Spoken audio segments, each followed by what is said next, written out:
What's up? Ghost Fictions is here and we're back again. This is a story where Issei died and went back in time. As Issei is slowly poisoned to death by Samael's curse, Ophis decide to use the remaining power she had left and send Ise and Ddraig back in time. Now Issei and Ddraig are sent 10 years to the past to start a new chance to get a head start on training. But before we start, please consider subscribe to the channel and give this video a like. Don't forget to check the description for more informations. Now, let's get into the story. Shalba is finally dead. I can go back to Riaz and the others. Right. Partner, please hold on. I slowly began to pant louder and louder. The pain of Samael's curse was slowly fading away. Isn't that a good thing? Issei, Azazel and the others are going to open the dragon gate soon. If the gate opens, we can go home. I know that. What's the first thing I should do when I get back home?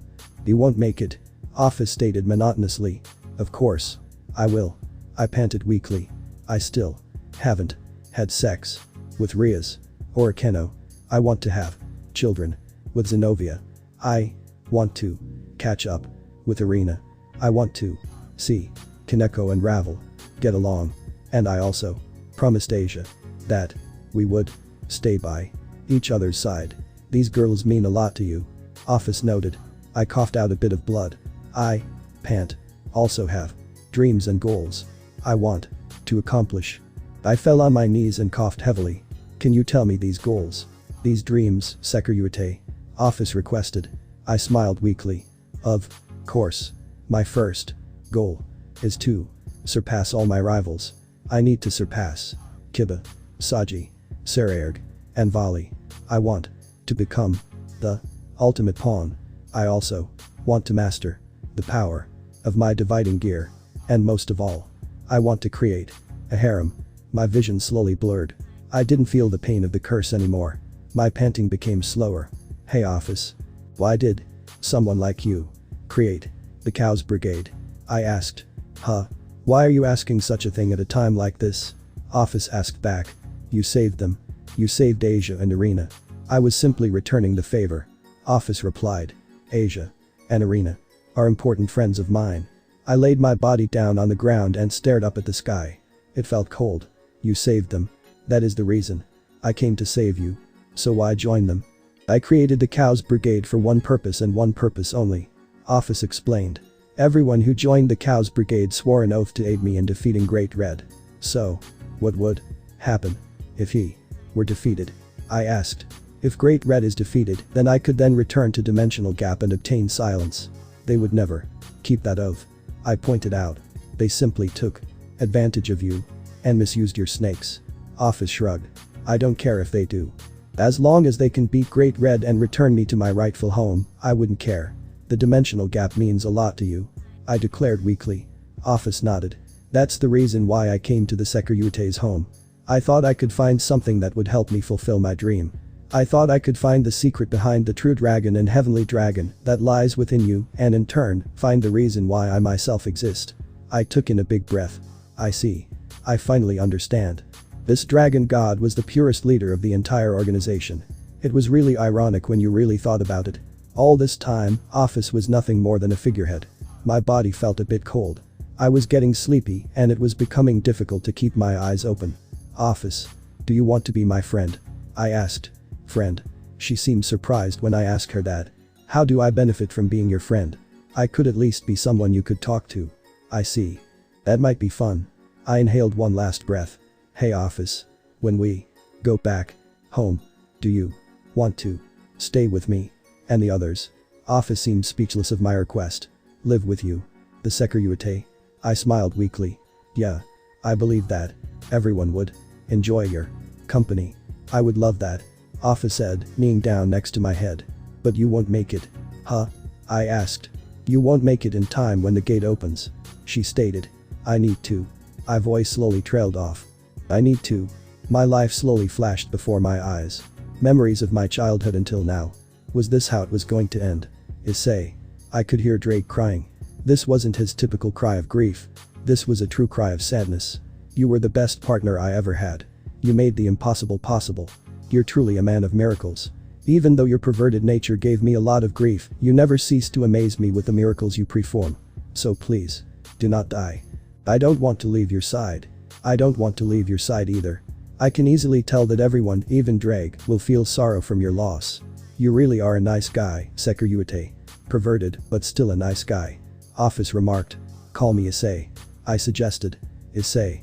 She said my name so gently. Ophis leaned closer to my face. Hey Issei. I have a question I would like you to answer before you die. Alright. I'll answer it. If I were to send you and Ddraig back in time 10 years ago along with your current memories, what would you do? What kind of question was that? If that happened, then I would take martial arts classes. I would also visit Akeno's family shrine. My father had an opportunity to go to Kyoto a few years back, but he declined. I would convince him to go. If we move to Kyoto, I would go and find Kunu and her mother and hopefully train with them to improve my fire abilities. The opportunity to work in Kyoto is temporary, so my parents and I would eventually move back to our original home and allow time to take its course and go back to Ria's and the others. Alright. Ophis replied. Huh? I asked, confused. I will send both your and Ddraig souls 10 years into the past. What? Does Ophis have that kind of power to do that? Ophis, do you know what will happen to you if you do that? Ddraig asked. I'll still exist in the past if I send both yours and Issei's souls back to the past. However, this will be my first time performing such a spell. I know for a fact that this spell will rebound. So there's a possibility that those who are close to your heart will also retain their memories of the future as well. I see. That might prove to be helpful if I'm depending on the right person. So Issei, do you want to go through with it? Ophis asked. Yes. I answered quickly. Alright. Ophis said as a magic circle appeared beneath me. Issei. Will you really keep your promise about what you said you would do in the past? Would you fulfill all of your dreams and goals for the future? I promise. I coughed. I could feel something coming from the magic circle. And Issei. Ophis continued. When the time comes, would you save me again? Yes. I said as I closed my eyes. Goodbye Issei, my friend. Ophis said tearfully with a smile. This isn't the end. I murmured quietly. We'll meet again. I lost consciousness after that.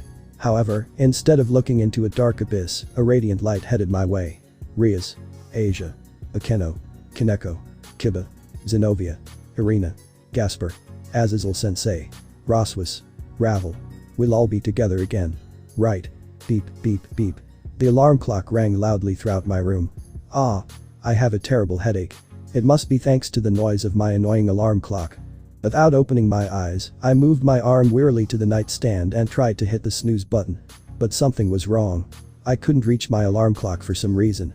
With my eyes half open and being half awake with an annoying but slowly fading headache, I grudgingly got up and turned off my alarm clock. Yawning lazily, I took notice of my room. It had reverted back completely to the way it had been before the reconstruction of the house. What's going on? I asked, astonished and confused. Partner. A familiar voice awkwardly spoke up in my head. Ddraig. You're still with me. Can you tell me what's going on here? Why are we back to my house and where are Rias and the rest? Do you have anything that can show a reflection? He asked awkwardly again. Why the hell would you need to see your reflection? What happened after the eye immediately froze on the spot? I noticed my reflection in my small television. My body was that of a 6-year-old. What the hell happened? I'm miniature. Ophis sent us back 11 years into the past. Ddraig explained. What? 11 years into the past?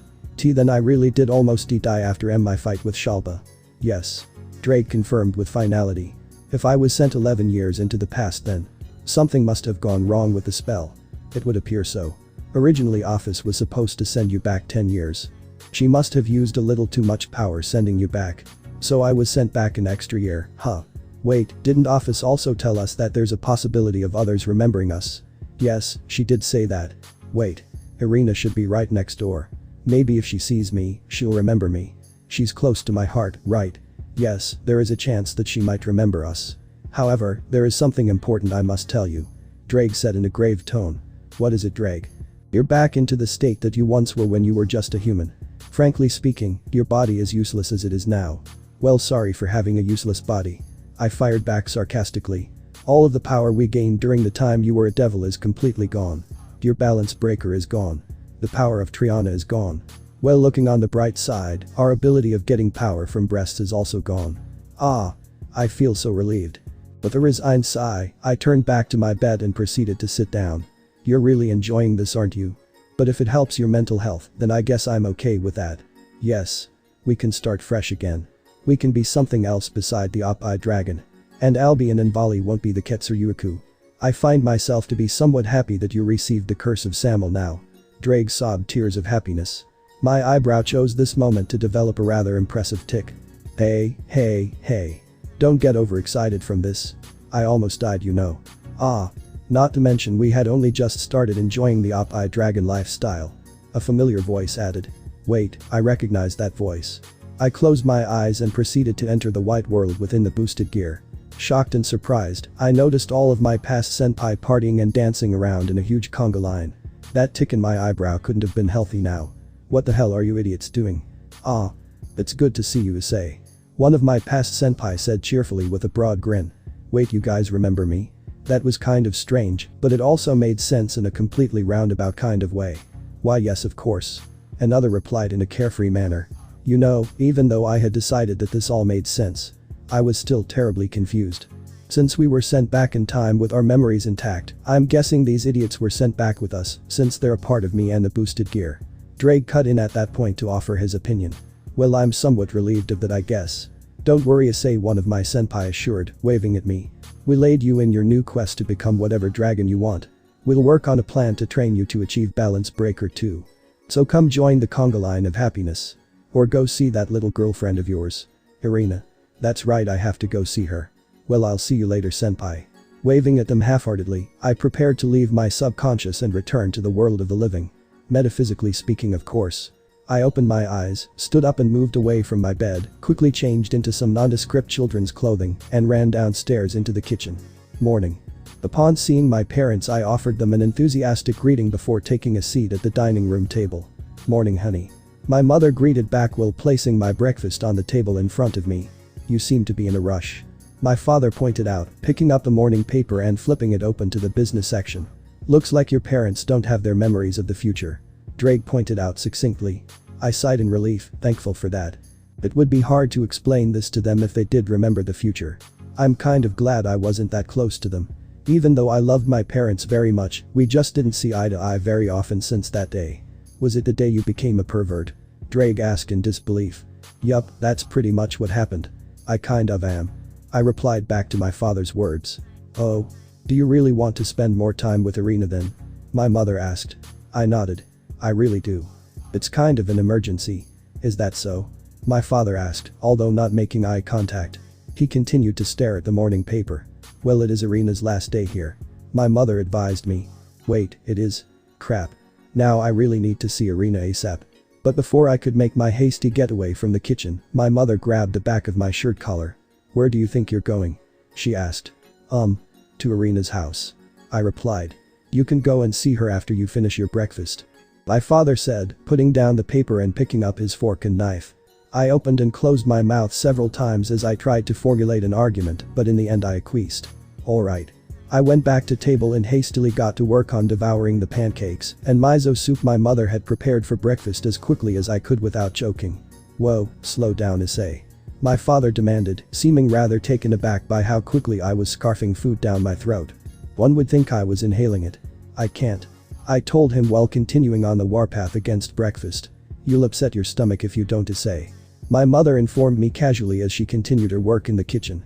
I rolled my eyes and complied with my parents' wishes to slow down my eating. As I continued to eat, my father spoke up in between bites of food. Issei, there's only about 3 weeks before your first day of school. Have you decided on doing anything like joining a club or participating in sports? Speak of the devil. Literally. I put down my utensils and placed my hands behind my head as I leaned back in my chair. A sport? What kind of sport club should I join? Should I join the kendo club? No, I won't obtain Ascalon until years later. What would I do if I don't have a sword until Ascalon arrives? Issei, may I suggest something? Ddraig asked. Mentally shrugging at the interruption to my thoughts, I replied to Draig's enquiry. Sure, what's your suggestion? Why not learn some kind of hand-to-hand combat style? Taking a moment to think on that suggestion, I smiled and nodded before realizing my parents might find it strange that I was doing so when nobody was speaking. Thankful that they weren't paying much attention to me at this point as I had yet to answer, I continued, more carefully this time. That's perfect.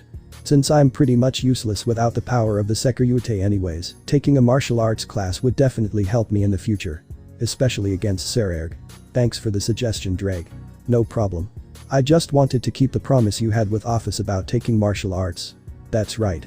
I have to keep my promise with Ophis. I looked at my dad, who was in the middle of drinking his morning coffee. Dad, I want to join one of the martial arts clubs. As I said that, my father spat out his coffee, hitting my mother directly in the face. My face. My mother shrieked in pain, covering her face with her hands as she reached for a towel hanging from the stove. Why you want to take a martial arts class? My father asked, bewildered, completely ignoring my mother, who was still screaming in pain. Hey, don't ignore your wife, you old coot. Scowling at my father, I affirmed. Yes. You know, that costs a lot of money. He reminded me. I know. My mother sat back down at table, a cold, threatening scowl aimed directly at my father as she dried her face with the towel she managed to get a hold of. Allow the boy to do martial arts. She demanded while directing a deathly glare in his direction. My father shivered when he noticed a both gloomy and scary aura surrounding my mother. I could see a red flash coming from her eyes. But dear. We can't afford. Yes, we can. My mother snapped back. But I'll get a part-time job to pay for Issei's classes. I happen to know a friend who owns a dojo downtown. You do? My father and I asked simultaneously. Apparently I wasn't the only one who was shocked by that knowledge. She nodded. Yeah, my best friend from high school married a former American MMA fighter and opened up a dojo not far from the school. Issei, go learn from her and her husband. In the past she did insist Issei should join, but I refused because I felt it was too violent for him. However, now when I think about it, Issei could use some self-discipline. And someone could learn not to spit hot coffee in his wife's face. That last sentence stabbed Dad's heart with a knife.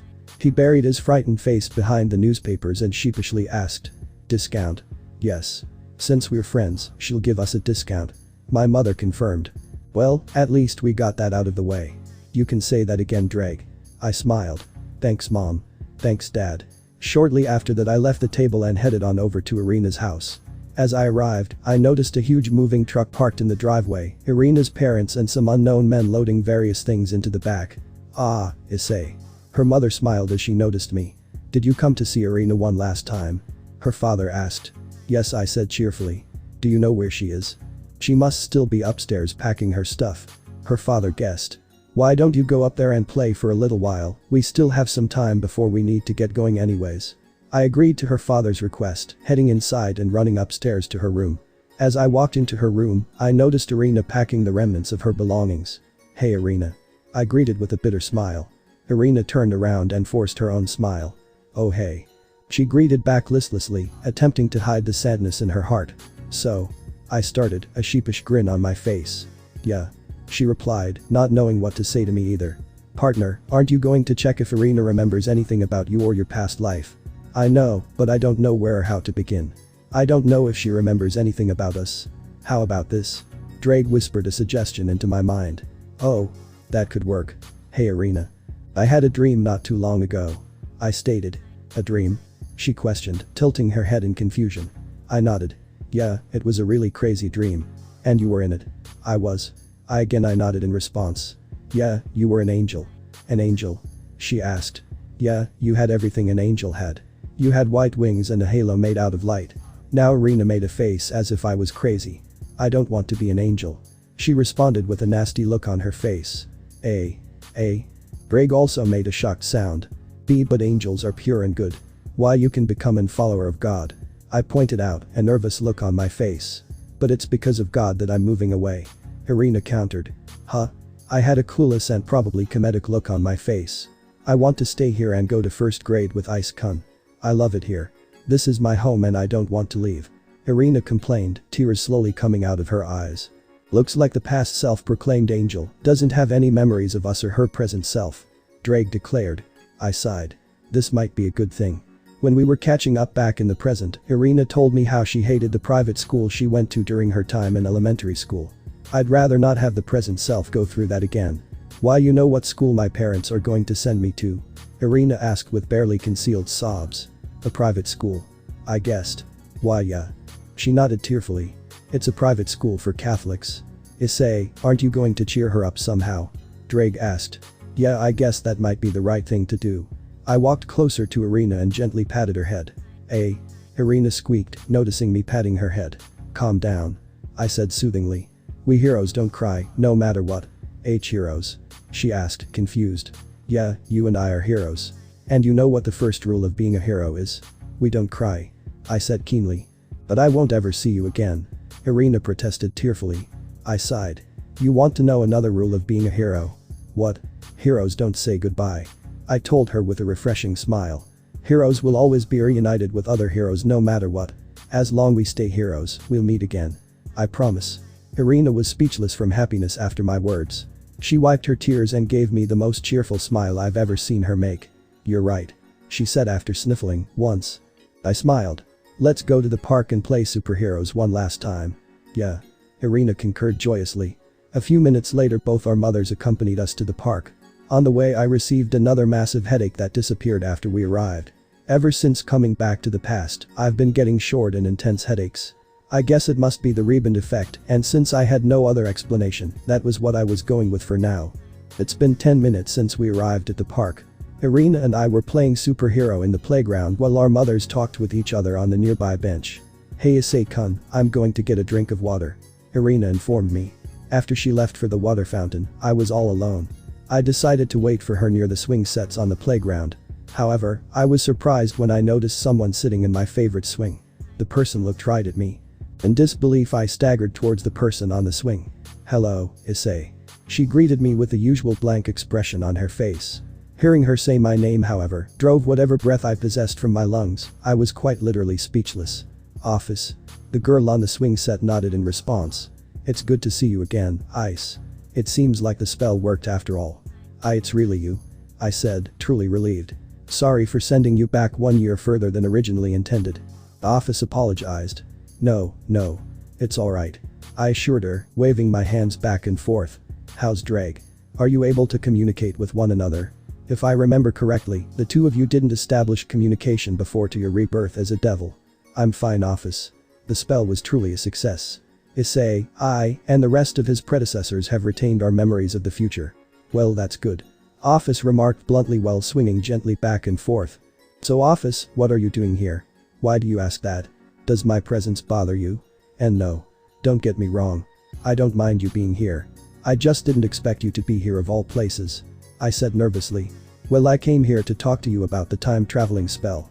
Ophis informed me, getting off the swing. The time-traveling spell. Ophis nodded. It's about the rebound effect. Have you been experiencing any headaches lately? Confused, I asked. Headaches? What do headaches? Ice-kun. A familiar voice called out to me. I turned around to see Irina in the distance, her hands around her mouth as if they were a megaphone. Ice-kun, who are you talking to? I looked back at Ophis. Ophis, do you want to come with me and see Irina again? No, she refused quickly. Thinking that Ophis would normally be happy to see a friend, I asked a second time. Are you sure? Ophis nodded. Yes, I'll be fine. But it's imperative that I speak to you about the rebound effects. Ice-kun. Irina shouted impatiently. I ignored Irina's call. Ophis, do you know where my house is? Yes, Ice. But I have terrible news about your home. Ophis gave me a serious look, her tone grave. She has terrible news about my home. What happened to my beloved home? I was gone for only 20 minutes. What news do you have about my home? I asked, a bad feeling in my gut. Someone destroyed your lovely 6-story house and replaced it with a hideously small 2-story house. Sorry for having a small hideous house. I put on weird and awkward smile after hearing that. Ophis. Don't worry, Ice, I'll find the culprit who replaced your beloved home with that pile of crap. Ophis said confidently, her blank look still on her face. Ophis. Don't. Just don't. I'm living in that house you call crap. I explained, lowering my head in grief. What? Isn't it normal for the Sekiryuite to live a life of luxury? Well, I'm not. I clarified, disappointed myself. That's a shame. Ophis stated the obvious. Issei-kun. A voice screamed for my attention. If you don't come here this instant, I'll bury you alive in the sandbox again. I instinctively began sweating bullets. I faintly remembered something that happened on Irina's 5th birthday. I forgot to get her a present and she wasn't too happy about it. Note to self. Never come to a 5-year-old tomboy's birthday empty-handed. If you do, hope for a quick death. I have to get going now. Go back to my house and look for my room. I'll be going now. Ophis complied with my request. In a matter of seconds, Ophis disappeared, seemingly vanishing off the face of the earth. What were you doing with that girl, Ise-kun? I looked back at Irina. Irina is totally mad.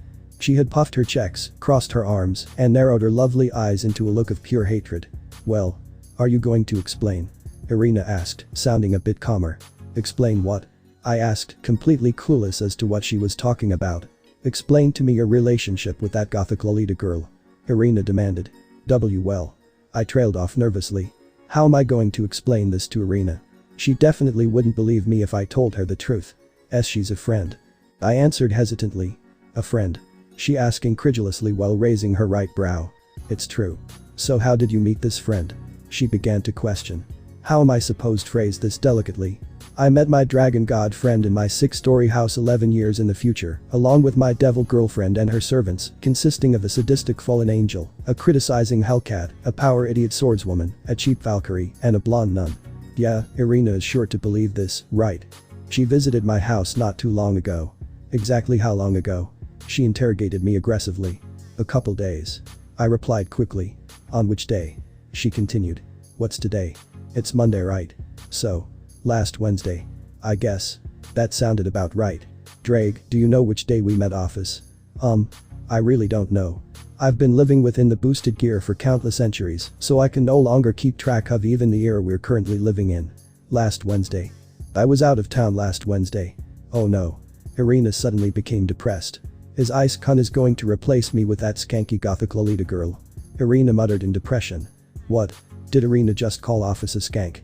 You're a meanie, Ise-kun. And here I thought you were the only friend that never keeps any secret from me.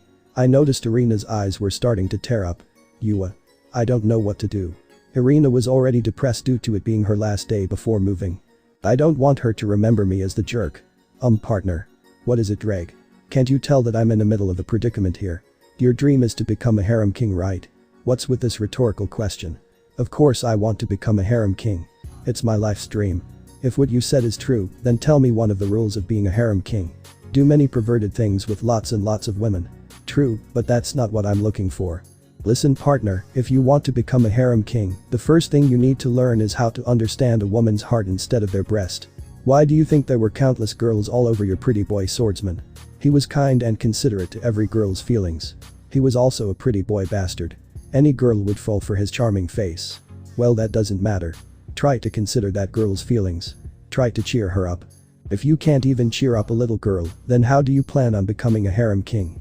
The road is just going to get tougher for you if you can't even understand the complexity of one girl's heart. A girl's heart. Their feelings. I thought back to what Ddraig said. The first things that came to mind were Rias, Akeno, and Kaneko. All three of them appeared as strong, independent women on the outside, but each had a hidden, sensitive inside. Akeno and Kaneko had been terribly scarred during their childhood. Due to betrayals by their family, both were too afraid to use the power they had inherited. They spent years upon years hating themselves simply because of who they were. Rias was a different case. Everyone saw her as Rias Gunmare, heiress of the Gunmare clan and younger sister of Surzich's Lucifer. The high-class pure-breed devils never saw her for who she really was. She was tired of their arrogance and left the devil world, deciding to live in the human world and live the life she wanted. Though she did live her life in the human world, the stigma attached to her family's name still followed her. As a result, many things troubled her consistently, like the engagement with the douchebag Riser. It wasn't until I was added to Ria's peerage that I was able to save them from their troubles. Fortunately, I was able to help both Akeno and Kaneko reconcile with their families, allowing them to accept their true identity. And I was the only one who could help Rias live the way she wanted to. Maybe my dream of becoming a harem king isn't as far off as it seems. I am sorry. I apologized sincerely to Irina. I should have informed you about her when you came back. Indeed, why you should have. Irina sobbed. I gently patted Irina's head. Today is our last day together. I want it to be a day that will bring a smile whenever we remember it. I offered Irina my hand, and she took it. Yeah. Irina said, wiping her tears and putting on her usual cheerful, upbeat smile. First Pav. It was another peaceful, yet busy day in heaven. I, Michael, was taking a small breather after working on the system that was created by my beloved master, God. God. I still can't handle the system the way you did. Am I truly worthy to rule the heavens in your place? While I sat in the throne that once belonged to my lord, one of my messengers ran towards me. Lord Michael Sama, I have terrible news. It's about the holy sword Ascalon. Sigh. An archangel's job is never done. What is it about Ascalon? I ask in a calm yet cranky manner. I really do need to get some rest. The legendary dragon slayer Ascalon had been a troublesome sword ever since we obtained it following St. George's death. Not a single one of us angels, nor any follower of the church could wield it. Not even I can wield the holy sword that was created by my lord. I'm starting to wonder why our majestic lord created such troublesome sword. It's not as powerful as some of the other swords our god created, or the holy sword that lied within the eight-headed dragon, yet why can't we wield it? Now that troublesome sword has been modifying itself to be wielded by a dragon. How ironic. Why would Ascalon, a sword that was made to slay dragons, allow itself to be modified to be wielded by a dragon? It just didn't make any sense. The holy sword Ascalon is gone. My messenger admitted nervously. I jumped out of God's throne, a shocked look on my face. What do you mean Ascalon is gone? I asked as calmly as I could. It's just gone. The minister in charge of the sword woke up this morning and found it had disappeared. So are you implying that someone stole Ascalon? No, sir. The messenger stuttered. We checked the security cameras and sent our best angels and magicians to check for any presence of magic where the holy sword was being kept, but they couldn't find anything of the sort. So Ascalon grew a pair of legs and walked out of the church. I jested angrily. It's possible, sir. My messenger gulped sheepishly. I sighed in grief. What am I to do now? I've already had enough problems already with ruling heaven and all of the churches on earth. This will cause major panic for us angels. Do you think the Ascalon is with its new wielder? My messenger asked. That is a possibility, but it's rather unlikely. If there's someone who seems capable of wielding one of the original holy swords, we bring them to the church and test them for that ability. But I have never heard a story of a holy sword going out on its own to find its wielder. Did something like that happen? Did Ascalon really find its own wielder?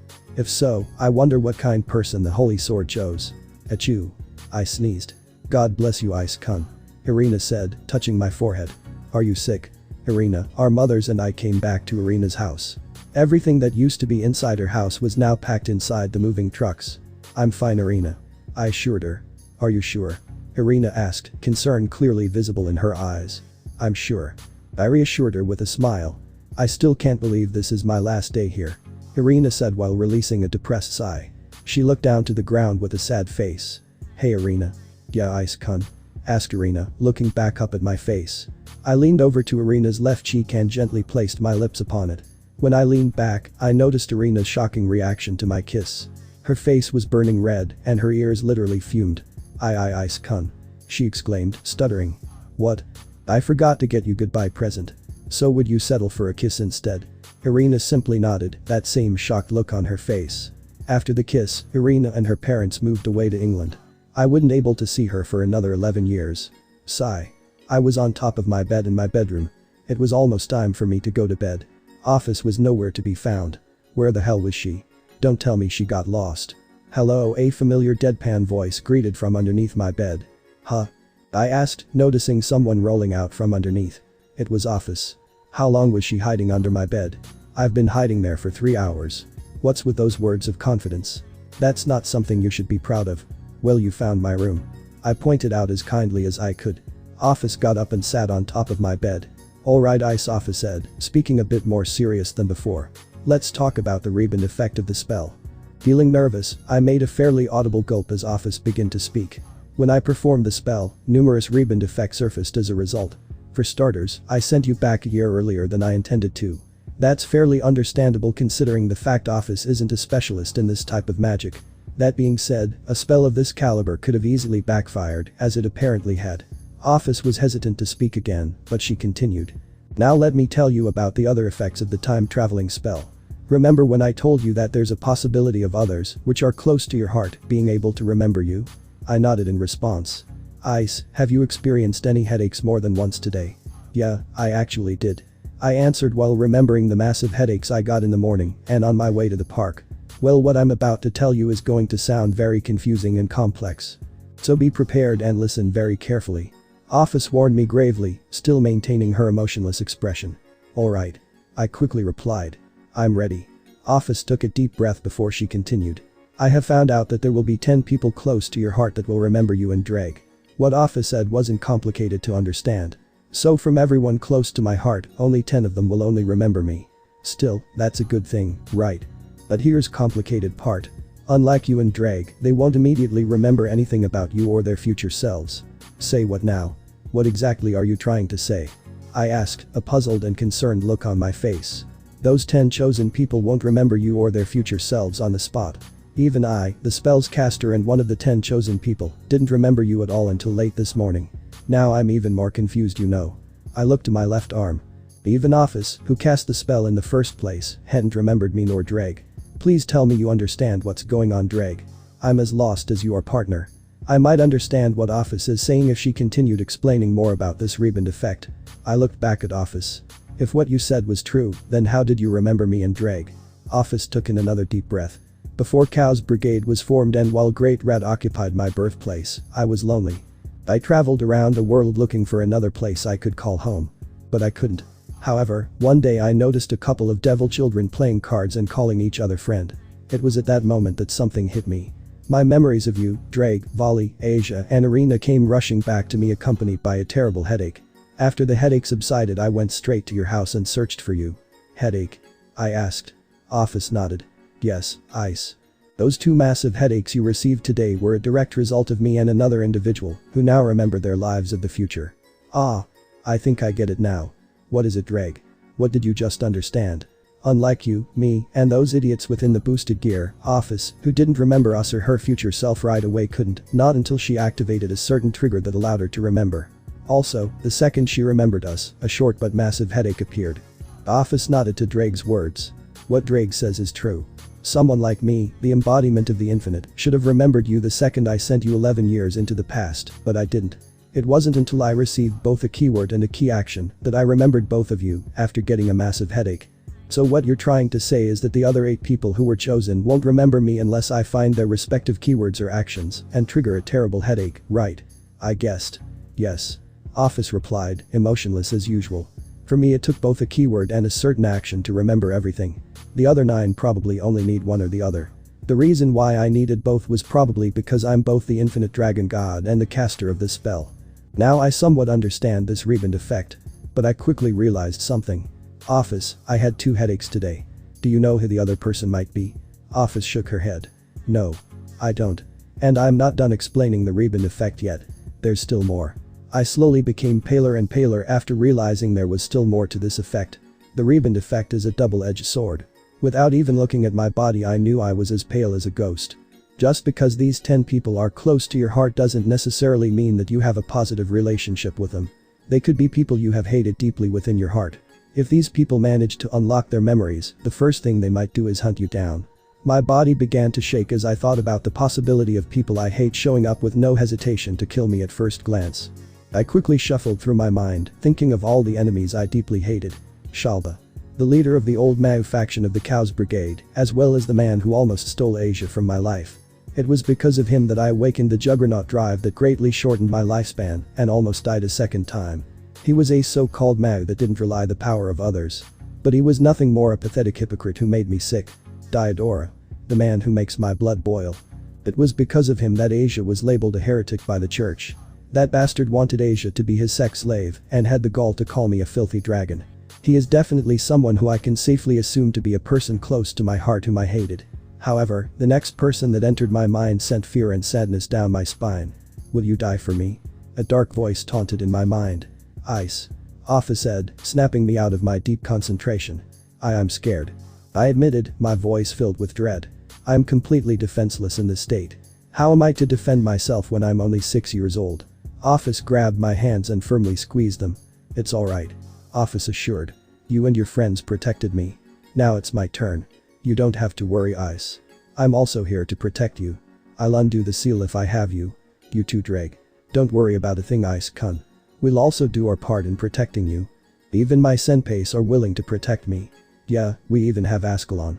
You have nothing to worry about. Well, that's good to know. Wait, what? I still have Ascalon with me. Why, of course.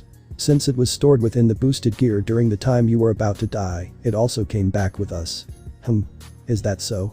I wonder if it's already too late to change to Kendo now. Wait, if Ascalon came back with me because it was confined within the boosted gear, then could it be possible that? I looked at my right hand. Could it be possible that he is within the boosted gear too? Gazing deeply at my left hand, I heard a light yawn. I looked up to find Ophis rubbing her tired, sleepy eyes. There is still more to address, you know. However, it might be better to wait till tomorrow. Ophis yawned again. I also yawned deeply. Yeah, I guess we'll have to wait until tomorrow then. Before I could go to sleep, I quickly realized something. I turned towards Ophis. Where are you going to sleep? I asked. On the bed, of course. Ophis told me. But we don't have a spare bed. I informed her. Ophis looked at the bed and then back at me. I can't tell what she is thinking. Boy sleeps on floor. She said, pushing me off my bed. Can't we share? I beseeched her desperately. Ophis rolled her eyes. Fine. Later that night, I was kicked off the bed. I didn't realize I was sleeping on the floor until waking up next morning. I, Ria's Gremmery, was simply walking through the Gremmery's main castle garden with my Ani-sama. Achoo. I sneezed.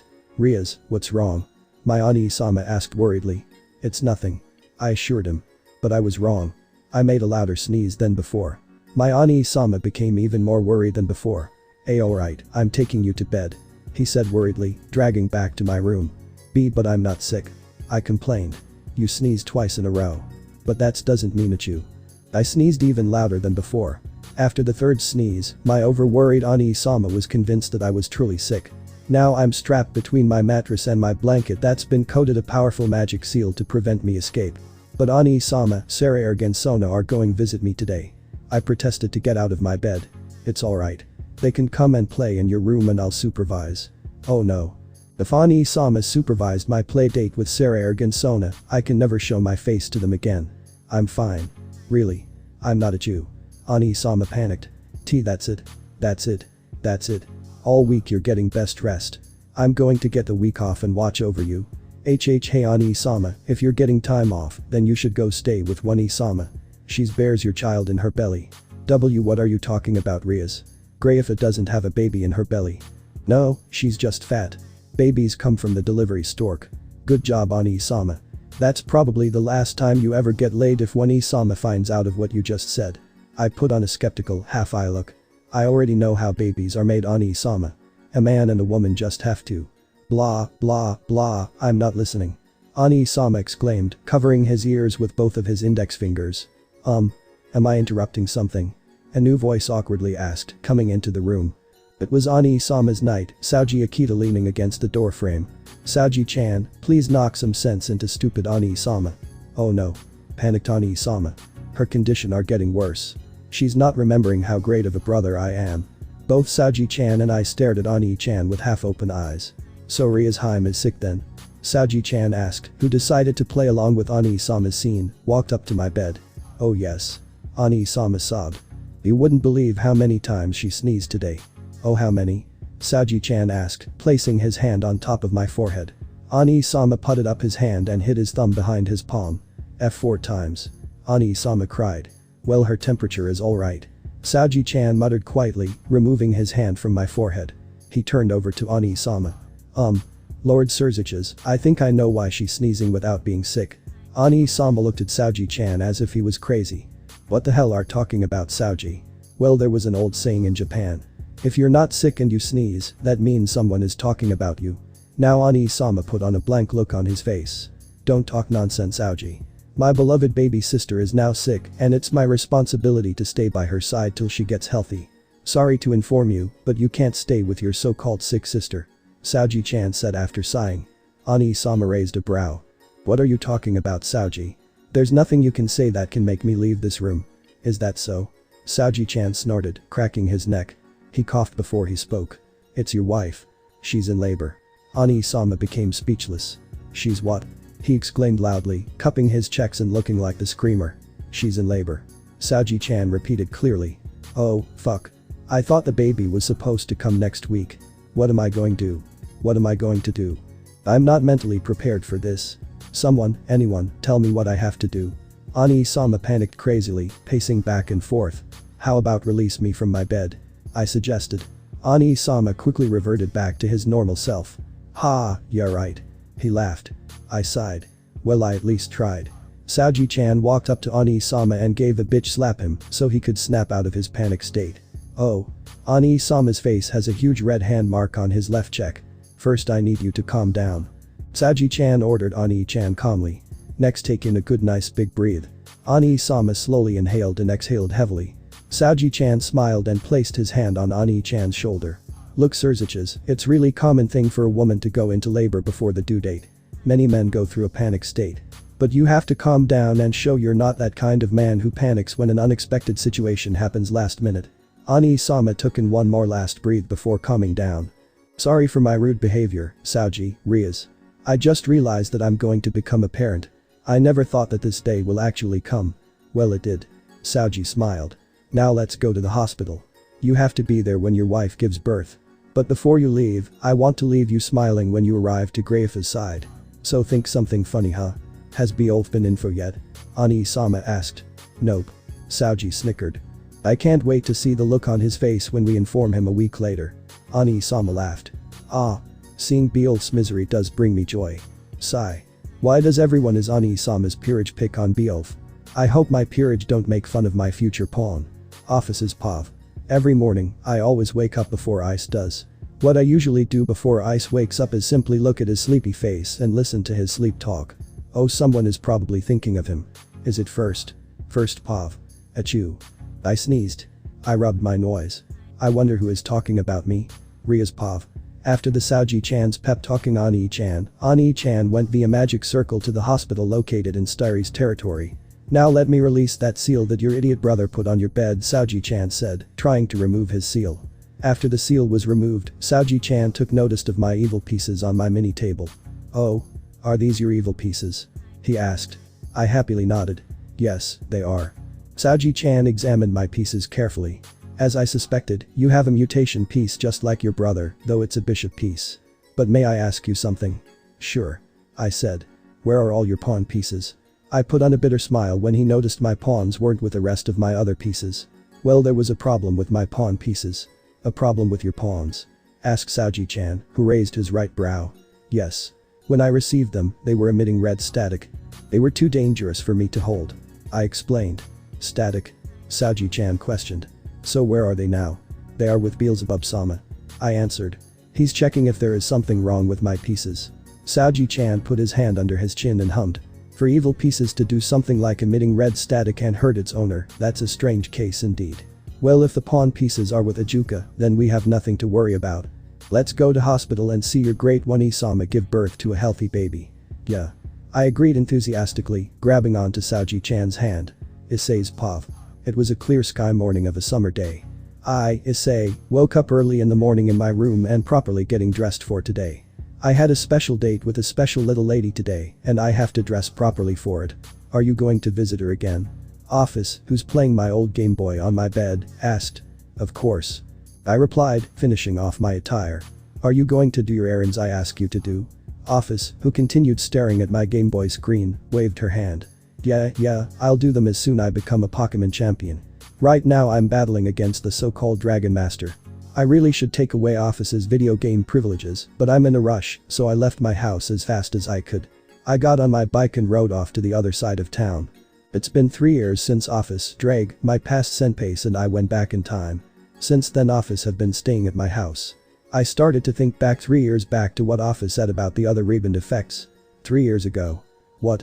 I asked with a puzzled look on my face. I've been split into 2 halves. Office repeated herself after she rolled her eyes. How? Why? I was too confused to understand this. Why did Office split herself into 2 halves? I really don't know myself why I split into 2. Office admitted truthfully, shrugging her shoulders. But I know 2 things. 1. My other half doesn't have memories of us, and 2. The Cows Brigade will still be formed. I feel relieved that the main cause that formed the 3 factions will exist, but I'm actually a bit saddened that the other Office must go through suffering of being alone. Plus this me is currently in a weakened state. Office added. I have only twice the power of the 2 heavenly dragons during their primes. So she's in the same state she was when she was weakened by Samael. Since I'm in this weak state, I can't create any snakes to produce power, but I can still transfer power. Office revealed. You can still transfer power. How? I asked. Like this? Office said, leaning her head closer to mine. Oh, Office? I asked before her lips touched mine. Since my mouth was opened, Office entered her tongue inside of my own. I could taste the tongue of Office. So this is the tea taste of the tongue of a G-god. It's something I imagine it to be. Office pulled her head back and continued to speak as if nothing happened. I can only transfer some of my powers via transferring salvia to the mouth of others. What I just transfer into you is special type of senjutsu that allows you to see auras of others. Why did you transfer that power into me? I, who am completely baffled, asked. Ise, try to read my aura. Ophis commanded without explaining the purpose of this power and ignoring my question. Alright. I agreed to her words and activated my aura reading powers. The color of Ophis's aura was crimson red. I told Ophis the color of her aura. Ophis then tells me to look at the aura of someone from outside. I did that and noticed the aura of a bystander near our home. It was gray. I told her the color aura of the bystander. What I gave you is the aura to see the people who will remember you. Ophis explained the power she gave me from that kiss. If the aura's color is crimson red, then they are the people who remember you. If the aura's color is gray, then they don't remember you at all. Oh, so that's why she gave this ability in the first place. This ability will be very helpful for you when you look for first. Ophis added. First. Just who are you? Where are you? If you did remember me, why didn't you come to me as soon as you can? Ophis, do you have an idea who is first? I asked while thinking multiple people of whom first is. Ophis placed her hand under her chin and thought about with a monotone hum. I really don't know who is first. If I had all of my powers with me, then it would be easy to identify who first is. But I know one thing. People like your master or leader of the Grigori. If it was them, then they would have come here in the first place. Ophis made a good point. If it was someone like Riaz or Azazel sensei, then they would have come to me. I shouldn't be scared about this, right? So what if first didn't come to me? Wait. Ophis, what if it was someone like Kiba, Zenobia, or Asia? I asked. If they were first, then it would make sense then. They didn't have any magic to teleport to my home in the first place. All three of them are currently under the authority of the church in Europe. You might be right. Ophis said. When I have enough power to make snakes, I'll use them to scout Europe to locate them. As if Ophis remembered something important, she continued talking and started to dig something from her pocket. Ise, can you put your hand out? Alright. I asked with a question on top of my head and offering my hand to her. Here. Ophis said, putting something into my hands. I took a look at the small item place in my hand. It was an old medieval ring with a small crystal clear gem in the center. Why did you giving me this? I asked. Ise, do you know the man named Sir Lancelot? Ophis asked. A man named Lancelot. Is he someone I should know? Wasn't he someone from the Knights of the Round Table or something like that? By the expression in my face, Ophis could easily tell that I didn't know much about Lancelot. Sir Lancelot was the greatest knight out of the Round Table and best friend of the original King Arthur. Ophis clarified as if she was reading my mind. But he was also the man who brought Arthur's kingdom, Camelot, to collapse after he had an affair with Arthur's wife, Queen Guinevere. This is his Ring of Dispel. The Ring of Dispel. I repeated curiously. Ophis nodded. Yes. This enchanted ring was given to him by his foster mother, Lady by the Lake. Just like its name, the ring power is to dispel any enchantments. If you wear this ring, you'll be able to seal your boosted gear powers from the presence of others. This ring is also powerful enough to even to change enchantments of other items or spells around you. You can even hide your own presence if you have to. This ring can disable the powers of enhancement. Wait, if this ring could cancel the power of boosted gear, could it be possible cancel the power of Ophis's snakes perchance? I looked back at the ring and back to Ophis. She nodded as if she was reading my mind again. How did you manage to obtain this ring? I asked. I obtained this ring when I was there during Lancelot's death. I took interest in it and took it. So you basically stole it? I asked with a sweat drop. Yup. Ophis replied with no hesitation whatsoever. This dragon god really does whatever she wants to and takes whatever she likes. If she's going to live here, then I really should teach what's right or wrong before I get in trouble with the police or my parents. Ah yes, is there one more rebound effect? Ophis remembered. This effect is for those other people who were close to your heart but weren't the chosen 10 people to remember. So there is one more effect that goes the other people weren't chosen to remember me, huh? When the other people close to your heart who won't remember you will have a familiarity with you. The second they see you, they will either feel fear, love, disgust, and etc. It really depends on the person. If it was your master girlfriend, she'll fall in love with you in first sight. If it's someone like Shalba, he'll fear you the second he sees you. Both this rebound effect and those other 9 people who are supposed to be awakened are like a double-edged sword to me. This effect will cause my enemies to become more alert of me and won't hesitate to kill me on the spot. And Ise, make sure you wear Lancelot's ring at all times. Ophis advised me while she placed her hands on top of my hand where the ring was. We won't know who first is, nor will we know who we're going met in the future, since you weren't aware of supernatural world. I still have that dispel ring Ophis found, stole. Since I can't put the ring in small fingers, I decided it around as with a thread like a necklace. This ring will be very helpful to me later on the future, especially against those people who will use Ophis' snakes. Ophis did find Kiba, Asia and Zenobia, but their auras were grey. Well, I'm somewhat glad that they didn't regain their memories. If they did, then I have to go all the hard work to bring them here in this weak state, and there are so many obstacles that I can't do alone with this 9-year-old body of mine. I stopped my bike as I arrived to a familiar shrine. A girl with black hair as the night and violet eyes wearing a maiden shrine outfit took notice of me. Ice. She smiled cheerfully. Morning, Akeno. I greeted her. Are you sure it's a good idea to see Priestess of Thunder and Lightning? Ophis asked with doubtful eyes. Of course. I replied without any hesitation in my words. Ice, does a friend give other friends advice, right? Ophis alluded. Of course. I said, not liking where this is going. I think you shouldn't go see her. Ophis advised me. What? Why?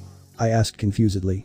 If it was true what you said to me about the childhood of that girl, then it's better off you don't allow her to get attached to you. She explained. The time her mother died, she wouldn't go to your master, but you instead for shelter. But what if she's one of the other 8 or first? I asked. If she was first, then she would have come straight to you after awakening. Ophis countered. But if she is one the 8, then it's possible, but I think it is better you don't come in contact with her till years later. But why can't I awaken her as she is a child? Even if you do awaken her, there are 2 problems. Ophis pointed out. The first problem is going to convince her father not to go on that mission on the day of her mother's death. But if you do that, there's a second problem. How is she going to meet your master if both her mother is still alive? Both of her parents aren't going to allow her get in contact with your devil master, and your master might get a new queen instead. Ophis made good points. Maybe I shouldn't go see Akeno, but at the same time I really think I should. As if she remembered something, Ophis continued. I have one more thing I want to tell you, Ice. If you awaken this girl at such an early age, are you prepared to hurt her? Those last words of what Ophis told me still haunt me. I know she's just watching over me as a friend, but I also want to bring some joy to Akeno's childhood before the day her mother gets killed. Ice?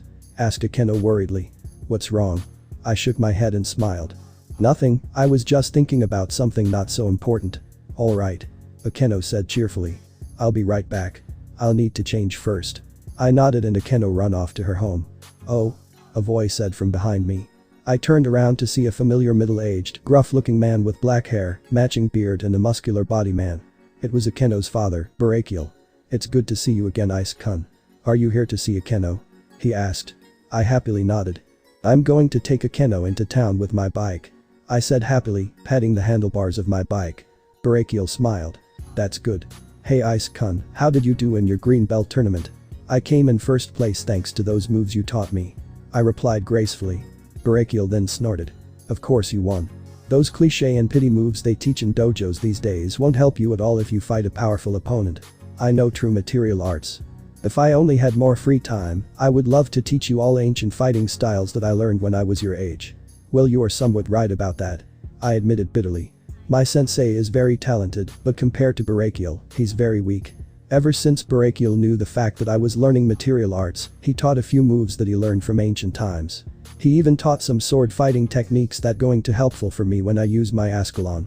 Suddenly Barakiel placed a hand on my shoulder. Say Ice-kun, I have a favor to ask of you. He spoke with a serious tone. I put on a puzzled look on my face. What kind of favor?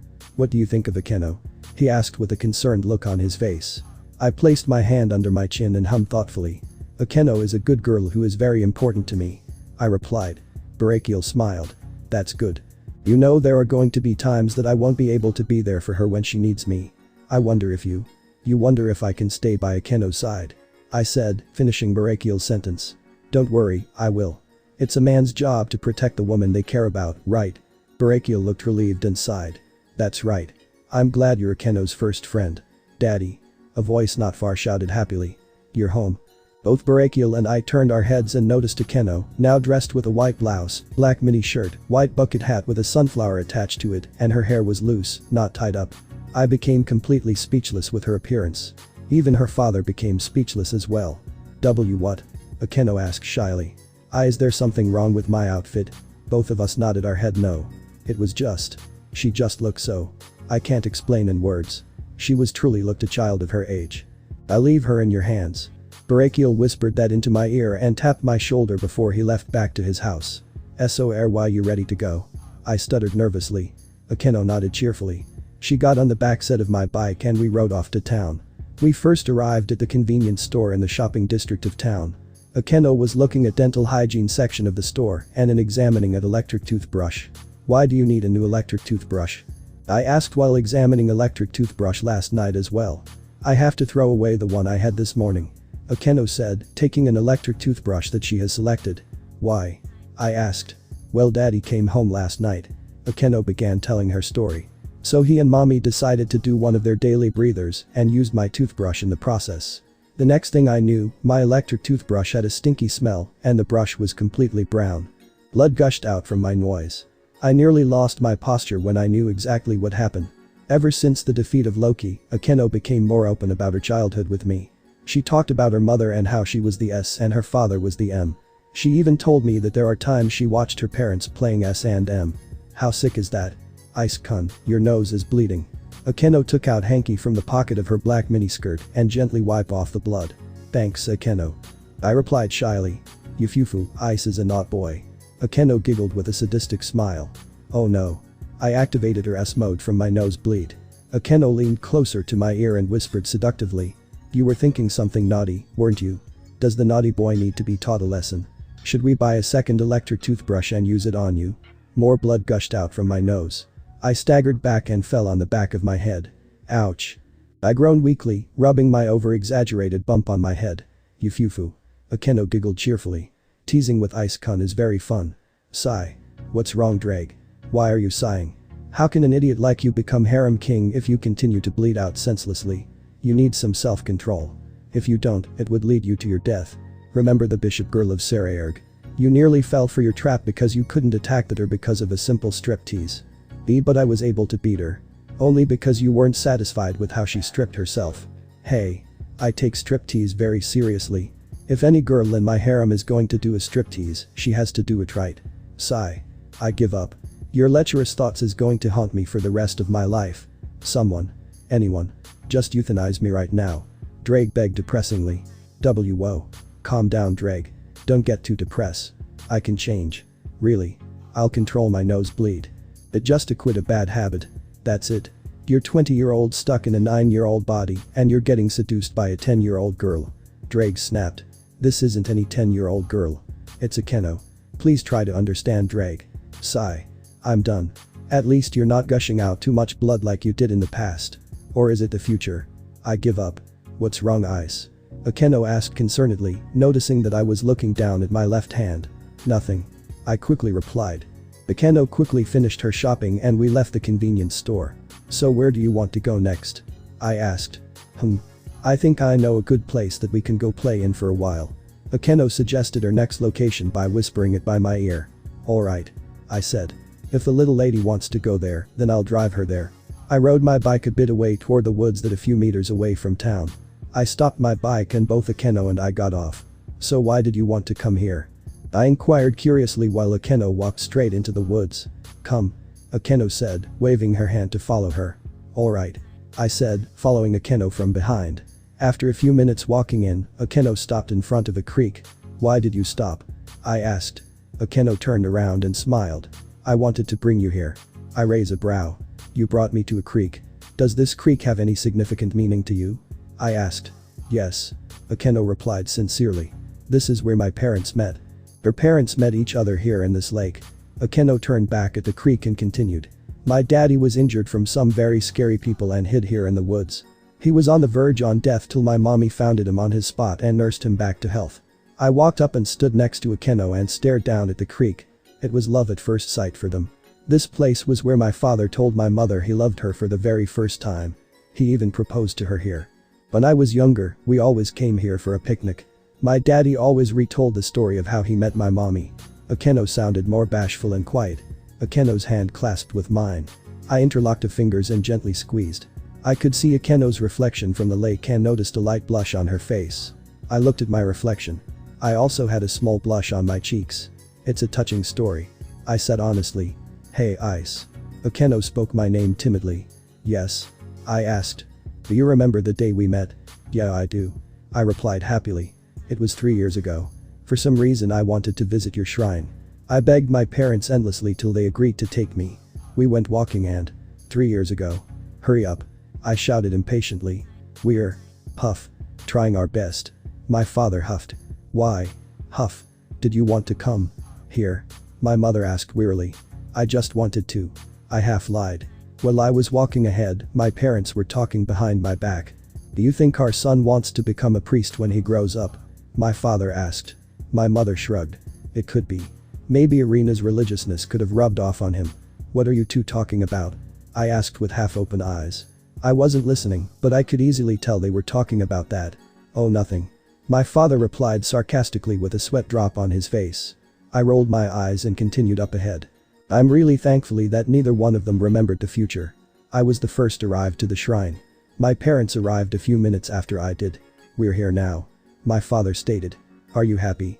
Well, kind of. I said, sounding a bit disappointed. What's wrong? My mother asked, noticing that I looked a bit sad. I shook my head. Nothing. I lied. Ara, I knew I heard voices somewhere. A voice said from behind. All three of us turned around and noticed a young woman and a small girl wearing matching shrine maiden uniforms. I couldn't close my mouth when I first lay eyes on the small girl. Oh, are you two the shrine maidens of this shrine? My mother asked. Well, I am. The older shrine maiden answered. My daughter isn't. The daughter? Asked my father shockingly. Why you look as so young? The mother shrine maiden smiled. Thanks for the compliments. Oh, you have a son. He's about the same age as my daughter. Why don't you say hello to him, Akeno? The daughter of the shrine maiden hid behind her mother. She looked very timid when she looked at me. I knew by fact that Akeno was more fragile than Ria's, but I never knew she was also shy. I could feel someone tapping me behind my back. It was properly my dad who wanted me to introduce myself to Priestess of Thunder and Lightning. I took in a big breath and walked forward towards the shy fallen angel girl. I'm Highschool Issei. I introduced myself with a cheerful smile. Akeno's face turned red, and she quickly buried her face in her mother's shrine maiden outfit. What's wrong, Akeno? Her mother asked gently. Akeno pulled her face back away from her mother's clothes and looked directly at me. I'm Himejima Akeno. Little Akeno introduced herself sheepishly with a quick bow. After that we spent the whole day together. Then I spent the rest of my summer coming to the shrine just to be with you and your family. And now we're here. I said, finishing the story. Akeno became very silent. She let go of my hand and walked into the creek. Akeno. I asked. Hey Ice, do you believe in stuff like the supernatural? Akeno asked suddenly. Don't tell me she's going to reveal me her secret. I'm not sure if I should be relieved or not if she does. I somewhat do believe in the supernatural. I said in the best way I could. The world is hard to explain, right? There are things that we don't know about. Akeno turned around and looked at me with sad emotionless eyes. What would happen if I told you if I was not completely human? Would you fear me? Why do you ask me that? I asked, ignoring Akeno's question. I'm just wondering what would happen if I told you if I wasn't completely human. That's all. Akeno implied earnestly. So would you fear me if I wasn't completely human after all? I thought about her question deeply. Then I thought about Rainer. Both girls are fallen angels, but they're completely the opposite of each other. That depends. I replied warily. If you weren't completely human, would you harm me? Of course not. Shouted Akeno defensively. Ice is too important to me. Akeno stopped herself from confessing what she wanted to say to me. I could easily guess what she wanted to say to me. She wanted to confess her love to me. I sighed in relief and walked into the creek. Akeno became puzzled. I stood right in front of her. I placed my left hand on her cheek. If you're the same Akeno I knew and love on the inside, then I don't care if you're not completely human. I answered Akeno's question. Akeno slowly started to shed tears. Love? She asked tearfully. Did you say love? Of course I did. I assured her, wiping off the tears on her face. Ice! Cried Akeno happily, tackling down onto the creek. You I exclaimed as I was tackled down. I love you. I love you. I love you. Akeno repeated emotionally as she buried her face into my shirt. Akeno. I whispered while I wrapped my left arm around her back and used my right to gently stroke her head. Ophis Pav. Ophis who remembers the future and Ice, am currently working an errand for Ice in the underworld. I overkilled Blue's team. I gloated emotionlessly, playing Pokemon Yellow with Ice's old Game Boy. He was no match for my powerful Charizard. Slow down, Nisama. A sweet little voice pleaded. I can't catch up. You really are a slowpoke, Shirin, Nyan. An older woman's voice purred. I quickly saved my game and turned off my Game Boy. I, who was hiding within some bushes, took a peek and noticed two girls playing in front lawns. I was able to recognize them. They were Vali's black cat and Ice's white cat. I heard they were sisters. I don't see the resemblance. Their appearance and personality are completely different, even their eye color has different shades. Even though they were completely different on appearance and personality, they seem very close like Ise and his parents. I see why Ise sent me here too in the first place. I remembered the story about them. They were close back then, but the former master of Vali's black cat was a cruel man who lusted for power. She took the risk of being a wanted criminal to protect Ice's white cat. Ise told me that friends and family take risks to protect their loved ones. Both of us risk ourselves to protect one another. He risked his life to protect me from Shalba, and I risked saving his life by sending him back in time. If I remembered correctly of how the story ended between the two Nekomata siblings from what Ise told me after they've been separated for all these years, his white cat couldn't forgive Vali's black cat for leaving her, and she was afraid to use her Nekomata powers. Ise sent me here to protect the relationship between these girls. He knew for a fact that Vali's cat didn't go berserk and killed her former master by mistake, so I'm here to gain some evidence. After 3 years after being with Ise, I regained some of my strength. I wasn't able to regain all of my original power, but I'm powerful enough to make snakes to act as my recon. When the time comes, I'll send my snakes to the Formas for them to see the treatment that Vali's cat had to go through. Ise guessed that if the Formas see this, then there is a possibility for a new anti-cruelty law for reincarnated devils or devils who are being used by evil pieces. I took one last glance at the Nekomata siblings, they really love one another. I felt a something weird inside of me. I didn't like the feeling, nor did I like the feeling of the Nekomata siblings getting along. Maybe I'm feeling this way because I was born a lonely child with no one being with me by my side. But that feeling left when I have two people that came into mind. Ise and Vali. Vali. If I had all my powers, I will also go directly to you as well. If I consider of what Ise told me what is a friend, you were also my friend, right?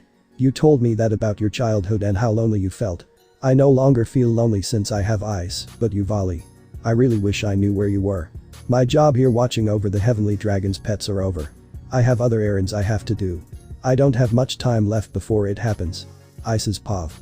After Akeno confessed to me about her loving me and tackling me to the ground, we're both stripped naked and letting our clothes dry in the sun. We lean against each other by our backs touching each other.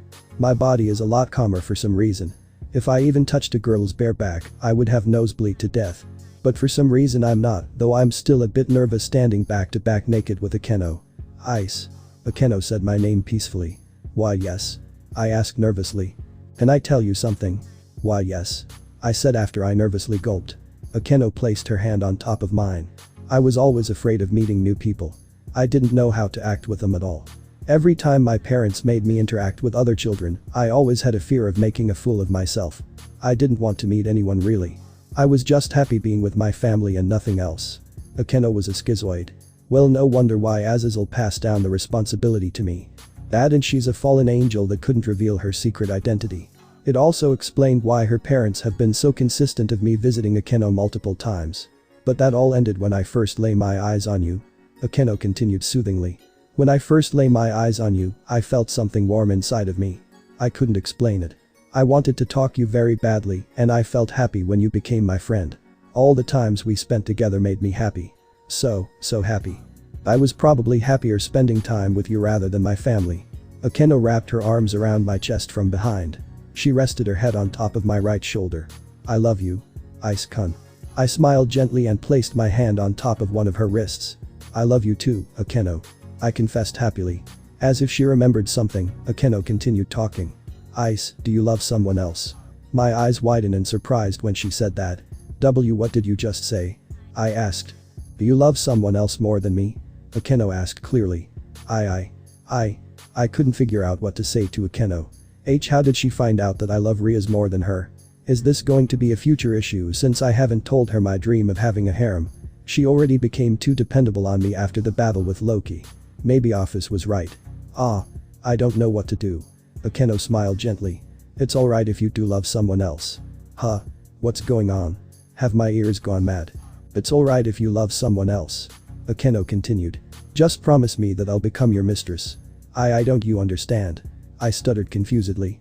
Akeno giggled in response. Isn't it your dream to have a harem? How did she know that? I escaped from her arms and checked her aura. It was gray. Akeno continued to giggle happily. You must be wondering how I know about your live stream, right? I nodded warily while swallowing a chunk of saliva. You've always talk in your sleep. Remember when you slept over in my house during the winter? You've always talked about being harem king and this girl. Every time you speak of this girl, you seemed really happy. Is she talking about Rias? I don't mind if you love someone else. Just don't forget about me. If you marry someone else, please. Let me become your mistress. Akeno. You're just like your future self. You always were obsessed of having an affair with me. Well, if Akeno is alright of me having a harem and marrying Rias, then it will save me the complication of explaining things in the later future. As if she remembered something important, Akeno continued to speak. By the way, what's her name? Huh? If I talk in my sleep, wouldn't she know Ria's name by now? Every time you say this girl's name, I always forget her name at the end. Akeno added, leaving me more confused. Is there more to the rebound effect than Ophis thought? Akeno couldn't remember Ria's name for some reason, even after I repeatedly say her name over and over again. I started to test something. Her name is Ria's Gunmare. I said loud and clear. Who? Akeno asked, not catching Ria's name. I looked shocked and confused. Why can't she hear Ria's name? Is it because she not supposed to hear her name till later on in the future? Well, her name isn't important. Akeno said, waving her hand. She noticed something between my legs. Ah, is that Ise's little friend? My little friend. I looked down between my legs and quickly covered my little friend from Akeno's eyes. I'm so embarrassed now. I can't become a groom. Wait, I already can't become one. I showed my ass to everyone when I was getting a vaccine 8 years in the future. Ara, you're more aroused than I thought you were, Ice. Akeno remarked with a sadistic smile on her face. You know you look cute when you blush, Ice-kun. Akeno crawled closer to me. Is she going to do what I think is she going to do? Akeno slowly wrapped her arms around my neck and brought her mouth next to my ear. Hey Ice-kun, if you make a harem, please make me your third favorite. Akeno whispered seductively. Third? I asked weakly. Without looking, I knew by fact Akeno was in her S mode and having a suspicious smirk on her face. Yes, third. You have heard the old saying. First is the worst. Second is the best. And third is the one with the treasured breast. And third is the one with the treasured breast. Is there such a saying like that? Wasn't a treasured chest not breast? Is there even an old saying like that? If it is, I'm so glad I heard something like that. Oh, why am I getting an erection from this? I'm not a lolicon. Sigh. Don't even get me started with your sighing, Ddraig. What does she mean by first is the worst and second is the best? Is she talking about sex life with Rias and Asia? And no, I don't see Asia like that. I love her, but I don't want Asia to be part of my harem. What am I saying? Of course I do. Wait, no, I don't. I don't know what I'm thinking anymore. What? Does this mean my first time with Rias isn't going to be a good thing? But since we're both inexperienced. I don't know what to think of that either. Akeno continued to giggle at my dismay. I love you, Ice. Huh? I turned my head towards Akeno's and noticed her head leaning closer to hers. This is a kiss. It was the just like first time I kissed her. It was very light one, and I could only feel the tip of her lips touch the tips of my own. Her lips were just as soft just the time before. She pulled her lips back and smiled. That was my first kiss. Akeno. I said, speaking all suddenly calmed. What the hell are you two doing? An angry voice from behind asked. It was none other than Barakiel. But how did he find us here? She's still pure. I shouted defensively. Barakiel shook his head violently. That's not important right now. Akeno, your mother is in the hospital. We became speechless from what we heard. We quickly got dressed and rushed to the hospital with Barakiel. It's been over a week since Shuri Himejima, Akeno's mother, was sent to the hospital. The reason why she was sent to the hospital was because she fainted from a snake bite. Though she was fine, I have a feeling that it wasn't any original snake that bit her. Akeno and I were back to the same creek her parents met and where she confessed her feelings to me. Both of us were sitting next to each other at the edge of the creek with our feet soaking in the creek water. Akeno was leaning her head on top of my shoulder and peacefully sleeping. Hey Akeno. I said quietly. Yeah? Akeno asked with a big yawn. How's your mother doing? I asked her. She's fine. Akeno assured me. She's just going to need some bed rest. That's all. Everything has been very peaceful as of now. So far I haven't activated Akeno's keyword or action to awaken her yet.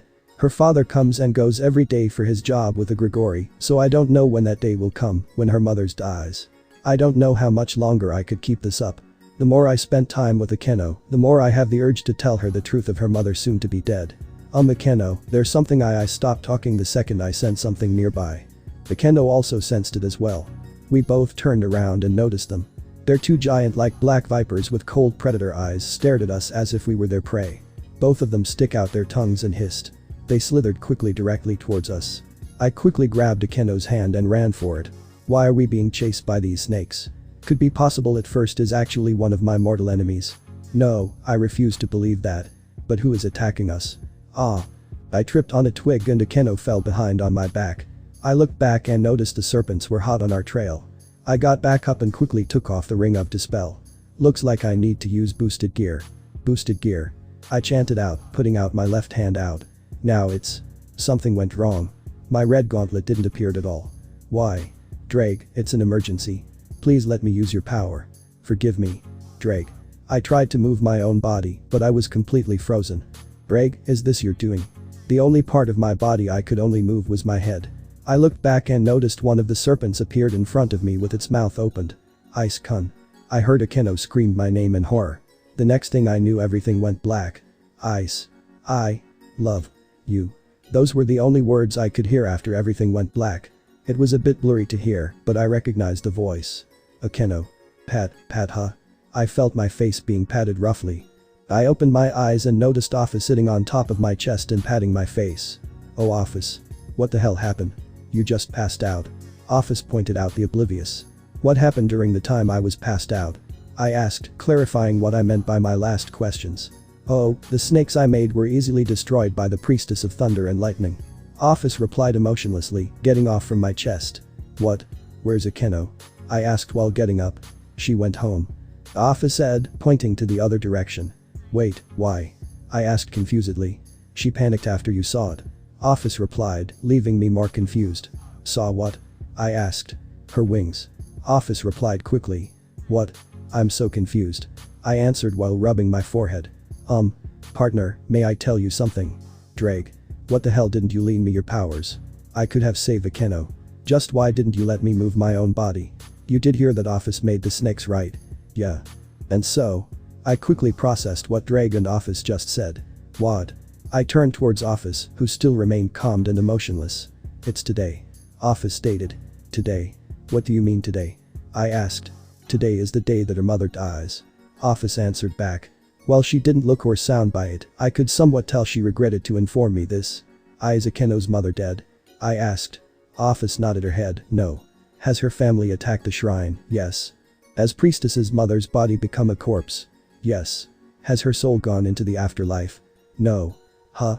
I asked with a puzzled look on her face. Ice, do you remember when Akeno's mother was bitten by a snake and was sent to the hospital? Ddraig reminded me. Yeah, I do remember. It was strange that she was bitten by a garden snake though. It wasn't poisonous at all, and yet she fainted.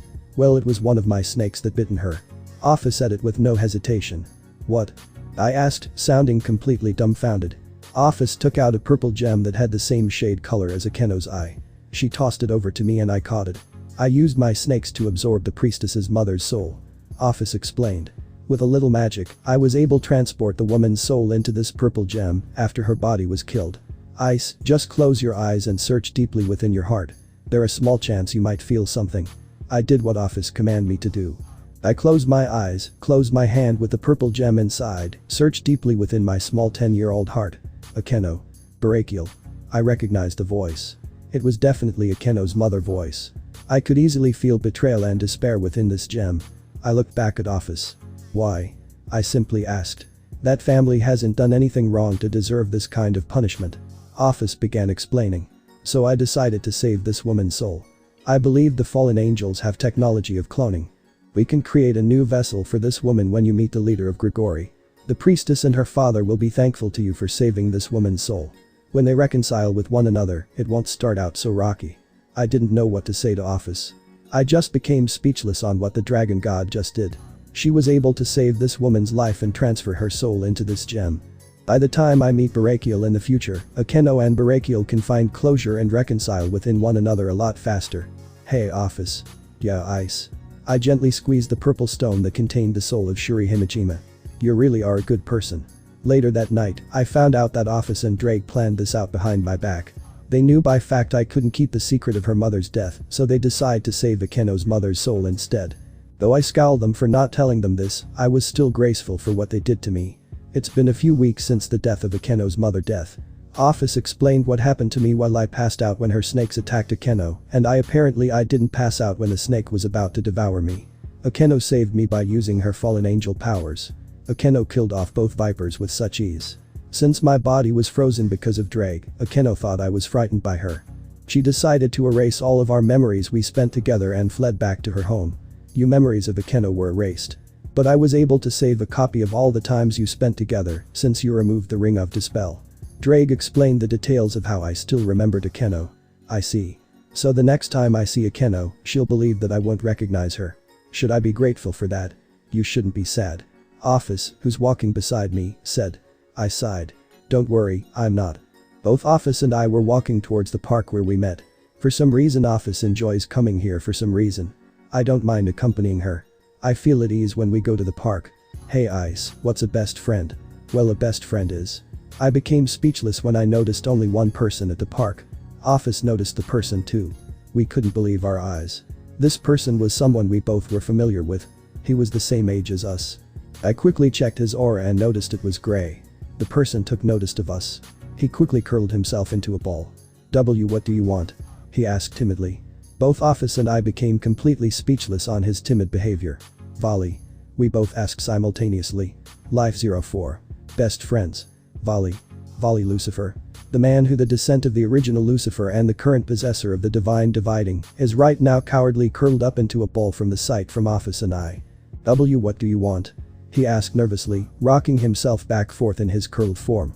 Both Ophis and I looked at each with puzzled looks on our face. Are you sure this is our Volley? I asked quietly. Ophis looked back at Volley and then back at me. I believe so. Ophis whispered back. We both looked back at the timid Volley. Your end name is Volley, right? Volley Lucifer.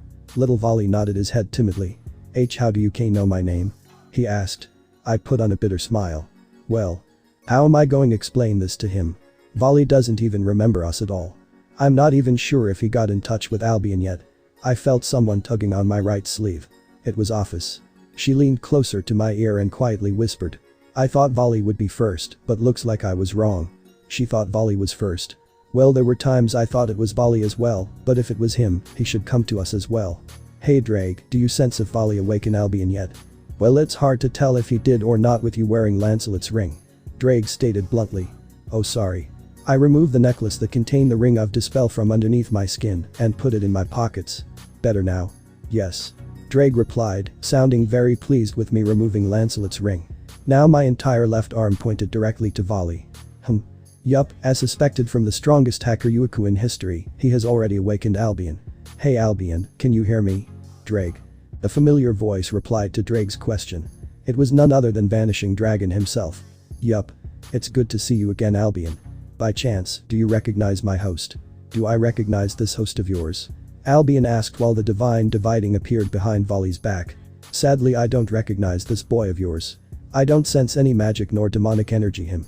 He could possibly be the weakest host you ever had in history. Well, sorry for being weakest host in history. Looks like Albion doesn't recognize us at all either. Though you have a weak host, I can sense already you have already achieved Balance Breaker before we did. Albion pointed out something I didn't know at all. We already achieved Balance Breaker. When? I thought I already lost the potential to achieve Balance Breaker when we traveled back in time. We also thought you lost the potential to use Balance Breaker. One of my past senpais admitted. But now we look over it, you can activate it for only couple minutes. We probably didn't notice it because we were overjoyed that the spell was a success and you always had Lancelot's ring around your skin. Ah, yes. The Ring of Dispel. Its ability is to dispel any enhancement. Since I bear the Sacred Gear Boosted Gear, which is an enhancement sacred gear, this ring helps seals off its power. This ring only works if it's touching my skin.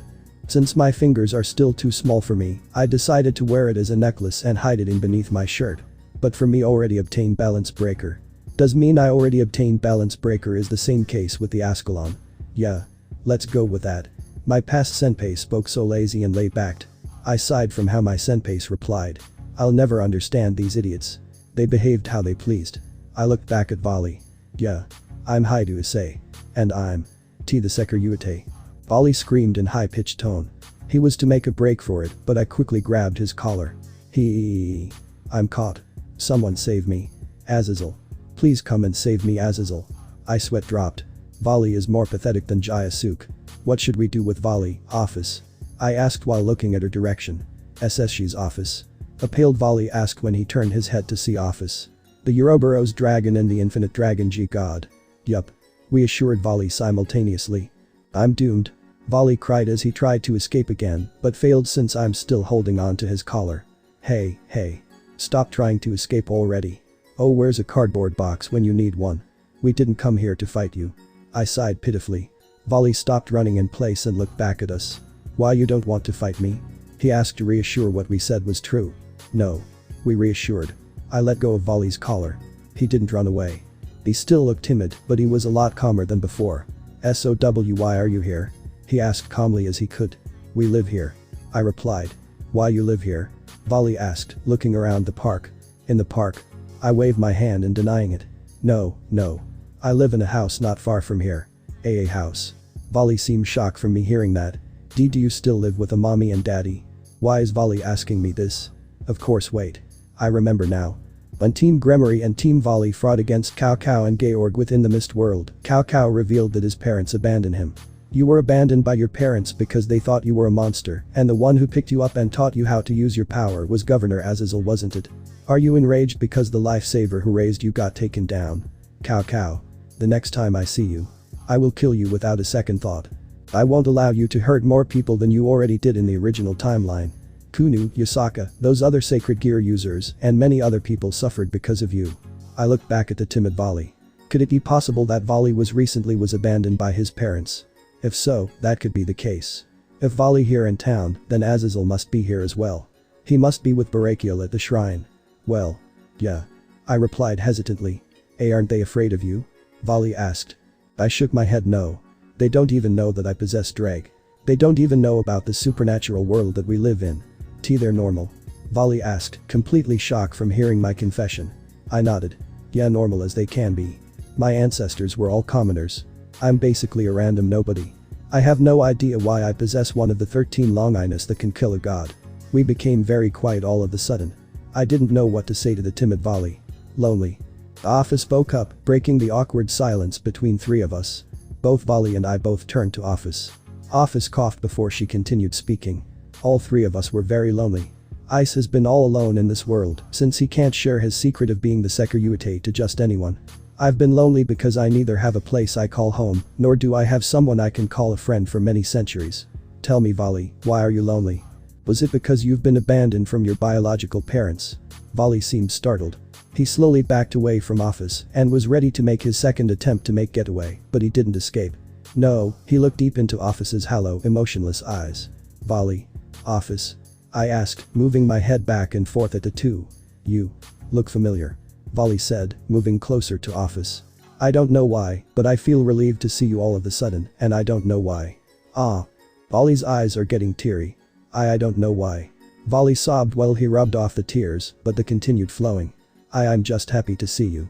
Hey partner. Ddraig called. What is it, Ddraig? Do you think it's the effect, the rebound effect? Ah yes. The last rebound effect that Ophis mentioned to me. Those who weren't chosen to my heart will have familiarity being with. The second they see me they'll either feel fear, love, lust, and etc. It really depends on the person who really close to my heart. But if that's the case, why didn't Vali have familiarity with me? Why does he have familiarity with Ophis? Properly you two have to look into each other's eyes. Ddraig suggested. That's a great idea, Ddraig. Let's try it. Hey Vali. I called out to him loudly. Why yes. Vali asked timidly, looking a bit startled after I shouted his name. Look into my eyes. I said confidently. Into your eyes? He asked curiously. I nodded. Yeah, if you see Ophis as someone familiar by looking into her eyes, then it's possible for you to see me as someone familiar as well. I don't know. Vali said dubiously. Why you're not going to attack me, will you? Don't worry. I sighed. We're in no conditions to actually fight one another. Alright. Vali agreed to my demand. We both looked at each other's eyes. As I stared into Vali's eyes, I was able to see something. It lasted for a second, but I was able to see the Vali I knew and sleeping beneath the heart of this timid child. Ah. Vali said, moving his eyes away from mine. Weird. I felt something. What did you feel? Ophis asked. I felt many emotions. Vali responded as if he doesn't understand what he is feeling. When I look at you, I feel that I can trust you. I see you as someone worthy enough that I can call a rival. Something wrong. This is too good to true. Though I'm happy Volley sees me like this, but I believe he still has more to say. But I also see you as perverted, an idiot, weak on so many levels, and I feel like I should hit you for making Albion depressed for some reason. Volley added. I knew it. I knew it. It was too good to be true. I knew Volley viewed me like this. But I also feel envious of you. Volley also added in. I don't know why, but I'm jealous of you. The Volley I knew was jealous. Why would he be jealous of me? What did I have that Volley didn't?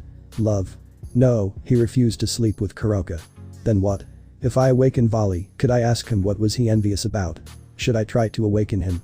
Arch rival. I blurted out. Huh? Volley asked, tilting his head. Neither he nor I have had a painful headache. I need to try again.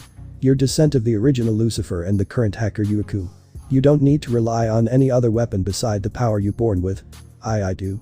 Volley asked, looking motivated from what I just said, but still no headache. Ophis tugged my sleeves again. Maybe he needs an action to remember who he is. An action. Can I awaken Volley's future memories with an action then? But what should I do? Fight with him. Maybe he would remember us if we help him achieve Balance Breaker. Ophis suggested quietly. Help him achieve Balance Breaker. It could possibly work, right? Volley, do you want to achieve Balance Breaker? I asked. Be Balance Breaker? He asked, looking completely shocked. I nodded normally. The timid Volley looked baffled at my response. Why? Why you're the Seker Yuite? Why you want to help your arch rival to obtain something as powerful like Balance Breaker? Volley asked as he stuttered. Volley, I don't know how to explain this, but we're from the future. Ophis replied quickly before I did. What? Volley and I asked simultaneously for different reasons. Volley, how do we know who you are or how we knew about your parents abandoning you? Ophis asked. I don't know. Volley replied truthfully, looking down at the ground. It's because I'm from the future, and so are my friend Ise and his partner, Ddraig. Ophis explained, grabbing Volley's hand. Is this true? Volley asked, looking directly at me. Yeah. I confessed without any hesitation. What's the point of hiding it now? The Ophis is alright revealing the truth to Volley, who am I to have the right to deny it? Later that day, the three of us stayed in the park and talked. Well, everything about the future really. Ophis told stories about how Volley and she were partners in speaking. I talked about our first battle and how we worked together against Hero Faction and battle against Loki. I fought against Loki. I fought a god. Volley asked, looking completely shocked as if it was too good to be true. Yeah, you did, though you only helped my friends and me just to obtain his first son Fenrir. I explained. You left halfway and left me to finish off Loki by myself. So you beat a god then? Volley asked. I shook head. No, not by myself, I had the help of others aiding me. Look at the time. Ophis said, noticing the sun was setting. Did we just spend the whole day talking? I looked at Volley. What time do you need to get back to Azazel? I asked. I don't know really. Volley shrugged. Azazel Otosan is mostly focusing on Barakiel-san. Barakiel-san's wife died recently and Azazel Otosan is staying by his side. I looked down at the ground with regrettable eyes. Though it was the right thing not telling Akeno and Barakiel about the future, I still felt guilty. But thanks to Ophis, she was able to end relationship with me Akeno and saved Akeno's mother soul that's been placed in a gem. Have I tried communicating with the soul of Akeno's mother? Of course I did. But that's a different story for a different chapter. So how long are you going to stay here? I asked. Volley shrugged. I believed for another week or so. Azazel Otosan told me that Barakiel-san might come back to the underworld next week or something like that. He said the same thing last week, but we ended up another week here. So we have a week or so till Azazel, Barakiel, and Volley leave the underworld. Within this week, Ophis and I will help Volley achieve Balance Breaker. Alright. I said, getting off from my swings. We have a week left before we leave here this town. So within this week, Ophis and I will help you obtain Balance Breaker. So let's meet here again tomorrow. Tomorrow? Timid Volley and clueless Ophis asked confusedly. Yeah, tomorrow. I repeated happily. Tomorrow we'll start helping you Volley to obtain your Balance Breaker. Volley looked confused and pointed his index finger to himself. Me? You want to help me obtain Balance Breaker? Of course. I yelled happily, wrapping my arm around Volley's neck. Have you been listening? We're going to help you achieve Balance Breaker. But why? Volley asked with a puzzled look on his face. It's because we're friends. Ophis replied before I could. Friends? Volley and I asked simultaneously. Ophis nodded. Of course we are. Volley was technically my friend when we were part of the Cows Brigade. Ise became my first official friend right before we went back in time together. Volley became speechless. He took a sit back and took in everything from what Ophis just said. We're friends. I never had a friend before. Everyone was afraid of me because of what I am. Volley. Were you jealous of me because I lived a normal life and you didn't? Well, in the future you have many friends. I stated. I have many friends in the future. Volley asked. I nodded. Yeah, you did. You make friends with a battlemanic monkey, a black cat who wants to give birth to your children. There's also a cool blonde swordsman and his sister who's a real magician who likes live-action kid shows. You also have a golem and a cool wolf in your team too. Ah. Volley started to laugh. Hey, what's so funny? I'm being honest with you. How can you make fun of your future friends that you select to be part of your team? It's your fault that you selected them. Though I wasn't enjoying the fact that Volley is laughing, I was kind of happy at the same time. Volley had a horrible childhood. I was kind of glad I could make him laugh. Volley. I know by fact you're one of the other 8 who were chosen to awaken. I swear, within this week, I will awaken you. Azazel's first POV. I, Azazel, just put my close friend Barakiel into his bed. I walked out from his bedroom and sat down on the couch in the living room, looking completely guilty of this event that just happened. What did this family do to deserve this cruel fate? Barakiel was a kind man who would never hurt a fly. He was a caring father and husband. Shuri was a kind woman who would never discriminate against another creature or judge them from their past. And their daughter Akeno was a shy little girl who was getting over her schizoid and was fallen in love with a human boy. But everything changed because of my own doing. I caused this fucking incident. Why can't Barakiel see that? Why can't he beat me to death? I can't bear to burden this anymore. I heard the noise of the door opening. The person who just walked in was my new adoptive son, Volley. Volley. Where the heck were you? Do you even know what time is it? I asked sternly. You better have a good excuse why you came home late. Sorry. Volley apologized timidly. I spent the whole day with my new friends I made today. Why you made friends?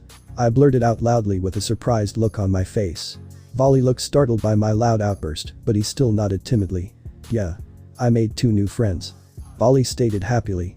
But they are going to move to Kyoto by next week. Is that so? I asked, looking pleased with some good news. This kid was a wreck when I found him. He couldn't get along with normal kids or any of the fallen angel kids back at our home in the underworld. I'm glad he was able to make some normal friends even if it's for a short time. So are you going to spend all week with your friends? I asked. Yes. Volley said happily. They want to spend the whole week with them. I'm looking forward for it. I smiled. Well, I'm glad you made friends and all, but please don't come home late. Alright. Volley acknowledged this. I got up the couch and grabbed my 10-year-old son's hand. Now let's go to bed. You have a big day tomorrow, right? Yeah. Volley replied cheerfully with a big great smile. Whoever are his new friends, I'm glad you were able to bring my son a nice happy smile on his small face. Ice's first POV. It's early in the morning of the next day. It's so early that Ophis is still asleep in my bed. I was sitting on the floor crisscross. I closed my eyes and reopened them to reveal that I was in a white room that contained many round tables where my senpais and I sat. So have you guys found anything interesting? I asked. Yes, we actually have. One of them said. Though we already know that the Ascalon and the use of balance breaker are still with you, we found out something more interesting than that. And that is? I asked. We found out that you still have the power of Triana and you're able to use your Crimson Cardinal promotion. What did he just say? I can still have Triana. I still can use Crimson Cardinal promotion. But Triana and Crimson Cardinal are right now completely sealed. We all believe that you can obtain your original powers back when you obtain your evil's pieces. Really? I asked with a stunned look on my face. Do you guys found anything else? Well. We did found an unwelcome guess in the boosted gear. Another senpai spoke up hesitantly. An unwelcome guess. I repeated curiously. Another one of my senpais had a sour face and grunted. You don't mean the butt lover, did you? Butt lover? Who are they talking about? Don't tell me you're talking about Albion senpai. Ah. I feel embarrassed all of a sudden. Ddraig, if you can hear me, please forgive me for my lecherous thoughts that cause you and the real Albion grief. Did you guys talk to him or something? I asked, sounding a bit awkward and depressed from Albion senpai's nickname. Yeah. He did. Another senpai replied sourly. He wanted to say 2 things to you. Oh, advice. Could be possibly suggestions to help Volley achieve balance breaker. I leaned my head closer to the table to hear the words of what my past senpais are going to say. Oh, may I say it? A cute girl around my age asked, looking completely eager to say it. I nodded and so did the other senpais. The first thing he said was, zoom in. What the fuck? He is trying to make Ddraig more depressed than he already is. Why? Ddraig asked depressingly. Why is Ise Dragon still haunting me? Please forgive me, Ddraig. I'll take full responsibility for this. So what is the second thing he said? I asked. He also said this. Butts are very nice too. My cheerful senpai stated happily as if it was nothing. What the hell? Why did Albion senpai wanted to tell me this? Why? Why? He's even crazier than these guys. If it was about butts, he should have talked to Volley about this. Why am I stuck with the crazy weirdos? I looked at my other senpais, and they looked disgusted from what they heard. How can he say such a thing? How dare he say that to us breast lover? As an Ise lover, I feel insulted. Ise are our real power. How dare he suggest we use the power of the butts? Began Ddraig and the real Albion, please forgive me. We arrived to the park around late in the morning. Ophis and I waited in the park for Volley. What's taking him so long? We've been waiting here for over an hour. Within a few minutes, an exhausted Volley appeared. Sorry. He panted weakly, bending over to catch his breath. What happened? I asked, looking a bit concerned at the boy's health. Slept. Volley replied. And? Ophis asked. Couldn't you teleport here? By the way, Volley looked. He didn't think of it and quickly slapped himself right in the face. Is this really our Volley? He's like a dumber version of me. Well, you're here. I said while sighing. Let's get started achieving your vanishing dragon balance breaker. Yeah, I'm ready as you are. Volley said cheerfully, sticking out his chest and pounding his fist on it. Day 01. Bear resting. Volley screamed frightfully as he was pinned down by a baby bear. I could only look at him with a half-open look while sitting down on a log with Ophis playing with new camera she bought with my money. We decided to go train in the woods where Akeno's parent met. While Ophis and I weren't looking, a baby brown bear appeared out of nowhere decided to play with our timid Volley. Is this really our Volley? I asked skeptically. Maybe we went into an alternate dimension. Ophis suggested, also believing that this Volley might not be the one we knew in the original timeline. Hey. You believe this Volley was our Volley from the future? What made you change your mind so quickly? He's tasting me. We heard Volley shrieked. We both turned around and noticed the baby bear gently licking him. He took a liking to Volley. Help me. Volley pleaded desperately. Ara, the current hacker Yuiku is afraid of a baby bear. I taunted dryly. Ophis tapped my shoulder. I turned my head to my dragon god friend who was videotaping Volley being defeated by a baby bear. What is it, Ophis? Hey Ice, how old do bears get when they're ready, mate? Ophis asked. I shrugged. I really don't know. Why do you ask? Look. Ophis pointed back to Volley and the bear. Hey. I gasped astonishingly. Don't do that to Volley. Right, that stupid bear is clawing through Volley's shorts. He's stripping off Volley's underwear now. He's now sniffing Volley's ass. Don't worry Volley, I'll save you. I quickly removed the necklace and summoned my boosted gear. Boosted A voice announced from my red gauntlet. I tried to gather a small amount of magic and made a mini dragon shot. I quickly fired out directly at the baby bear. The baby bear went flying back and hit the tree head first, and the tree snapped into two. I ran up to Volley. Volley got up and clung up to me the second he sees me and started to cry. It's scary. He sobbed frightfully. I can't become a groom. I wrapped my arms around Volley and sighed concernedly. This is going to be harder than I thought it'll be. Day 2. Jumping off a cliff. I was surprised that Volley still wanted to achieve balance breaker. It was day 2 of helping Volley achieve balance breaker. Today's training session will be held by a nearby cliff that's about a mile away from town. Ophis suggested it. I wonder what she's planning to do to help Volley achieve balance breaker. Both Volley and I looked at Ophis, who was standing at the edge of the cliff. She tossed a stone down. It's very deep. She stated. She turned around and waved her hand to call Volley. Volley walked up to her and stood next to her at the edge of the cliff. Volley put her hand on Volley's back and gently patted it. Volley, do you like toads? Ophis asked, sounding a bit suspicious within her emotionless tone. Well, I don't hate them. But I don't like them either. Volley replied. Why do you ask? For this. Ophis answered by pushing Volley off the cliff. Volley's voice echoed through bottom of the cliff. I summoned my boosted gear. Volley. I screamed while I took of my necklace and dove down the cliff to catch him. Welsh dragon balance breaker. I was quickly covered within my boosted gear scale mail. Volley's first pop. As I continued to fall down from the cliff, I could hear Ice's voice from above. I turned my head to the other side and noticed Ice diving as well. I was amazed he, the Seker Yuite, was risking his life to save me, the hacker Yuku.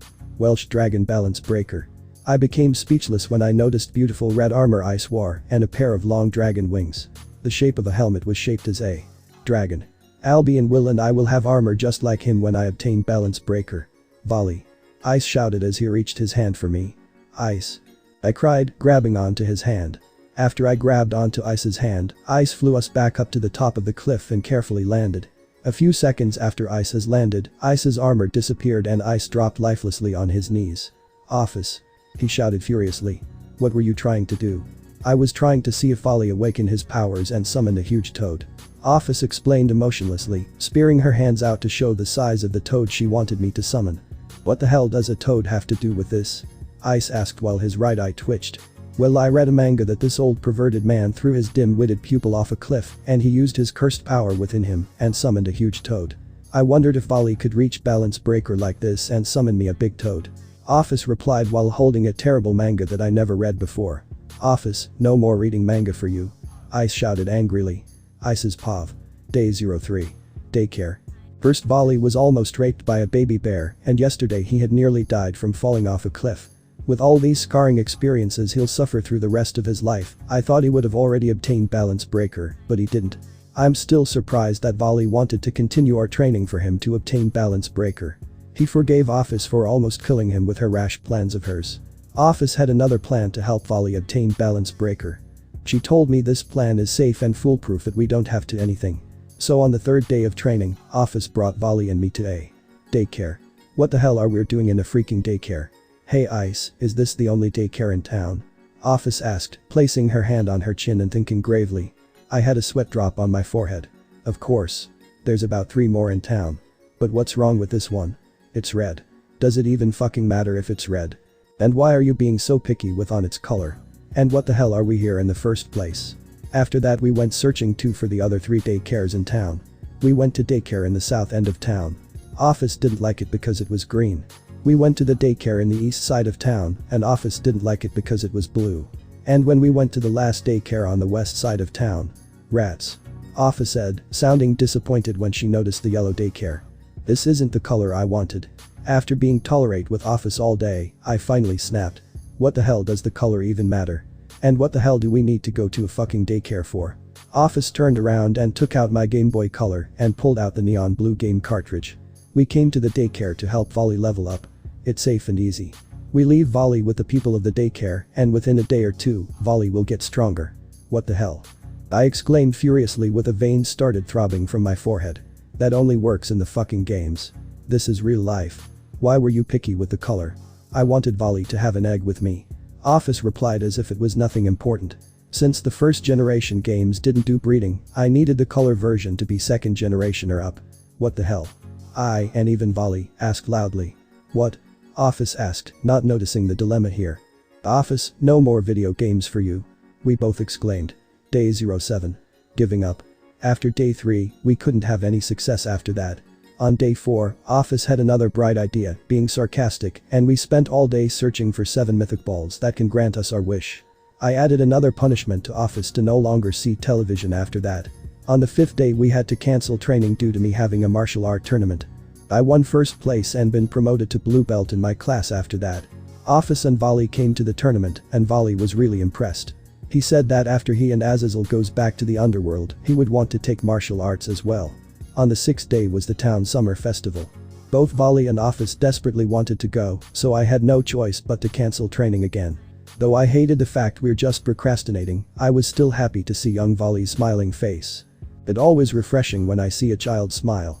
Is it me, or being the hero of the children suits me so much I get satisfaction from it? Well, today was the last day to help Volley obtain balance breaker. Both of us were leaving, and yet none of us had any idea to help Volley obtain balance breaker. We tried asking both Ddraig and Albion, but the only suggestion they had were that Volley give up a piece of his body to Albion, which we quickly declined the idea. Sigh. I said, sounding a bit appalled while swing back and forth on my swing. What's wrong? Volley asked, sitting on the swing set next to mine. Well, we couldn't help you obtain balance breaker within the last couple of days. I said with a sad look on my face. And today's our last day too. I'm sorry if I couldn't do anything. Volley apologized sincerely while looked down at the ground. Huh? What do you mean? I asked. If someone was responsible for you not obtaining balance breaker, it would be Ophis and me instead. Volley nodded his head. No. Even though I'm descent of Lucifer, I'm too scared and weak to use it.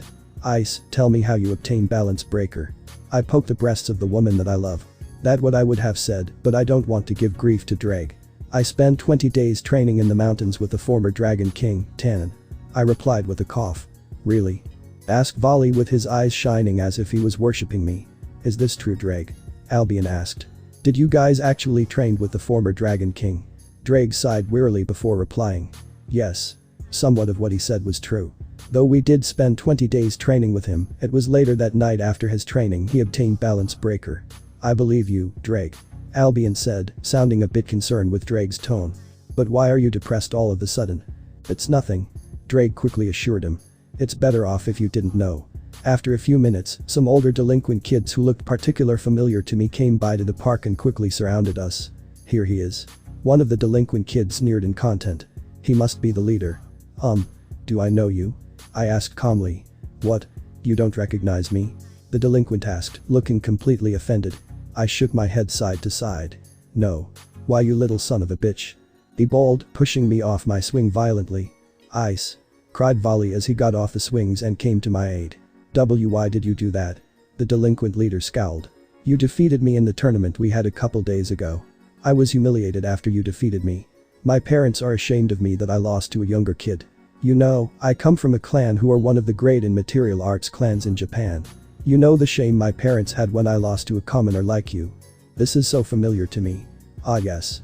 It's a clan's arrogant pride in their abilities. I've seen this before in high-class devil society. So what? Do you think getting back at me is going to help with anything? I asked. A vein started throbbing within the delinquent leader's forehead. Shut up, you bastard. He charged straight towards me, but I quickly stepped aside and put my foot out, causing the idiot to trip. He got up and growled. Get him.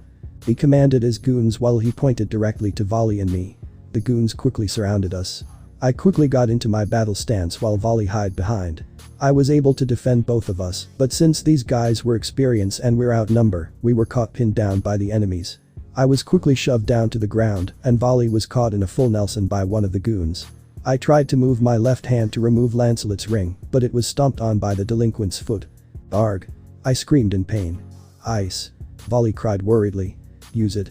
I pleaded before the delinquent stomped on my head. Volley, use the power of Albion and your demonic powers. Volley became baffled. He was too scared to use his sacred gear or his demonic powers in this situation. But what choice we have? Ophis is at home packing and teleporter goods to the new house, and I'm in the mercy of these bastards since they have Volley.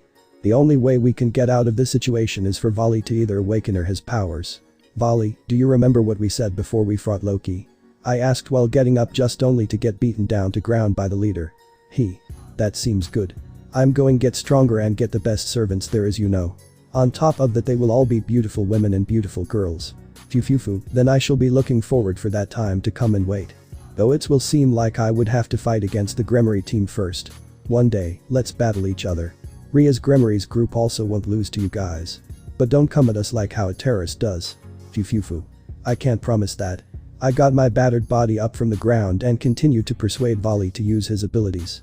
Remember you told me once. You gladly welcome death if there isn't as strong an opponent. With the remaining strength I had, I charged straight towards the delinquent leader. I had tried to do a left hook, but delinquent leader caught it and twisted my wrists. I screamed in pain.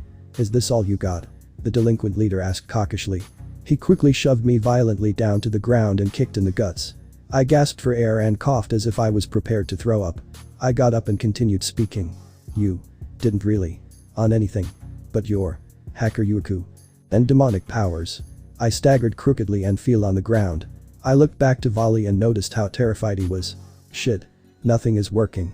But I can't give up yet. I need something to help him remember. But what's going to? I quickly thought of something. Partner, don't. Ddraig pleaded as if he knew of what I'm going to say. It's not going to work. So please don't try it. What choice do we have? Try to remove the Lancelot's ring. Leave your body to me. I can handle these weaklings. Or better yet, wait for Ophis. We can't. By the time Ophis gets back from teleporting her stuff to the new house, it will be too late. I rolled over to my back and took in the big breathe. Ice, please consider of what you're going to say. We properly didn't use the right words or action. Please partner, if you truly care for me, don't say it. Forgive me, Ddraig. I'll take full responsibility after the damage has been done. Ketsuryuku. I shouted into the sky. I screamed so loud that it even echoed. Ah. I felt a familiar terrible headache. Hi to Issei. A familiar tone came from Volley's mouth. With the remaining strength I had, I pulled out Lancelot's necklace and smiled. Vanishing Dragon Balance Breaker. Welsh Dragon Balance Breaker. So that what happened while we left Fake Dimension, huh? Volley asked, lying back on the park grass. It's been a few minutes after we went Balance Breaker on those delinquent kids. We completely scarred them. Ophis came within minutes after Volley's awakening. She was able to erase the memories of the idiots. After that Ddraig, Ophis, and I explained Volley and Albion about everything else that happened. Yeah. After 3 years after being spent back to the time, I was able to save Barakiel's wife's soul and learned material arts. Impressive, right? I asked. Volley smirked. Yeah. You really have improved, to say. This makes me more eager to fight now that you have material arts under your belt. I sighed. You really love fighting, don't you? Sob. What's wrong? Volley and I asked to our dragon simultaneously. To think Volley and Albion's keyword to remember us was that word. Ddraig sighed depressingly. How do you think I feel? Albion asked depressingly as well. Your partner tried everything to persuade Volley to remember you too, and it was all in vain. Our word. Both dragons started to sob. Again, I'm so sorry. Even if traveled back in time to prevent the tragedy that known as Op-I Dragon, it still haunts us for the rest of our lives, right Albion? I know what you mean. Did you know I was on medication after the debut of Op-I Dragon? Sigh. It all our partner's fault. Again, I'm truly sorry. After I gain a new reputation as a new dragon, everything goes back to normal, right? I'm glad. We both turned to Ophis. I'm glad you remembered Volley. Ophis. We both started to notice something on Ophis. She's smiling. I turned to Volley. Volley. We need to talk. We should plan the future of events. And I'm talking about the Cows Brigade. Volley put on a serious look on his face. Alright, let's discuss the future right now. It's the next day after Volley awakening. My parents, Ophis, and I had left our town and headed to our new home in Kyoto. Why did you want to come here? Ophis asked, walking on the path of Inari Mountain. This is the first shrine I ever visited when I arrived here. I explained. It wasn't long till we arrived to the shrine. I clapped my hand together and bowed. Let me see and touch breasts all the time. Help me reunite with Rias. Help me do erotic things with Rias and Akeno. Wasn't this the same shameless prayer you made when you first came to Kyoto? A familiar childish voice asked. What? Ophis and I turned around and recognized the person who spoke to us. Oh. Azazel-sama was right. The current Sekiryu truly is a pervert. I became completely speechless when I realized who first was. It made sense now. Kunu. YASAKA. Life 05. All-rounder Sekiryu. Kunu. YASAKA-san. I asked speechlessly. So you do recognize us? Kunu sighed in relief. It's good to see you, Sekiryu-sama. YASAKA-san smiled cheerfully. I've been waiting for you for over 10 years now. 10 years? Both Ophis and I asked simultaneously with bewilderment look on our face. You too, Ophis? Are you really shocked as I am? But how did you realize it was me so soon? I asked stutteringly. We were able to recognize you by catching your scent. Kunu explained, point to her noise. It wasn't too long before they realized Ophis was with me. Oh, who this little girl? Asked YASAKA-san. She. Well, she is. I blabbered helplessly. I'm still in shock of realizing that Kunu and YASAKA are first. But how did both of them awaken before Ophis and I did? And what did YASAKA-san mean by 10 years? YASAKA-san sighed and shook her hand. It's alright. You don't have to explain right away. We have more than enough time to answer each other's questions, right? All I could do is nod. I still don't know what to say to Kunu and her mother. But all I know that I relieved that first person to recognize me as someone I have a good acquaintance with. After a minute or two for me and Ophis to take everything in, we calmed down. YASAKA-san realized this and said. Alright kids. Let's go to the palace within Kyoto's backstreet. We have lots to discuss about. Volley's pav. It's a couple of hours after Azazel, Barakiel, and I, Volley, returned to the underworld. Barakiel is still depressed after losing his wife and daughter. Azazel is still trying to comfort him as best as he can. When I came back to the shrine after Ise and Ophis went to Kyoto, Azazel was in a panic. The second I walked in, he recognized that I already obtained my balance breaker and felt the presence of Sekiryu nearby. He also found out that I had a change of attitude. Azazel asked me when I obtained balance breaker and where did my old attitude go. So I told him half of the truth. I told him that the Sekiryu appeared and helped me activate it and he left. I didn't tell Azazel that the Sekiryu was the friend I made, nor did I tell him that I also made friends with Infinite Dragon God. Since I've already obtained balance breaker, Azazel wants to start training with me ASAP. But we have to postpone training due to Barakiel still being depressed. Right now I'm in my room and lying in my bed. I started to think back to the discussion I had with Issei in Ophis the day before. 1 day ago. We need to think of a plan to get the two Ophis to become one again. This was the first topic Issei wanted to discuss after I regained my memories. After I regained my memories, Issei and Ophis explained to me what happened to them after the fake dimension collapse. They explained everything to me, how Ophis used a time travel spell to save Issei, and the spell rebounded. Leave that to me. I said, raising my right hand. Ophis, can you transfer your memories with snakes? Ophis nodded. Yes, I'm able to do that. She paused herself before realizing what I was thinking. Oh, I get it now. Good plan. Plan? Asked Issei, who's completely confused. What are you planning, Volley? I smirked and crossed my arms. My plan is to give the other Ophis one of our Ophis' snakes that contain her memories. If the other Ophis absorb our Ophis' snake, there's a possibility for the other half to remember what our Ophis been through. I'll eventually meet up with the other Ophis when I join the brigade. Issei became amazed from my idea. He quickly praised me for my plan and went on to our next discussion. Alright, next is Kuroka and Kaneko-chan. Issei quickly informed me about what he's doing with Kuroka and her little sister. Since Kuroka didn't kill her master out of being power drunk, her sister had a huge misunderstanding of the situation Kuroka was in and became afraid of using her senjutsu and yujutsu. Issei plans to use Ophis' snakes as reconnaissance and send the snakes to the Formayo of the underworld. Ophis, after Kuroka kills off her master, make sure you make a teleportation circle that brings her to me. I requested. Since I, who had no memories of the future, was able to gain familiarity with Ophis, who already had her memories, I believe it's possible for Kuroka to have familiarity with me. Are you sure you want to take Kuroka in under your wing that soon? Issei asked, looking a bit troubled with my request. I nodded. The way I see it, the way Kuroka views me is similar how her sister sees you. You mean she sees you as a complete pervert? Issei asked. Why is this idiot possessor of one of the 13 Longinus again? No. I sighed in dismay. Her sister cares a lot about you, right? Issei nodded and finally gets it. As if he remembered something, he spoke his mind. Volley, this was on my mind when Kuroka told me this. Why couldn't you return her affections? You could have slept with her anytime you wanted, you know. You just lost a good piece of ass. True, I did miss the opportunity to touch Kuroka's ass. What the hell am I thinking? I could hear Albion sighing, but I quickly ignored. I took in a big breath before responding back. It's because I believe that Kuroka should have children with a man who can properly love her back. I can't see myself as the man who can properly reply her feelings back to her. Do I deeply care for Kuroka? Of course, but I also deeply care for my other teammates as well. Plus, if I do have a child with Kuroka, or any girl for the matter of fact, I would have no choice but to abandon my fighting lifestyle and help raise my own child.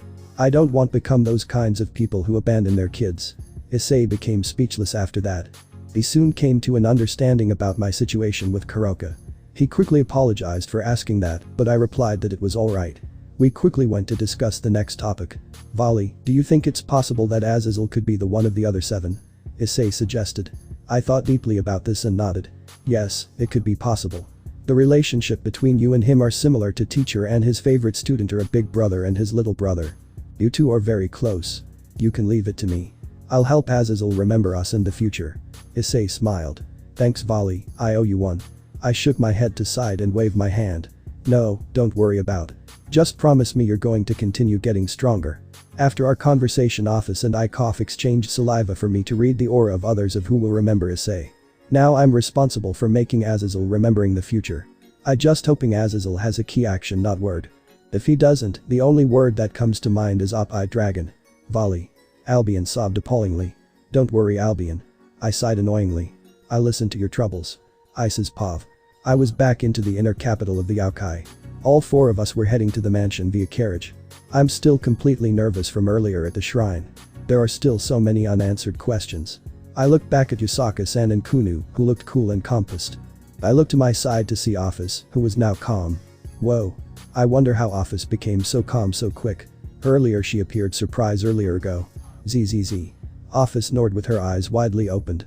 Hey, there's a snot bubble coming out from her nose. I quickly nudged her and she quickly flinched. Pikachu, I choose you. She blurted out abruptly, motioning her arm as if she was throwing a small ball. I looked back at Kunu and YASAKA-san, who were trying to contain their laughter by cupping their mouths. You have an interesting friend, Sekirute-sama. Yasaka-san giggled lightly. Thanks. I still couldn't speak to Yasaka-san or Kunu properly yet. I still blabber out sound and so little words.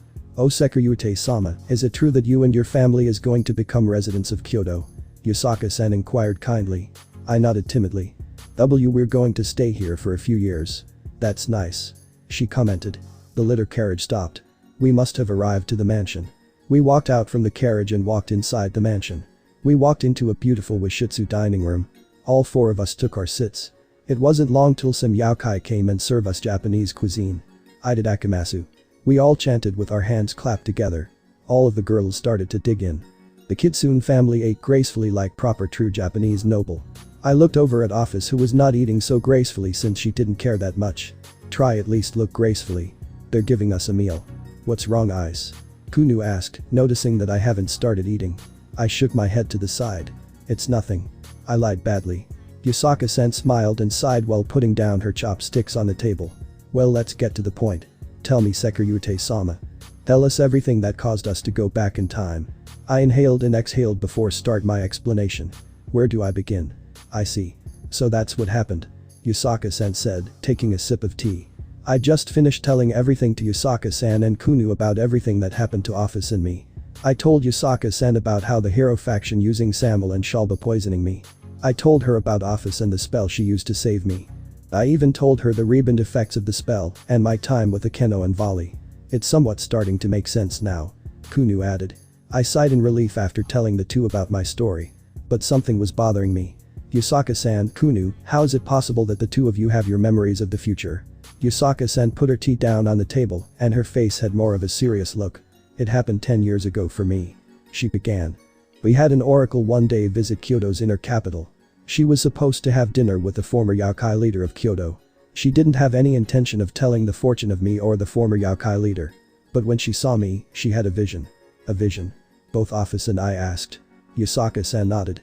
She told me this. A perverted red warrior who has the power to read the mind of breast will seek your guidance. My face turned pale while I smiled bitterly. How much are you going to torture me, partner? Ddraig asked in dismay.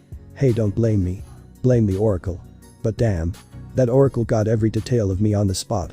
At first I didn't take her seriously, but there was more to her fortune. Yasaka continued before she drank her tea again. This time she said. Though he is perverted, this red warrior has a kind, gentle heart who seeks your guidance and good intentions in order to prepare himself for the unforetold events that are supposed to come.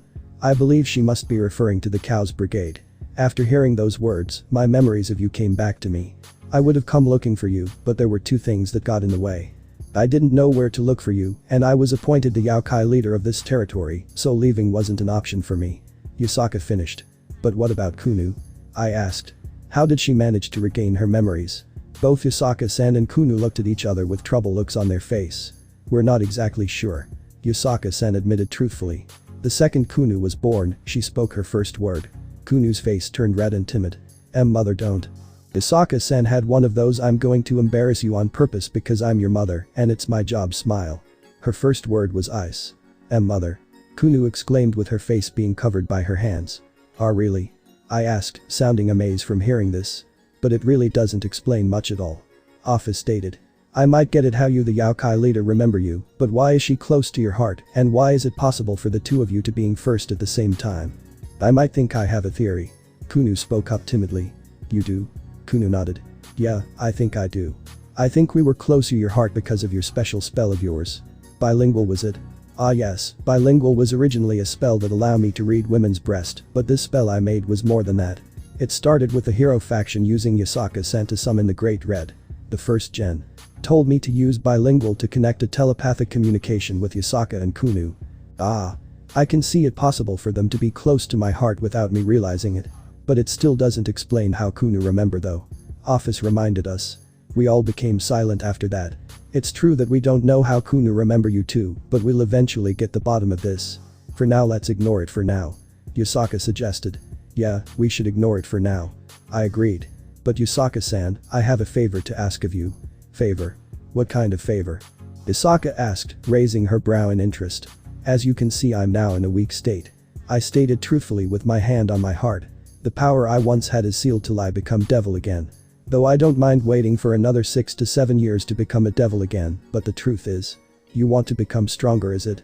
Yasaka-san asked, interrupting what I was going to say. Since the Yokai of Kyoto and I are in debt to you and your friends for saving us, I guess I don't mind repaying the debut to you guys by training you. But there's something I want in return. There's always a string attached in this kind of things, right? I asked with weak smile. Yasaka-san nodded as I took a sip of tea. By the time you become a devil again, I want to make a pact with you. I quickly spat out my tea from what she said. What did you say? I questioned her stutteringly after a cough. I want to make a pact with you. Yasaka-san repeated clearly. But our pact isn't one of a familiar. No, this pact is going to become give and take pact. Ah yes, I believed I heard about those pacts. I heard those pact requires to give the monster you made a pact with a price to use them. But why does Yasaka want to make a pact like that with me? Though I don't mind training you myself, Sekiryute-sama, I think it's a waste of time if I'm going to send you to the devil faction in the end. Yasaka explained as if she was reading my mind. In return for training you, I want to use your services as the Sekiryute anytime I want. What do you think? Make a pact with Yasaka-san? Is that even possible for me? I turned to Ophis, who seemed like she didn't mind the conditions. I think you should accept the offer, Ise. Ophis suggested. I turned back to Yasaka-san. Alright. I agreed. I'll accept these conditions of yours. Both Kunu and Yasaka-san looked content from my replied. Good. Yasaka acknowledged. She got up from the floor and the side door of the dining room opened up. Now let's go talk to your parents. She suggested while she walked out. My parents. I repeated the last 2 words of Yasaka-san said. What does she has to do with my parents? Beep, beep. It was the next day after we spoke to Yasaka-san and Kunu. The alarm clock was beeping loudly again and Ophis and I are in no mood to get up from bed and turn it off. Ise. Please turn it off. Ophis groaned tiredly as she turned to the other side. No you. I groaned back while turning to my other side. No you. Ophis complained wearily as she turned back to the other side. Here's a push. Huh? I asked before I was pushed out from my bed. Ouch. I moaned painfully, rubbing my ass. That's a dirty trick you did. I'll regret it for the rest of my life. Ophis replied sarcastically before covering herself with our blanket. Ise. My mother called me. Are you awake yet? I hit the snooze button on my alarm clock and head out from my room. Yeah, I'm awake. I replied loudly. Can you come downstairs? My father asked me loudly. I wasn't sure what this was about, but I replied back. Yeah, I'll head down soon. Just let me get dressed first. I quickly went back to my room and got dressed. I head downstairs to the living room. My parents were sitting with a familiar blonde guest in a maiden shrine outfit and her daughter wearing a matching outfit. Yasaka-san and Kunu. I asked loudly in surprise. Oh, you know them? My father asked me. Ah. Yeah. I replied awkwardly. It's good to see you again. Haidu-san. Yasaka-san greeted me as she drank some warm tea that was prepared my mother. Morning Ise. Kunu greeted me while eating some homemade sushi prepared my mom. Ah. Why are you guys doing here? I asked. Oh. Have you forgotten our talk yesterday? Yasaka-san asked as she suspiciously winked at me. I looked back to my parents, who were confused as I am, then back at Yasaka-san and Kunu. Oh, the talk. I said, realizing what she meant. What talk? My mother asked, looking at Yasaka-san and Kunu suspiciously. What is she talking about, Ise? I looked back to my parents with a straight face. Well, the talk me and Yasaka-san had was about Issei enrolling to our elite private school here in Kyoto. Yasaka-san interrupted me quickly before I could finish. Wait, what? Asked my parents and I with a dumbfounded looks on our face. Yasaka-san nodded calmly while taking another slip of tea. You properly haven't heard of me, but I'm actually a talent scout. I actually saw one of your martial arts tournament and I was really impressed. I said I need this boy to attend our elite private school no matter the cost. But I didn't have an opportunity to talk to him after the tournament. It was fate that I met this boy in Kyoto. My parents, who were baffled by this, looked back at me. Is this true? My father asked me stutteringly. All I could do was nodded weakly whilst trying to keep a straight calm face. We met at the shrine yesterday. I admitted after I gulped my saliva while tugging my shirt collar. My mother looked back at Yasaka-san with a bitter smile. Though we honor that you want our son to enroll your private school, but we don't have the money for it. Yasaka-san shook her head to side and waved her hand while my dad drank some hot tea. No, I'm offering your son a full scholarship to our school here. SSSC scholarship. My dad asked surprisingly after he spat out his hot tea directly at my mother. Not again. My face. My mother screamed in pain while covering her face with her hands and running off to the kitchen. YASAKA-san nodded while ignoring my mother's shrieks of pain. Yes, I'm offering your son a full scholarship to our elite private school. Not only we're providing your son a great education, but we also provide dorms and free meals for him. A B-boarder school. My father, even my mother, who was in the kitchen, gasped in surprise. Yes. YASAKA-san continued to talk calmly. Though I'm afraid to inform you that our school is on the opposite side of Kyoto, so taking public transportation to there is unlikely. Would you give us a second? My mother asked, trying to remain calm as she could. YASAKA-san nodded and my parents and I left the living room and towards the kitchen. What should we do? My mother whispered panic-like into Dad's ear. I don't know. This could be an opportunity of a lifetime. My father replied nervously. Just think about our son's education. I know that. My mother retorted angrily. But I don't want to be separated from our only son. He's going to turn 10 in a couple of weeks. I'll back during break. I quickly interrupted the conversation between my parents. Plus you can always visit me anytime you want, right? I think that Dad is right for once. Taking this offer will take a great step for our clans. Our clans? My parents asked simultaneously and suspiciously. What do our clans have to do with this? My mother asked suspiciously, raising her right brow. Well, are our ancestors famous for being anything? I inquired them. Both my parents opened their mouths, but no words came out. They couldn't think of any of their ancestors being known for anything. I thought so. I continued, sounding seriously. If I take this scholarship to that elite private school, I might bring honor to our clans. My father said, feeling persuaded by my words whilst rubbing his chin with his right hand. Maybe our son should go. What? My mother asked appallingly, looking at my father with a disapproval look. Why are you allowing yourself to ship our son away? My father smiled calmly and grabbed my mother's hand. Think about it, dear. Our families were just pure commoners. It was probably the gift of God or Buddha or something like that that made our son so smart and gifted. My mother became a bit troubled from hearing that. Well, that is true. I always have brag about Ise to the other housewives in the neighborhood and our relatives in our family reunions. But it's soon for me to part to my only son. My mother walked up to me and wrapped her arms around me, caress. I'm not ready for it.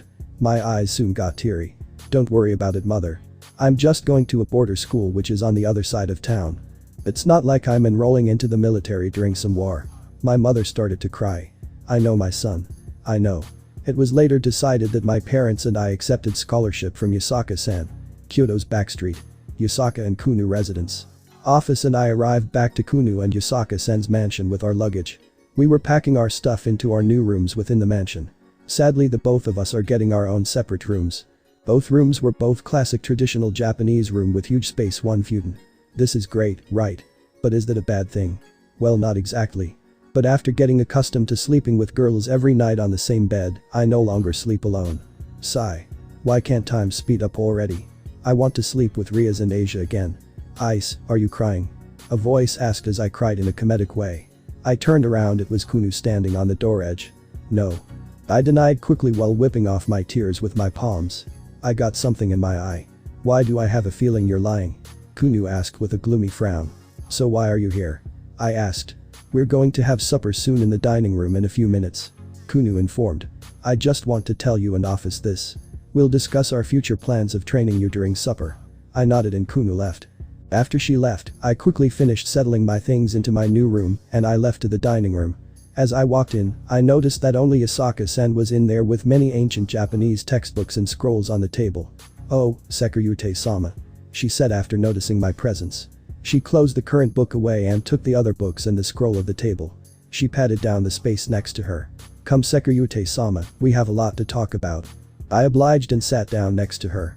So what were you looking at? I asked to start a conversation with her. I was looking at many types of ancient yokai techniques that might be helpful to you. YASAKA-san replied as she passed me a book. There are many of them, but since you're not a yokai, I'm trying to find the techniques that someone like you can use. I see. I replied, flipping through the pages. One page piqued my interest. This isn't a yokai technique. YASAKA-san looked over my shoulder. Ah yes. It isn't. This is a military tactic help provide use for the yokai techniques. Are you interested in learning in tactics? She asked me. I nodded earnestly. The truth is I want to learn a lot of things while I'm here. I want to know how to use magic like Akeno and Roswis. I also want to use techniques like Kiba and use swords like Zenobia.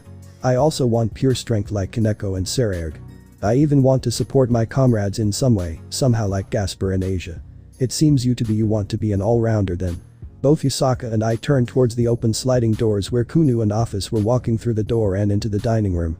It was Kunu who mentioned the keyword all-rounder. All-rounder? I asked confusedly. It means a person of wide-ranging skills or great versatility. Ophis explained emotionlessly, walking towards the small dining table. I knew that. I replied bitterly. But what does it have to apply with me? YASAKA sighed tiresomely while grabbing the textbook from my hand. I know what kind of fighter you are, Sekiryute-sama.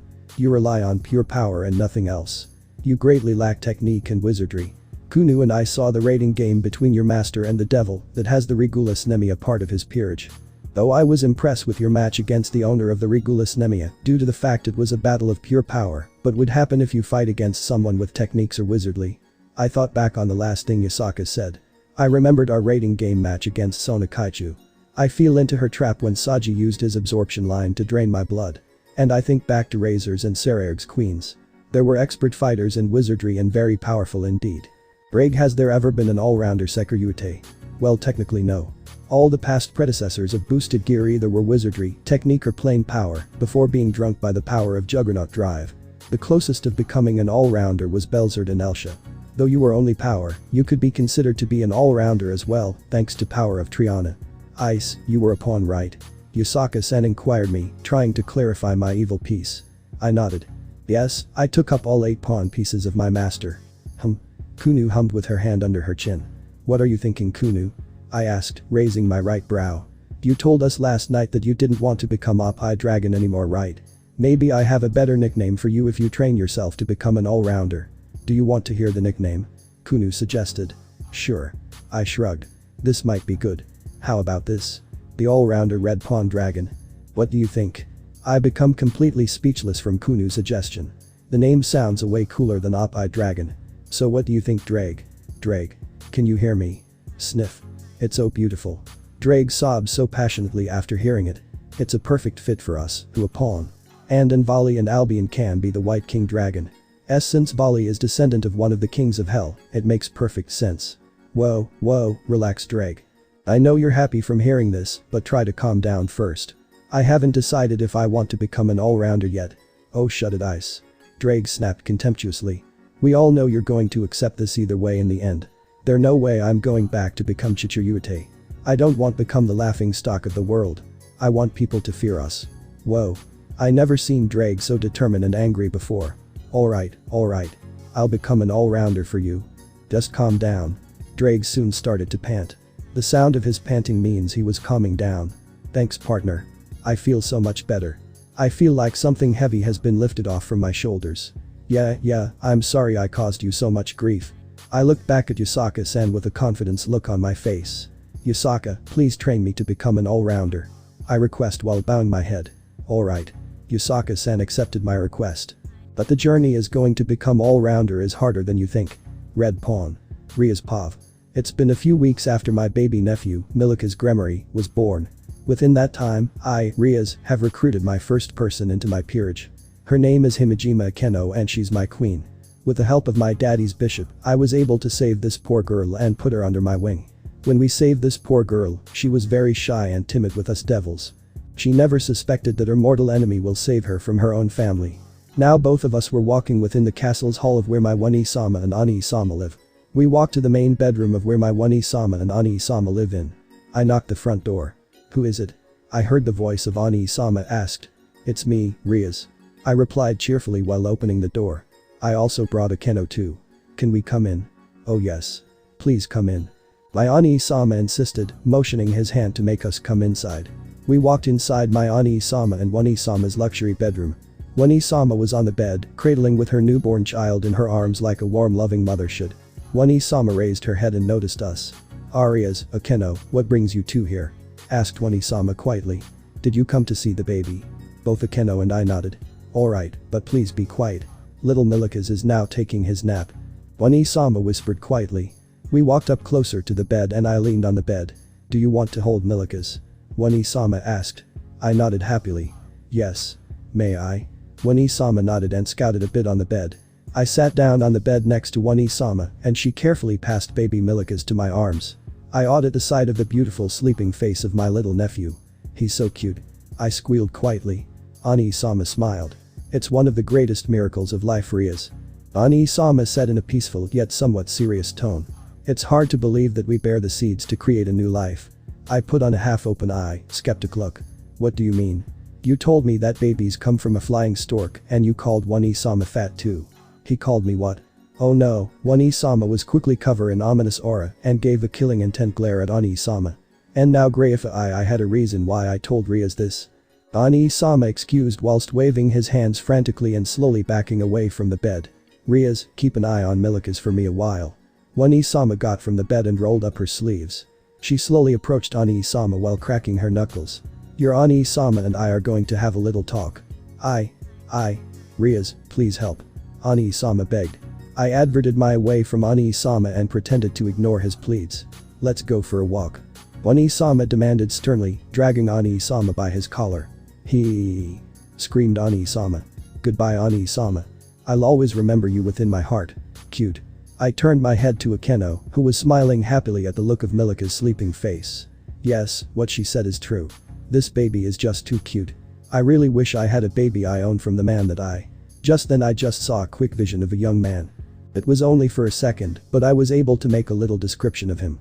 I saw this young man with wearing a black attire clothes and had short brown hair. Though I couldn't see the face of this young man, I could easily tell he was kind man who never gives up. But I also see him as perverted person, yet I really don't mind. For the matter of fact, I kind of enjoy it. Miss Gremory, are you alright? Akeno asked worriedly. Why you were zoning out? I did. I asked unsure. Also don't call me that Akeno. Call me Rias when we're alone. Akeno nodded. Oh okay, I try next time. I sighed. This girl deeply worries me a lot. Just last night she was having a nightmare about a childhood friend of hers. I was checking on her last night and it was terrible. She's screaming in her sleep and she couldn't calm down. It was really frightful. I'm just glad she alright. Knock, knock. Both Akeno and I looked to the front door of the bedroom and noticed a young man with a mysterious aura. It was none other than Ajuka Beelzebub-sama. Why is he here? Oh Rias, you're here. Where's your Oni-sama and Oni-sama? He asked politely. Before I could reply, Oni-sama crawled weakly through the door, looking completely battered and his clothes tattered. Oh. Ajuka, what brings you here? Oni-sama asked with a smile that showed he was missing a couple of teeth. Then something was pulling Oni-sama's out from the room. It was Oni-sama and she dragging him by the leg. Forgive me Beelzebub, but you're going to have to wait to speak with my idiot husband. I'm teaching him a lesson. Beelzebub-sama chuckled. Oh, I didn't come to visit Surzages today. Take your time in beating him up. As his best friend, I enjoy seeing him in pain. Oh, can you say that if you're his best friends? What kind of person would enjoyable watch his or best friend suffer? Achu. Akeno sneezed. Jasundit. I blessed her. I turned my attention back to Beelzebub-sama. Then why did you come here? I'm here to see you young Rias. Beelzebub-sama replied clearly. It's about your 8 pawns pieces. I have some good news and bad news about them. News? I asked while Oni-sama took Oni-sama out of the bedroom forcefully. Beelzebub-sama nodded seriously and he takes out a small pouch from his pockets. Yes, I have something important to inform you about them. Could you come here for a second? I nodded and then carefully passed Milikas to Akeno. I got off the bed and went up to Beelzebub-sama. He opened the small pouch and took out 4 pawns out. Here Rias. He said, passing me the 4 of my own pawn pieces to me. Do you see something out of the ordinary about these pieces? I examined my 4 pawn pieces intensely. I couldn't see anything wrong with them. They looked completely normal to me. I replied truthfully. Beelzebub-sama hummed seriously. So I thought. Now look at your other 4 pawns. Tell me what you see. Beelzebub-sama hands me the other 4 pieces. I examined carefully and. Wait. These pieces. They can't be. They're all mutated piece. My eyes were going to pop out when I noticed they all glow a crimson light. Beelzebub-sama, what happened to my pawn pieces? How come half of them are mutated pieces? I asked with a bewilderment look on my face. Beelzebub sighed and gave a calm smile. I really don't know to explain this to you Rias.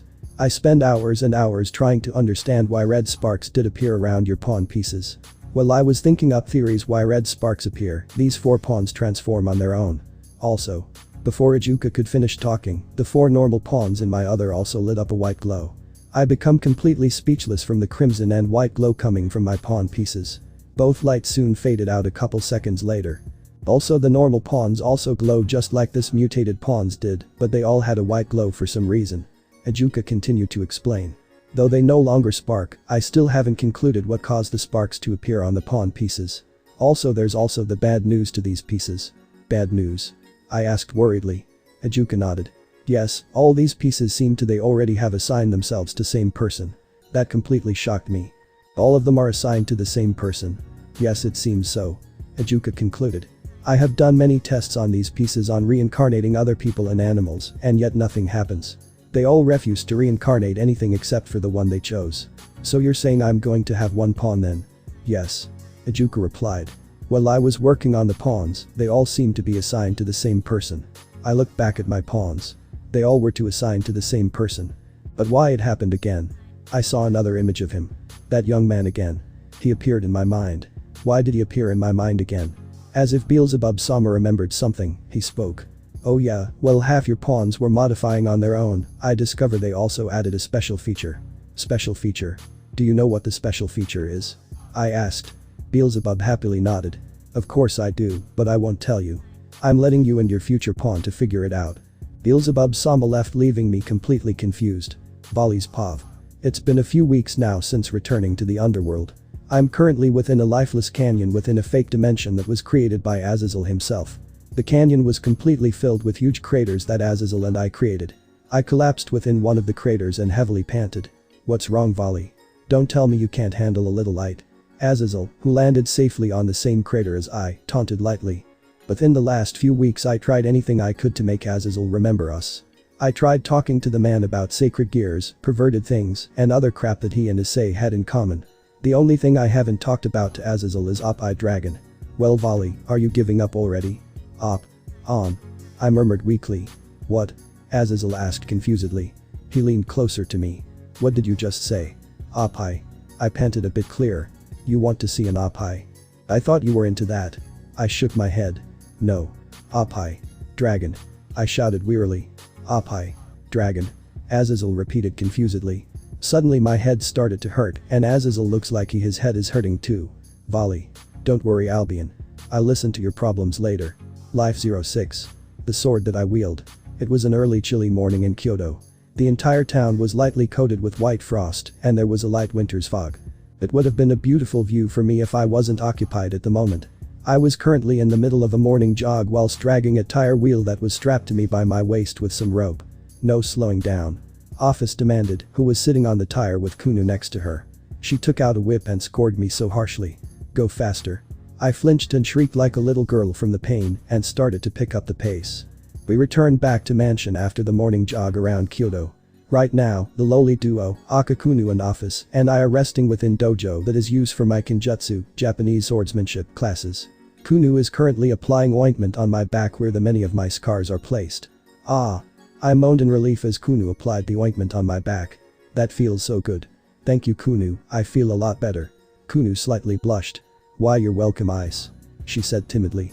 You see can't put your shirt back on. She insisted. I smiled and put on my upper part of my training guy. I looked at Ophis, who was reading a manga on the floor, with a cold look. You know I wouldn't have these scars if someone wasn't whipping me. I remarked sternly. Well you should have run faster. Ophis retorted emotionlessly, flipping the page of her manga. My right eye twitched. Man, this dragon god is really getting on last nerves. The slide door of the training room opened and YASAKA walked in. Oh, back from your morning jog already? She asked. I nodded and grabbed my shinai, wooden kendo sword. Yeah, we arrived back not that long ago. Kunu just finished applying ointment to my back.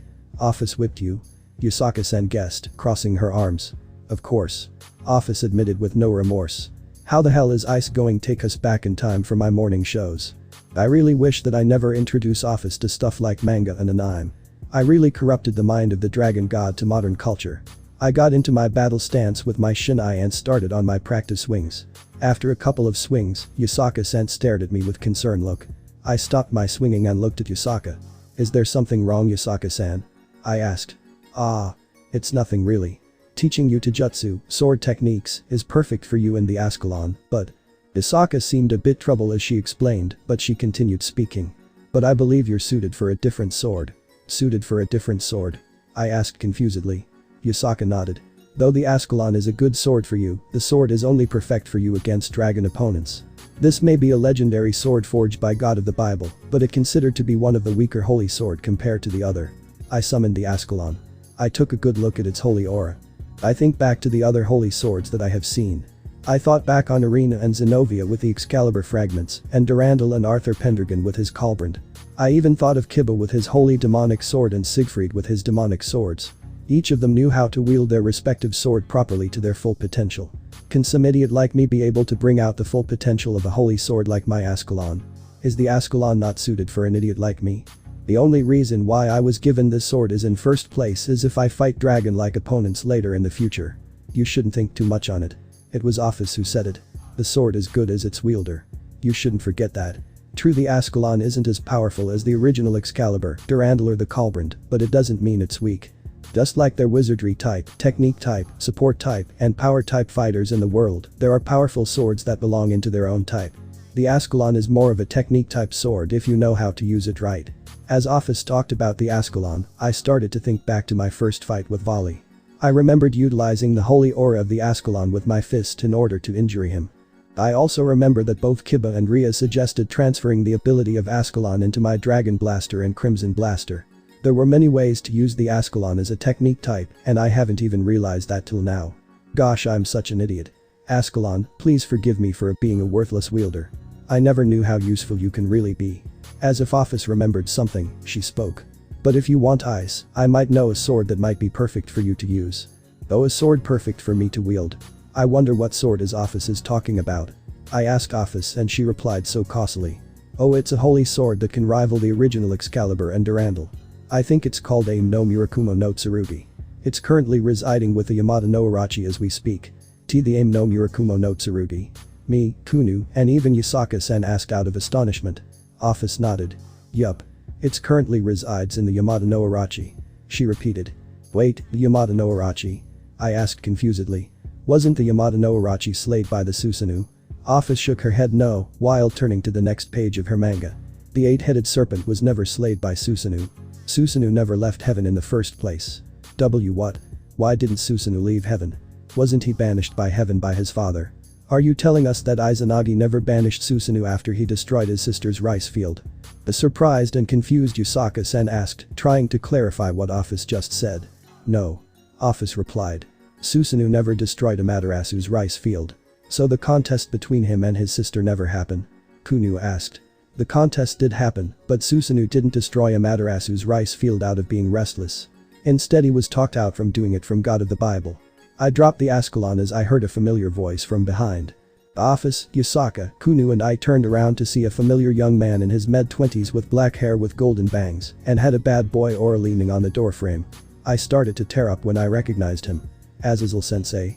I asked speechlessly. Hey. He greeted me lightly with a cheerful grin on his face. It's been a while, Ice. Care to explain to me why we've been sent back in time? Azazel-senpai, Yasaka-san, and I were in the dining room, sitting around the small dining table. I sent Ophis and Kunu to go pick up something important in my room. How do you know that God of the Bible talked Susanoo out of destroying his sister's rice field? Yasaka-san asked, giving a suspicious look at Azazel. I obtained the information about that from heaven after the alliance of the three factions was formed. Azazel-sensei explained. But just to be frank with you guys, I kind of meddle my way into things to obtain that information on my own. So do you know why God of the Bible talked Susanoo out of destroying his sister's rice field, then? I asked. Azazel-sensei shrugged. I really don't know why God of the Bible talked Susanoo out of destroying the rice field, but I know how he did it. Could you explain how God of the Bible managed to talk Susanoo out of destroying his sister's rice field, then? Yasaka-san asked. Oh, that's an easy one. Azazel-sensei laughed as he had to put on a suspicious lewd face. It was a harem that prevented Susanoo from destroying the rice field. A harem? Both Yasaka and I asked dubiously. Azazel nodded pleasingly. Don't worry. I'll explain how a harem perverted Susanoo from being banned from heaven. It all started when the bet happened. Azazel paused and looked at me. You do know what was the bet between him and his sister, right? No. I admitted sheepishly while rubbing my neck. Azazel-sensei sighed at my lack of knowledge before he continued. Well, the bet was this. Each of them took an object of the others and from it birthed gods and goddesses. Susanoo had Amaterasu's necklace, and Amaterasu had the Susanoo sword, the Totsuka no Tsurugi. Susanoo was able to produce 5 men from Amaterasu's necklace, and Amaterasu produced 3 beautiful women from Totsuka no Tsurugi. A sword that gave birth to beautiful goddess. Is that even possible? Screw the Kusanagi no Tsurugi. The Totsuka no Tsurugi is the sword I want. But before I could speak my mind, Azazel-sensei continued. It from their god of the Bible convinced Susanoo from destroying his sister's rice field. Due to discovering the ability of the sword to give birth to goddess, God taught Susanoo to make an S&M harem, and he still has his harem and the sword today. So Susanoo is continuing to make beautiful goddesses? I asked with a depressed look on my face. Azazel-sensei took notice of my expression and laughed. Yup, he's giving birth a new one every day, and banging them S&M style. Ice, what's wrong? My sword. My dream sword. Sigh. I'm still surprised though. I should never underestimate the power of a harem. I should know. I use the power of Oppai. I give you my respects, god of storm and sea. Then why is there a story of him slaying the Yamada no Urachi then? Yasaka-san inquired. It was mostly a cover-up story after Yamada no Urachi devoured the 8th daughter. Azazel-sensei guessed. Though I don't know much of the details, even with the reports I found, God was persistent of the 8-headed serpent devouring all 8 daughters of the 2 earthly deities. It may be relevant with the aim no Murakumo no Tsurugi, but I really don't know. But all I know is this. The Yamada no Urachi is still alive and somewhere hidden. But enough of this. Ice, please tell me what happened after we left artificial dimension. I sighed before I began explaining my time-traveling odyssey. It all began when after you and Team Gremory and Volley left the fake dimension. I spoke Azazel-sensei about Ophis using a time-traveling spell that sent me, Ddraig, and my past predecessors back 11 years ago. I told him about the Reben, the effects, and my time with Arena and Ophis.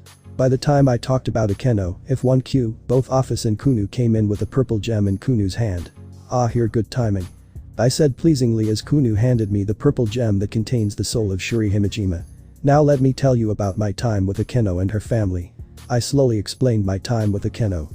I told Azazel-sensei about my first meeting Akeno and her mother. I talked to him about the time I spent with her family and her confession to me. I finished with telling him the plan that Ise and Ddraig had to save Shuri. He became utterly speechless as I passed him the purple gem that contains Shuri's soul. Close your eyes. I said, clasping my hand with Azazel-sensei's hand with gem inside. And try to concentrate hard enough. Ah, alright. Azazel-sensei said, listening to what I said. I also close my eyes and clear my thoughts. I concentrated as hard as I can. It wasn't long till we both heard a familiar voice. Oh, the voice said, taking notice of Azazel-sensei. As we heard the voice spoke, a faded image of a young beautiful woman with long black hair and purple eyes appeared with canny smile. It's good to see the two of you again, Azazel and Ice. Azazel, it's been so long. How long has it been since we last met? 1 year? 2 years perhaps? Both Sensei and I abruptly opened our eyes and gasped out of exhaustion. The reason why we became exhausted is because it takes too much of our energy to able to communicate with Shuri's soul. The longest conversation I had with her lasted 10 seconds. I carefully put the purple gem of Shuri's soul on the table and looked back at Sensei. Huff. You? Huff. Alright. I asked in between breaths. Sensei looked up in the ceiling and started to tear up. River of tears flowed down his face as he started cracked up emotionally.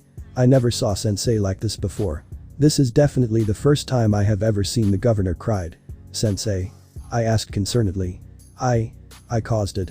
Sensei sobbed emotionally. I spent years living with these regrets. Sob. Barakiel forgave me. I didn't know how to make it up to him. It was because of me. If it weren't for me, Shuri would've. Sensei. I remember what you once told me. You blamed yourself for Shuri's death, didn't you? It was all my fault. That day, the one who called him out was me. There was a mission which could only be accomplished by him. That's why I called him out recklessly. During that short time, I was the one who took away his wife and her mother from Barakiel and Akeno. I smiled and grabbed Shuri's gem. I scooted over to Sensei and gently petted his head. It's alright now. I assured him. I soon started to crack up too. You no longer have to bear the burden anymore. Shuri is safe now. I'm safe too. So are Volley and Ophis. We're all safe. Sensei became speechless before he buried his face into my chest. Thank you, Issei. He sobbingly thanked me. Thank you. Now I can let this heavy burden of my chest. While Sensei sobbed on my chest, I looked back at the others. Both Yasaka-san and Kunu were also crying, and even Ophis shed a small single tear on her face. Weird. Ophis sniffed while whipping off her single. I never felt something like this before. Is this supposed to be a good thing? Yeah, Ophis, it is. I replied, continuing to pat Sensei's head gently. After a few minutes later, Azazel Sensei started to calm down. His eyes were still red and his nose is stuffed. He blew his nose with a tissue before we continued talking. So what happened after that? Sensei asked while whipping his nose. Well, I met up with Vali and helped awaken his and Albion's memories. I continued my story. After that I left for Kyoto and immediately met up with Yasaka-san and Kunu, who already had their memories of me in the future. They agreed to train me in return for give and take pact, so I'm obliged to take any of Yasaka-san's requests in the future. Since I began training with Yasaka-san and Kunu, I decided to become the first ever all-rounder Sekiryuite. After I finished my explanation, Azazel Sensei sighed and stroked his chin once. So you want to become an all-rounder, huh? So you're giving up on becoming Oppi Dragon then?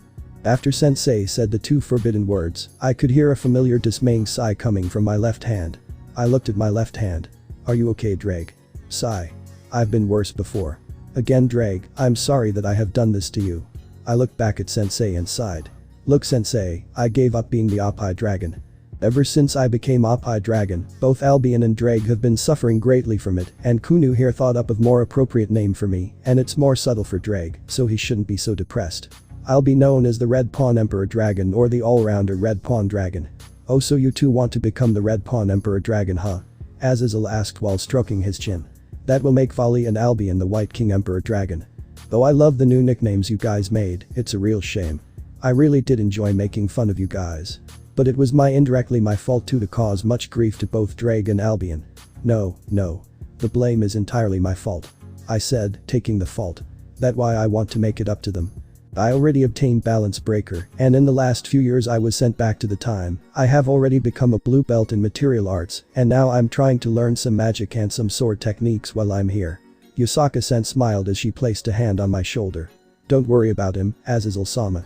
I'll train the Sekiryuite-sama to become an all-rounder before he goes back to his hometown. Sensei smiled back. Sure, I don't mind you making Ise your pupil, but is it alright if I help? I also want to help him develop some subspecies for his boosted gear. Sure, I don't mind. Yasaka-san agreed without second thought.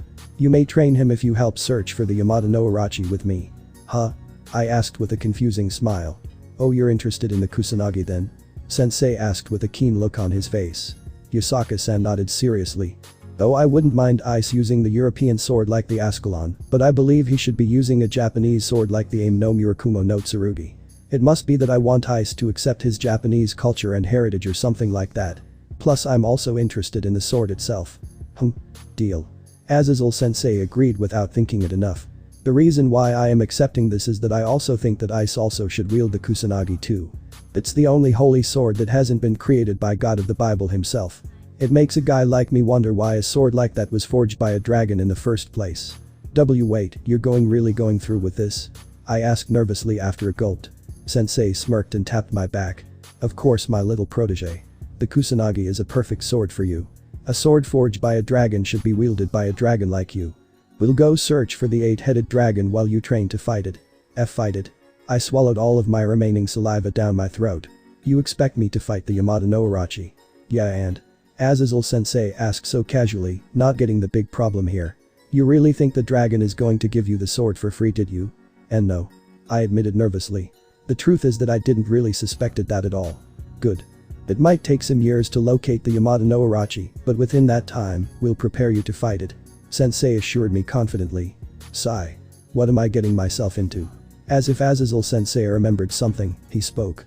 Ise, if you do retrieve the sword, it could be possible that the 8 daughters of the deities are forged within the Kusanagi itself.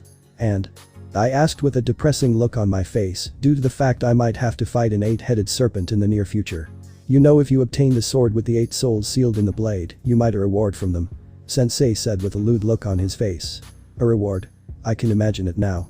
There are 8 beautiful women. All of them all naked. They were offering something so.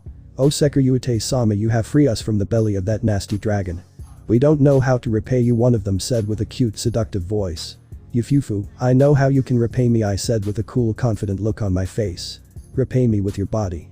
Ah, please have your way with us, another one said, offering her body to me. Oh, there is one who is spreading her legs just for me. Whack. As I had my erotic fantasy, I was hit with a frying pan from behind, and an over-exaggerated bump appeared on top of my head. Ow, ow, ow. I said, while gently rubbing my bump on my head. You kind of asked for it. I turned around and noticed Kunu with a bent frying pan in her hands. YASAKA-san giggled. Yufufu, looks like we have to control his erotic behavior no. If we don't, we might cause more stress to the Ddraig. While I take this into consideration, I suddenly remembered something. Oh yes sensei, what's your keyword to remember me?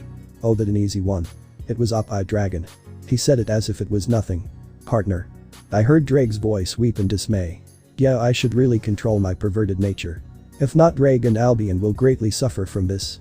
Oh is that so? I said with a bitter smile. What time and when? Well it was last week around nighttime in Kyoto.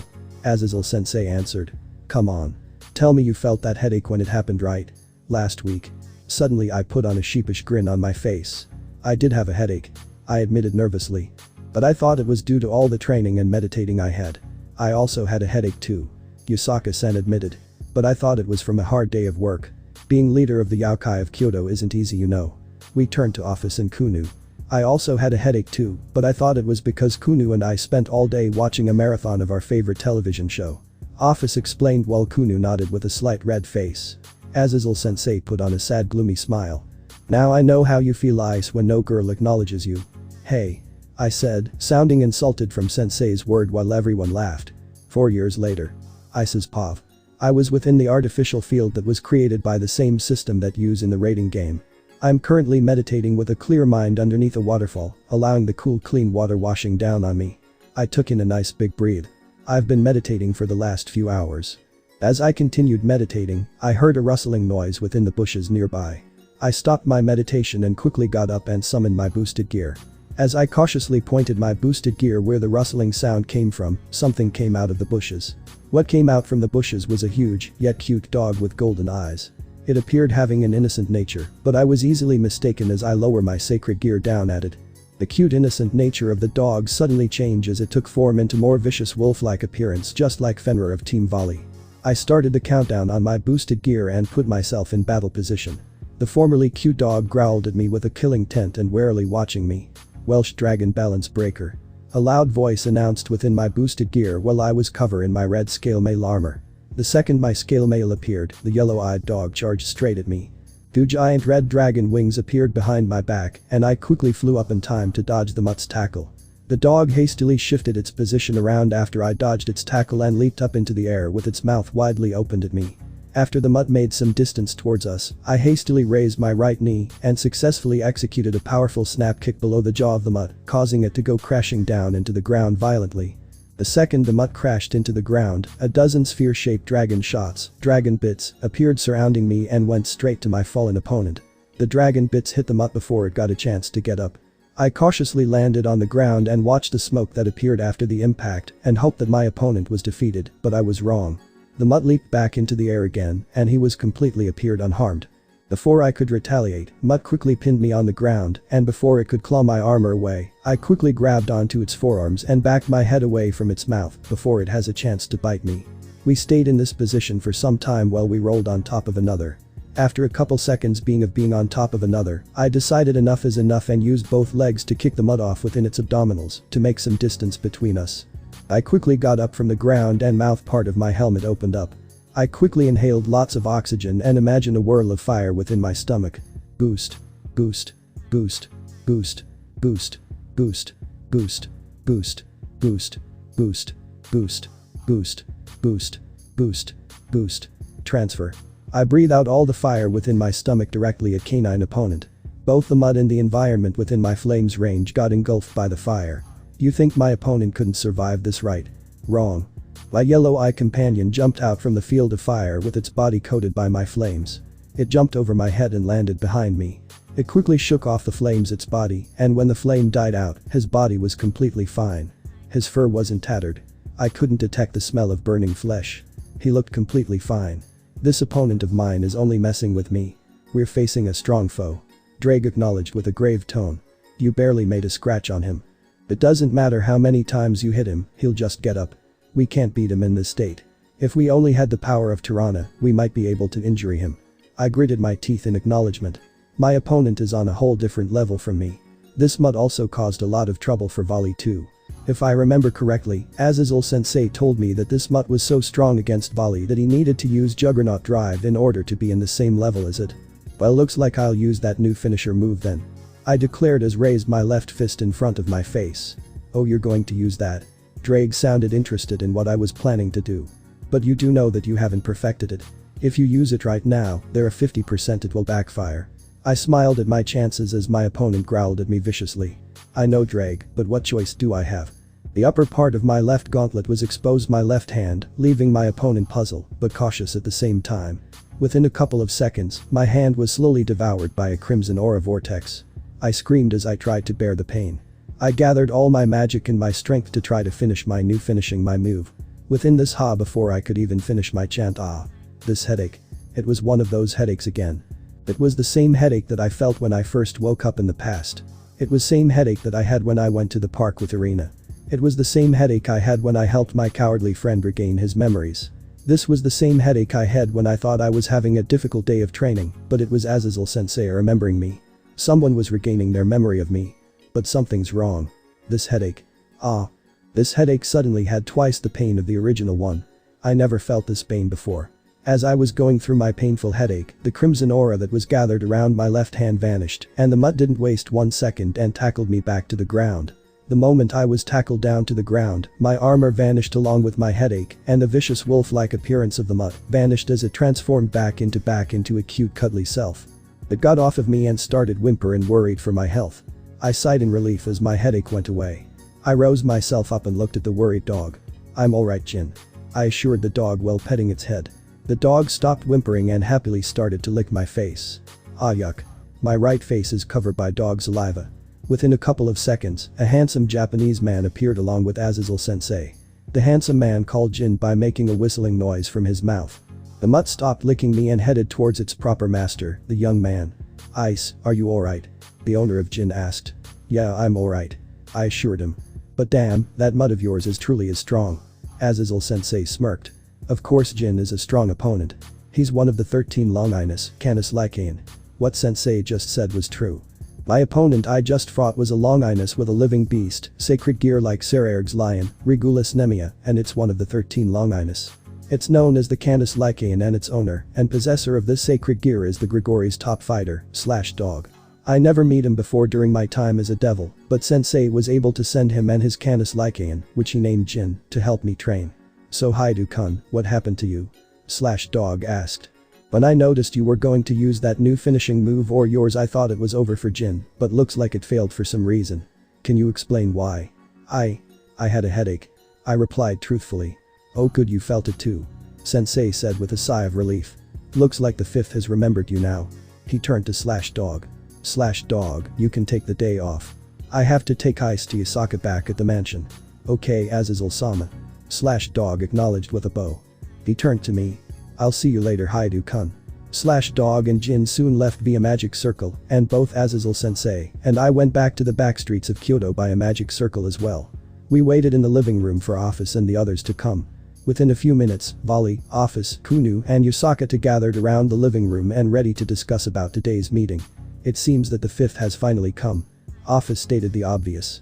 Now the problem is who the fifth is and where is the fifth at. Sensei pointed out the problem and the main subject of our meeting. Who exactly do you think the fifth is? I asked. Sensei shrugged before he replied.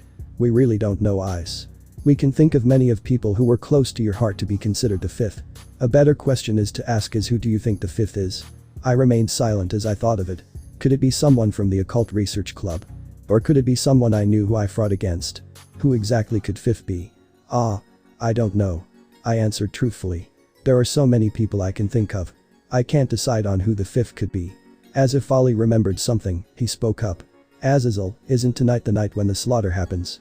Slaughter? What is Volley talking about? Yes, it's tonight. Azazel-sensei said with a surprised look on his face. You really don't believe that the fifth is Kiba, do you? What are you two talking about? YASAKA-san asked, not liking what the discussing is going to. Tonight is the night when the test subjects of the Holy Sword Project get killed. Azazel replied with hesitation in his tone. Suddenly it hit me. I started to think back on how Kiba acted when he saw the photo of me and Irina. No. I'm living so I can seek my revenge. Holy Sword Excalibur. Destroying that is the reason why I am living. If Kiba regained his memories of the future right now. I quickly got up from the ground. I need to go save Kiba. I exclaimed. Everyone became surprised from what I just said. Whoa, Ise, do you know what you're getting yourself into? Sensei asked concernedly. We don't know if Kiba is actually the fifth or not. We can't risk the chance of you going to save them. I also have to agree with him. Yasaka-san said with a disapproval look on her face. It's too risky. You don't know what you're getting yourself into. But I don't want Kiba to relive that experience of losing his comrades. I protested. I won't be able to live with myself if Kiba is going to relive those painful memories of his friends dying right in front of his eyes. Well, I had the power to do something about it. I think you should allow Ise to go. It was Ophis who suggested it. I know the risks of allowing him to go, but if Ise wants to go, as his friend, I'll support him. Yeah, Ise should go to save his friend. Kunu agreed. I also believe that Ise should go to save his friend. Even Vali agreed to this. He's going to do this behind our back anyways. Both YASAKA and Sensei looked hesitant about this. Alright, Ise, if you really think that Kiba is the fifth and you want to go save him, I'm fine with that. But there is a condition with you going to save him. A condition? I asked. A few hours later. I was teleported within the woods that was a mile away from the chapel where the Holy Sword project was held. It was the middle in the night when I arrived. I wore a black hooded cloak to disguise myself. I have an hour to do this mission. I need to go save Kiba and his comrades. As I run to the institution, I thought back to what Azazel-sensei told me. A few hours back. A condition? I asked. Sensei nodded. Yeah, you have to go in and rescue Kiba on your own. What? I asked confusedly. You have to do this on your own. Sensei repeated. Wait, why? I asked with an astonished look on my face. It's because we're creatures of different mythology. Yasaka-sen answered with a grave tone. If we get involved within different factions that we don't get along with, we might cause another war. I haven't thought about that. If I bring Sensei and Vali, who are a fallen angel and a devil who are currently enemies of the church, and Yasaka-sen and Kunu, who have no connections to the church at all, will cause a big misunderstanding and may cause a war. Azazel-sensei looked at Yasaka-san. Yasaka, have you informed anyone about the Sekiryute siding with the Yaokai faction? Yasaka-san shook her head to the side. I haven't yet. The Yaokai who live in the backstreets do know about this, but I know they can keep a secret. Good, if you had already revealed that the Sekiryute has sided with Yaokai faction before we send Ise to go save Kiba, we might cause an unnecessary war between the two factions. Azazel-sensei said with his hand underneath his chin. As if Ophis remembered something, she spoke up. Though this might be out of topic, but since we talked about friends of Ise, I want to say something important. Ise, your master does have a vampire in her peerage, no? Yeah, she does. But why do you need to ask? I asked. Ophis thought about this before replying. Is he from the house of Vladi? Gasper's last name is Vladi, but why does Ophis asking this? She hasn't seen Gasper when she came and visited us. Yeah, I believe so. Why do you ask? Well, no. I'll talk about this after you come back and rescue your friend. Ophis decided to tell me afterwards. What is Ophis trying to say to me about Gasper? Could it be possible that he was the one who regained his memories too? Ise, if you believe that Kiba is the fifth one to remember you, then go, but be careful. Yasaka-sen encouraged me while putting her hands on my shoulders. You'll be going against a church filled with guards. I smiled in response. Don't worry about it, Yasaka-san. I'll handle this. Well, if you're going to help Kiba and his friends to make a prison break, you're going to need the tools to do it. Azazel said while getting up. Tools? I asked confusedly while not understanding what Sensei meant. The tools that Sensei gave were placed within a utility belt. They were two special exorcist guns which I can transfer my powers of my Sekiryute, a special smoke bomb that also emits a blinding light, sleeping powder, and a couple of shuriken. I also put my Ascalon within a sheath just in case I fight someone with who's using a light sword as a weapon. Before I left, I also put a spell to hide my presence from members of the church, so I sneak inside without being caught. I've also been cast a communication spell so I can speak to Kiba when I find him. I think he speaks English or Italy. I really can't remember. After a few minutes of running through in the deep woods, I quickly discovered a big old Gothic chapel with the entrance guarded by two men wearing black robes wielding light swords. I hid behind a couple of bushes near where the entrance was and carefully looked around the chapel to see if there was another entrance to get in. There was another way to get myself inside the chapel. I noticed an open window in the first floor on the right of the chapel.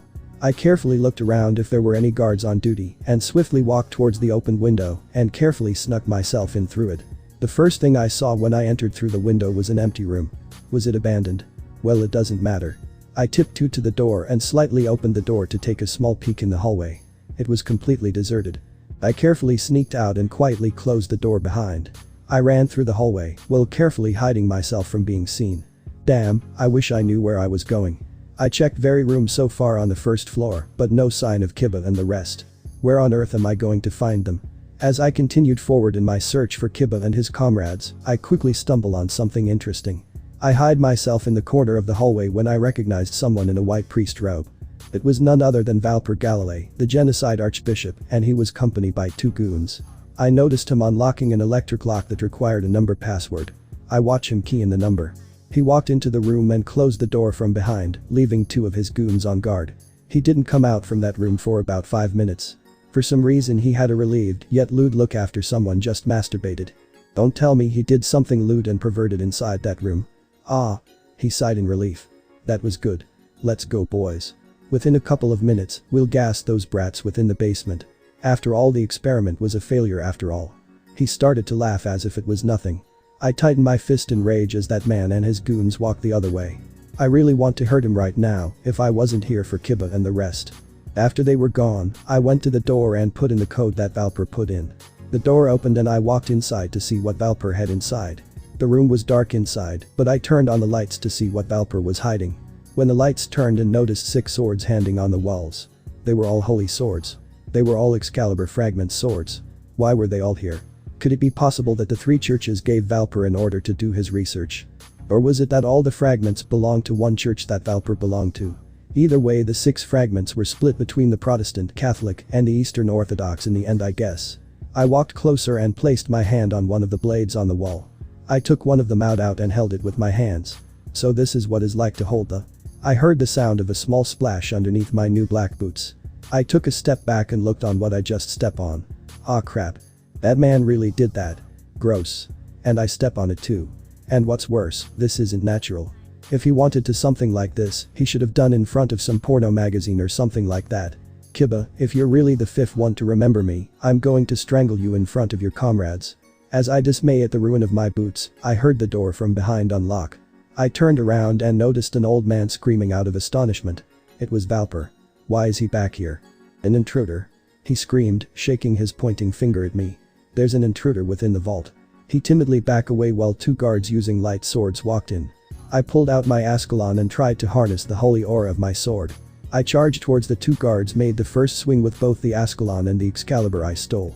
The 2 guards parried my swings with their light swords, but the swords of light snapped after my first swing. Valper, who stood in front of the door, gasped when he noticed my holy sword. T, the legendary holy sword Ascalon. B, but that sword went missing for over 7 years. Why do you have it? It's because I'm its wielder. I replied as I formed an X with the 2 holy swords. Now tell me where all of the test subjects are. I threatened him while pointing one of the swords at Valper. Before I could get my answer, Valper ran away while the guards took out their exorcist guns. Guards. I heard Valper's voice screamed for help. Guards, I need you in the vault. I could hear loud noise of footsteps running through the hallway. I quickly summoned my boosted gear and started the countdown for balance breaker while I run for the door. The 2 guards who were already inside fired their exorcist guns at me, but I quickly knocked them out with the 2 swords in my hand. I quickly ran up to them and performed a powerful high kick to one of them and kicked the other one in the gut. I ran out of the room and noticed more guards coming from both sides. Welsh Dragon Balance Breaker. Kiba, I'll be coming for you and your friends very soon. First POV. Welsh Dragon Balance Breaker. What was that noise I heard? It was coming from main floors. I heard gun noises and screams of agony from the guards. What's happening? All of my brothers and sisters are getting scared from the shooting from above. Suddenly something crashed through the ceiling. All of us got out of the way and were unharmed when the ceiling collapsed. The thing that appeared from the ceiling was person in red armor that carried a sword on each hand. Where did he came from and why is he here? He looked at us. All gray. He said, sounding a bit depressed. What does he mean by that? Well, it doesn't matter. He said after he shook his head. Both swords vanished away from his hands and he raised his left hand at the locked exit door. Now everyone step aside. I'm going to blast our way from the door. Wait, why? One of my brothers asked. It's because Valper is going to kill you all. He said it as if it was nothing. What? Is Archbishop Valper really going to kill us? Why? Was it because we're all failures to wield the legendary sword Excalibur? I'm here to make sure you all get out of this hellhole. You don't deserve to die due to being a failure of an inhuman experiment. He explained in a grave, hatred tone. Now as soon get out of the chapel, run. Don't look back. Don't let these guys of the church get you. They'll kill you on the spot. Just run. The door opened and Archbishop Valper appeared with men in black cloaks wearing gas masks. He noticed a person in red armor and panicked. Why, you're the YASAKA. I am possible. The Ascalon, a holy sword that specialized in dragon slaying, is wielded by a dragon. It's impossible. The Sekiryu. I heard that name somewhere before. Wasn't he a famous powerful dragon who was sealed into a sacred gear by God? When I looked at the Sekiryu, he was growling directly at Bishop Valper. Valper Galilei. If you don't want to die, then allow these kids and me to leave. That's all I ask. Archbishop Valper thought about it as he hummed and rubbed his hand. How about no? He suggested sinisterly. I became completely frightened of how scary and serious Archbishop Valper become. These brats are serve no purpose to me. They're better off dead. The Sekiryu tightened his fist in rage, and suddenly orbs made of pure red light appeared around him. Then you leave me no choice. He screamed as the orbs of red light went straight towards Archbishop Valper and the gas masked men. Then each masked man pulled out a machine gun and fired at the orbs of light, causing a loud explosion and smoke everywhere in the basement. Run. I heard the Sekiryu's voice loudly. Run before you fucking get killed. More orbs of red light appeared within the smoke. They all went straight towards the exit. I could hear terrible sounds of gunshots hitting my brothers and sisters. I also saw my brothers and sisters running towards the exit through the smoke. Some of them got out of the exit, while the others got killed by the gas mask. I couldn't move. I was too scared to run. I didn't know if was going to get killed while escaping or be a sitting duck. Someone. Please. Anyone. Save me. What the hell are you doing? Run, you idiot. I looked up and noticed the Sekiryu and his orbs of red light within the smoke. I wish I could Sekiryu. I wish I could. But I'm too scared to do so. I as continued to be a sitting duck. One of fallen gas mask men pointed his gun at me. He fired his bullet at me. It was too late for me to move. As the bullet headed straight towards me, I realized something important. I don't want to die. The bullet was now a few inches near me. Is this the end of me? Ice's Pav. Jet. I spread my wings and quickly flew towards Kiba before the bullet could. I stood in front of him and took the bullet into the chest. It barely injured me thanks to the scale mail.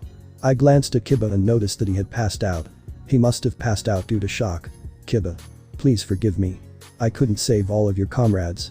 I looked back at the gas mask man who tried to kill Kiba. Don't you dare lay a finger on my friend. I exclaimed as fired a swarm of my dragon bits at him. The dragon bits scattered and each one of them flew in different directions. One of them destroyed the machine gun of the shooter and one destroyed his gas mask. A few of them attacked from the back while others attacked from the sides and front.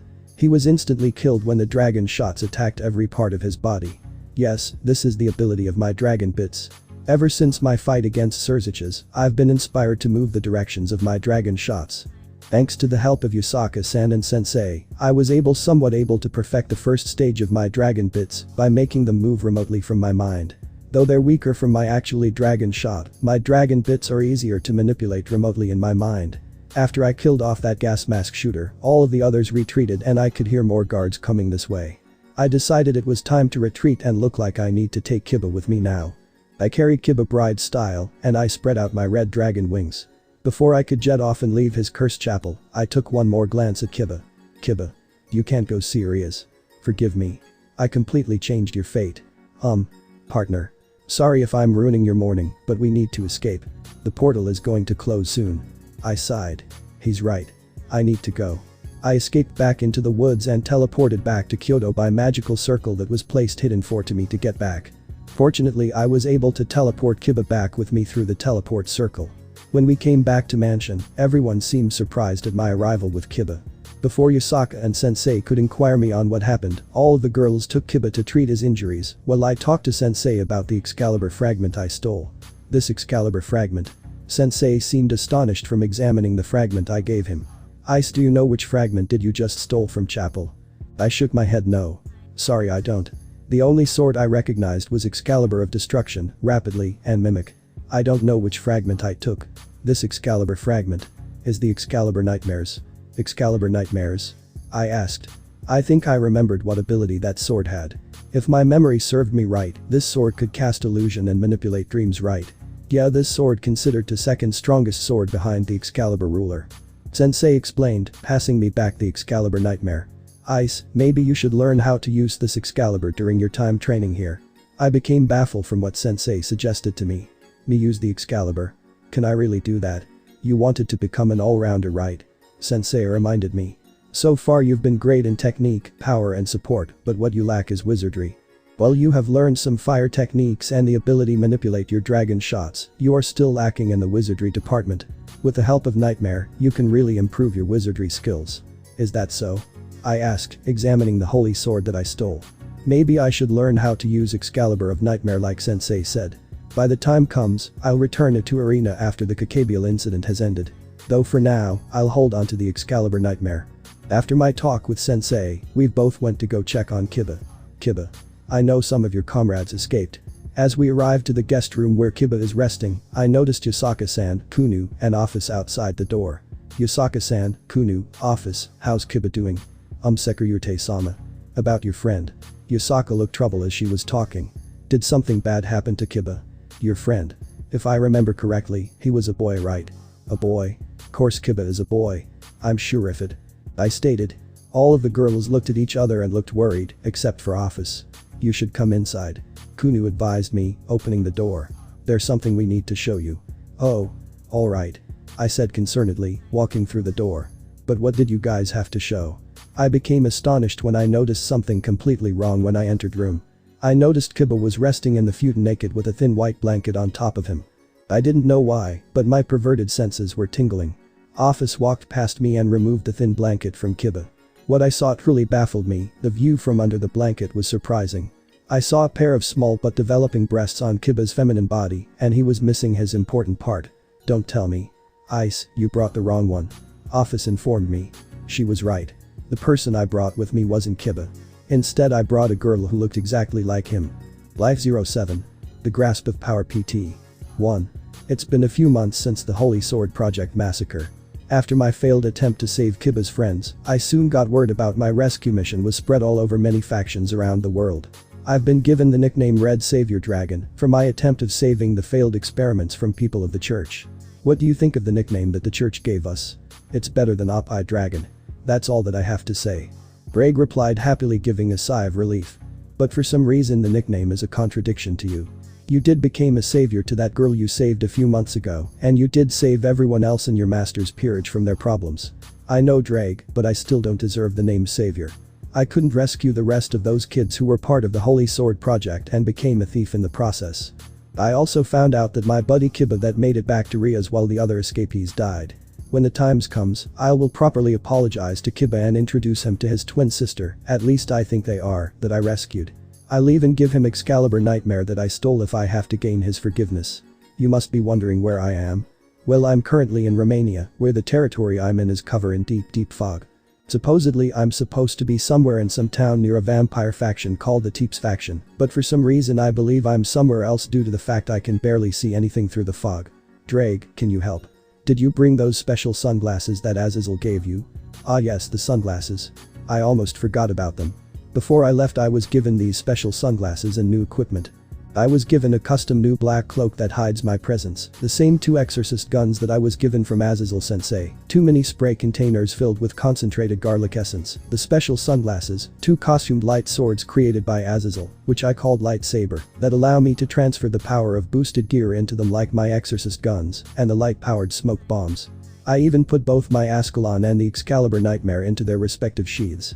I even put on another communication spell when I meet my target. I put on the special sunglasses and quickly discovered where I am. I was surrounded by many lifeless dark trees. Am I in somewhere in some forest? How did I manage to get here? As I thought about it, I felt the presence of 2 people nearby. I recognized one of them. It was Gasper. A few months ago. It was a day after my attempt to save Kiba and his friends from the Holy Sword Project institution. It was a couple hours after I realized I picked up a girl that looked like Kiba. I was looking after his female look-like. I kneeled down next to the futon where his female look-like rested on, and hoping for her to wake up. So far I've been watching her towel for a few minutes and checking her temperature. She hasn't awakened up, not even once after I rescued her. The only sound I could hear from her is her light breathing and snoring. As I continued to observe her, Ophis, Sensei, YASAKA-san, Kunu and even Vali came in. Why are they here? We'll watch her for you. YASAKA-san assured me. Oh alright. I said hesitantly, taking one last look at the girl I rescued. I got up and was able to leave, but I heard a violent breathing coming from the girl. I glanced at her and noticed she was breathing violently all of a sudden. I quickly kneeled down next to her head and removed the towel on her forehead. I gently stroked her cheek and her breathing suddenly calmed down. She was now snoozing peaceful now, and her temperature turned back to normal. Everyone, including myself, became amazed at what just happened. This girl calmed down just by my touch. I looked back at YASAKA-san and Kunu, and they motioned their hands toward the exit. I get the feeling that they'll handle the girl. I nodded and leaned closer to the girl's ears. Don't worry. I'll be back. I whispered quietly into her ear. I got up and left the room with Sensei, Ophis, and Vali. We all went to different room within the mansion near the room YASAKA-san and Kunu were in. We sat around a small coffee table before we had a next discussion. So what did you call me for? I asked. It's about Gasper. Sensei informed me gravely. My countenance became concerned when I heard Sensei's tone. What about Gasper? I asked. Is he possibly fifth or something? Sensei shrugged. He could be fifth or he isn't, but that isn't what I want to talk about. I became puzzled from Sensei's words. Why are discussing about Gasper then? Before Sensei could continue speaking, Ophis spoke up. Ice, do you know anything about the background of Gasper Vladi? She asked. I thought back and remembered from what Riaz told me. I told Ophis and the others about and Ophis simply closed her eyes and sighed. So you don't know the full story then? Ophis said, leaving me more puzzled than before. I turned to Sensei. Do you know what she's talking about? I asked. Sensei nodded. Ice, do you know how Riaz met up with Gasper in the first place? I shook my head. No, I don't. I replied honestly. What's going on? Issei, has your girlfriend ever told you how she met with Gasper Vladi? This time it was Vali who asked the question. I shook my head again. No, for the matter of fact I didn't hear the story on how Riaz and Gasper met at all. Wait, I remembered Ophis asked about Gasper before my rescue mission for Kiba. Does this discussion have some relation about what Ophis said to me before I left? Ice, what I'm going to tell you might shock you. Ophis said, advising me what she's going to say. I need you to be prepared about what I'm going to tell you. I nodded, any trace of confusion leaving my face before Ophis began to speak. Gasper Vladi was discriminated from his family due to being damper. Thus he was imprisoned in the House of Teeps, a powerful vampire faction where it's belief that male is more dominant than the female. So Gasper was locked in a home that belongs to a vampire faction with male chauvinistic belief. Though this is new to me, I don't really feel that astonished. There he met another damper named Valerie Teeps. Ophis continued. The two became friends during his imprisonment in the house. So Gasper did have a friend after all. I wonder why he never talked about her in the first place. Were his memories in the house of the Teeps faction too painful for him to share with us or something? Eventually Gasper Valdi escaped with the help of Valerie Teeps. Sometime after he escaped, Gasper was targeted by vampire hunters and was on the verge of death till your master came and saved him. Ophis finished. Is that it? I asked openly. Though listening to how Gasper and Riaz met was a bit shocking to me, I'm not as surprised as I thought I'd be. I wasn't finished. Ophis said, leaving me in a puzzled and a bit stunned. What else does the dragon god have to say to me? The girl, Valerie Teeps, who helped Gasper escape, was possessor of a longinus. What? What? I asked, rising up and sounding completely shocked. Gasper's childhood friend was possessor of a longinus. She's the possessor of the Sephiroth Graal. Ophis said. I turned to Sensei. What's the Sephiroth Graal?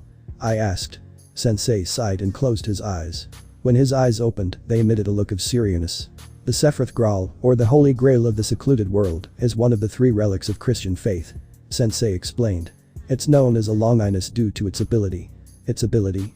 I repeated curiously. What's the ability? The ability of the Sephiroth Graal is the power to change the principle of life. Sensei replied. Change the principle of life? I asked, not able to understand the power of this unusual longinus. The Sephiroth Graal has the power to change the balance of the world. Vali explained. For example, if a devil, which has the weakness for light and church-related thing, used the Sephiroth Graal, that devil may have the ability to be unaffected or immune to those aforementioned things. I became stunned from the description of its power. No wonder the Sephiroth Graal became a longinus if it had that kind of power. I wonder what would happen if the Sephiroth Graal fell into the hands of any of the 3 factions before the peace meeting happened. The Cows Brigade was able to gain access to the Sephiroth Graal when the Teeps faction joined us. Ophis continued explaining. What did the Cows Brigade need the Sephiroth Graal for? I asked. Experiments. Ophis replied, leaving me confused. Experiments? What kind of experiments are you talking about? I inquired. The Cows Brigade has been experimenting on extinct dragons. Or would have if we had not came back, Sensei clarified. To be more specific, they were experimenting on evil dragons. Evil dragons. I didn't like the sound of it. Ddraig, do you know about these evil dragons? Ah.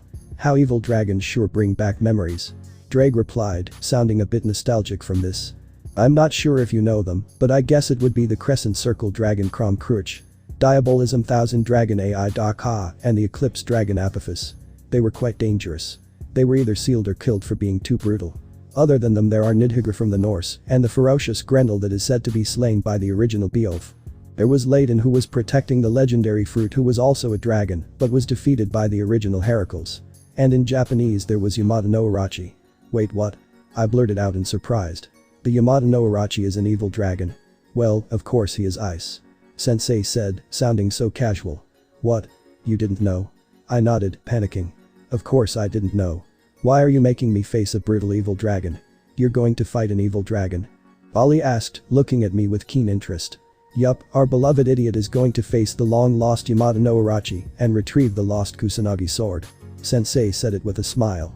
Why is he so happy about this? I'm the one who will be facing an evil dragon. Ah. The Yamada no Urachi must be really strong if he's an evil dragon. Are evil dragons strong, Ddraig? Yes, they are. Especially Krom Kruch, YASAKA and Ophis, whom are evil dragons that are now extinct. Vritra is also an evil dragon, but he's cute if you compare him to the three I just named. Ddraig explained.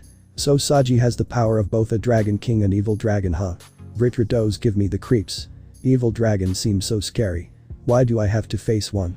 Are they stronger than the two heavenly dragon? I asked worriedly. The red and the white one in their primes will definitely be stronger. Sensei replied seriously. But all of the dragons did try to avoid fighting the evil dragons as much as possible. I heard that they found it really troublesome to fight the evil dragons and those affiliated with them. So that means they are bad news if you confront them. So evil dragons will bring misfortune whenever they go. Why me? If Issei going to fight an evil dragon, then I'll go face one too. Vali declared while I moped. Why? Just why do you want to face one? I moped miserably. What will you gain from it? Nothing, I just want to face one because you're facing one. Vali said clearly. You want to fight an evil dragon just because I'm facing one too. Vali is really a battle maniac. I wonder how Albion can deal with him. Maybe I should find a more powerful evil dragon than Yamada no Urachi.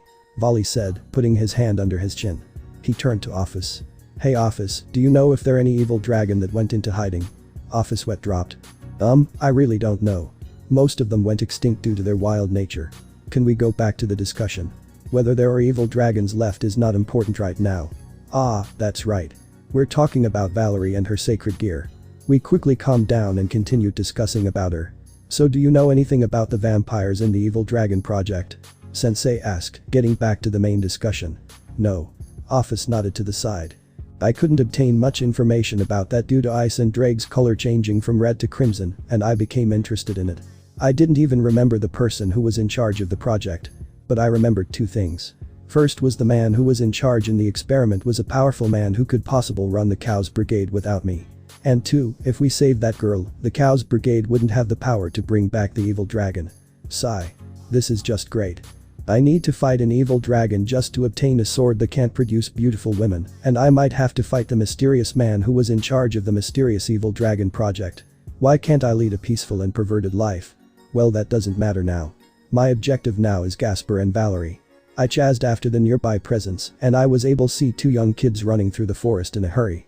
They couldn't detect my presence due to the cloak that Azazel made for me. I checked the aura of both silhouettes. Gray. Both of them were gray. Gasper wasn't fifth either. I hid behind a tree and watched from a distance. As I observed from a distance, I noticed the girl who appeared 3 years older than me and had platinum blonde hair, red eyes and pale skin, was with Gasper tripped. I squinted my eyes and discovered that the girl sprained her foot. Gasper stopped and turned back to the girl. Valerie. He called her name worriedly. We need to continue running. We're almost near the waterfall bridge. The soldiers won't catch up to us if we cross the bridge. No, Gasper, you must go on without me. The named Valerie insisted. But I don't want to leave you. Gasper protested nervously. I don't know if I can make it out of here without you. Yes, you can. Valerie argued back. Gasper, listen. Outside of this territory is a new world waiting for you. You shouldn't waste your time on dead meat like me. I'll stall the vampires after us. Nothing make me happier if you're somewhere far away from this hellhole. Please run. But run. Valerie demanded, interrupting Gasper. Don't look back. Do it for me. Do it for us. Gasper, who's panicking and doesn't know what to do, looked at the trail ahead and back at an injured Valerie, who insisting for him to leave her behind. He looked at the trail and back at Valerie and slowly walked up the trail. Thank you. He said nervously. I'm thankful for all you done for me, Valerie. I'll never forget you. Valerie smiled back. I'll never forget you too, Gasper. We'll always be friends.